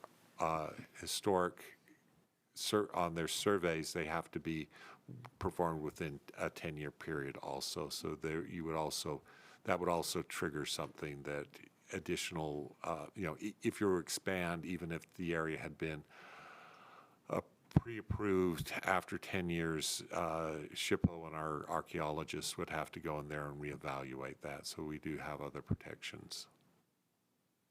Thank you. This is just more of a comment, and actually seeing that the work that's been done for clarifying between amendment and revision, it provides good direction for large mine operators. So I'm in favor of it. Thank you. Would you like me to finish, Madam Chair? Could I ask a question? Absolutely. So you've had some changes here that were suggested by industry. Who have you worked with in the informal process? Have you had it reviewed by industry, what you're proposing here? Ms. Balliff with the division provided the original version of the proposed amendments to industry. We received comments back via letter from Dave Callis, and I can't recall the name of the association that he represents, but I can find that if you'd like. Let me do that right now. I think it's Critical Infrastructure Material Coalition. That's correct. Also, for the record, I'm Natasha Balliff. I'm the Legislative and Policy Coordinator. We also included, I know we reached out to Trust Lands, BLM, UMA, Dave Callis's group, the Critical Infrastructure Material Coalition. I think that might have been it. I can go back and look at my email to see exactly who I sent it to. Was it run by the board or board council? Do you recall? I don't recall. Okay. It should Okay. have been, but that could have been just an oversight on my end. No problem. The proposed rule was included in the notice of agency action Okay, that was filed. great. All right, board. I think we should maybe deliberate just a few minutes so we can read through the whole thing one last time, if that's all right with everyone. Could we retire? Thank you. We're going off the record.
We're back on the record for this final item. The board has talked about this rule and going forward, and we don't believe we have had adequate time to review the draft that's out there and suggest or approve any changes in it. So we are going to deny this request today and request that we be rescheduled in April to discuss. Oh, I'm sorry, proper language. Continue the matter until April. In addition, we would like to know who has been included in the notification so far, just so you know who's been notified. And request again that you provide copies to all the board members and the board council of where we are so we can discuss it. Some of the board members think they may have some input, and so we'd like to think about it. Is there anything else that any board members would like to add, Yeah, Mr. Moon? maybe resend the latest draft to all, like Yeah. UMA and, all those parties, just to kind of remind them, hey, because it was just curious that there wasn't much input other than from that one party, just to make sure that it's on their radar. Okay, thank you. And one more suggestion is, once we see who the list is, and maybe not, there may be some others that might need to be included in terms of the consultation. Okay, if I could just make one statement, Madam Chair. Just as a reminder, this is the beginning of the process. Once the board initiates the formal rulemaking, we send this out to the Utah Office of Administrative Rules, and then there is a formal process for comment and opportunity for a hearing. So just so everyone's aware. But I think the board would like to be included in the Sure. informal process before it goes formal. We're responsible for these rules, and in terms of their construction, we'd like to be part of that and not just come in at the formal rulemaking stage, because like I said, there may be some suggestions from the board to make what you've proposed different, hopefully better, but. Absolutely. I was just responding to the comment about industry having an opportunity. Any other comments? Do we have a motion from anyone to continue this until the April meeting? So moved. Second. Any discussion?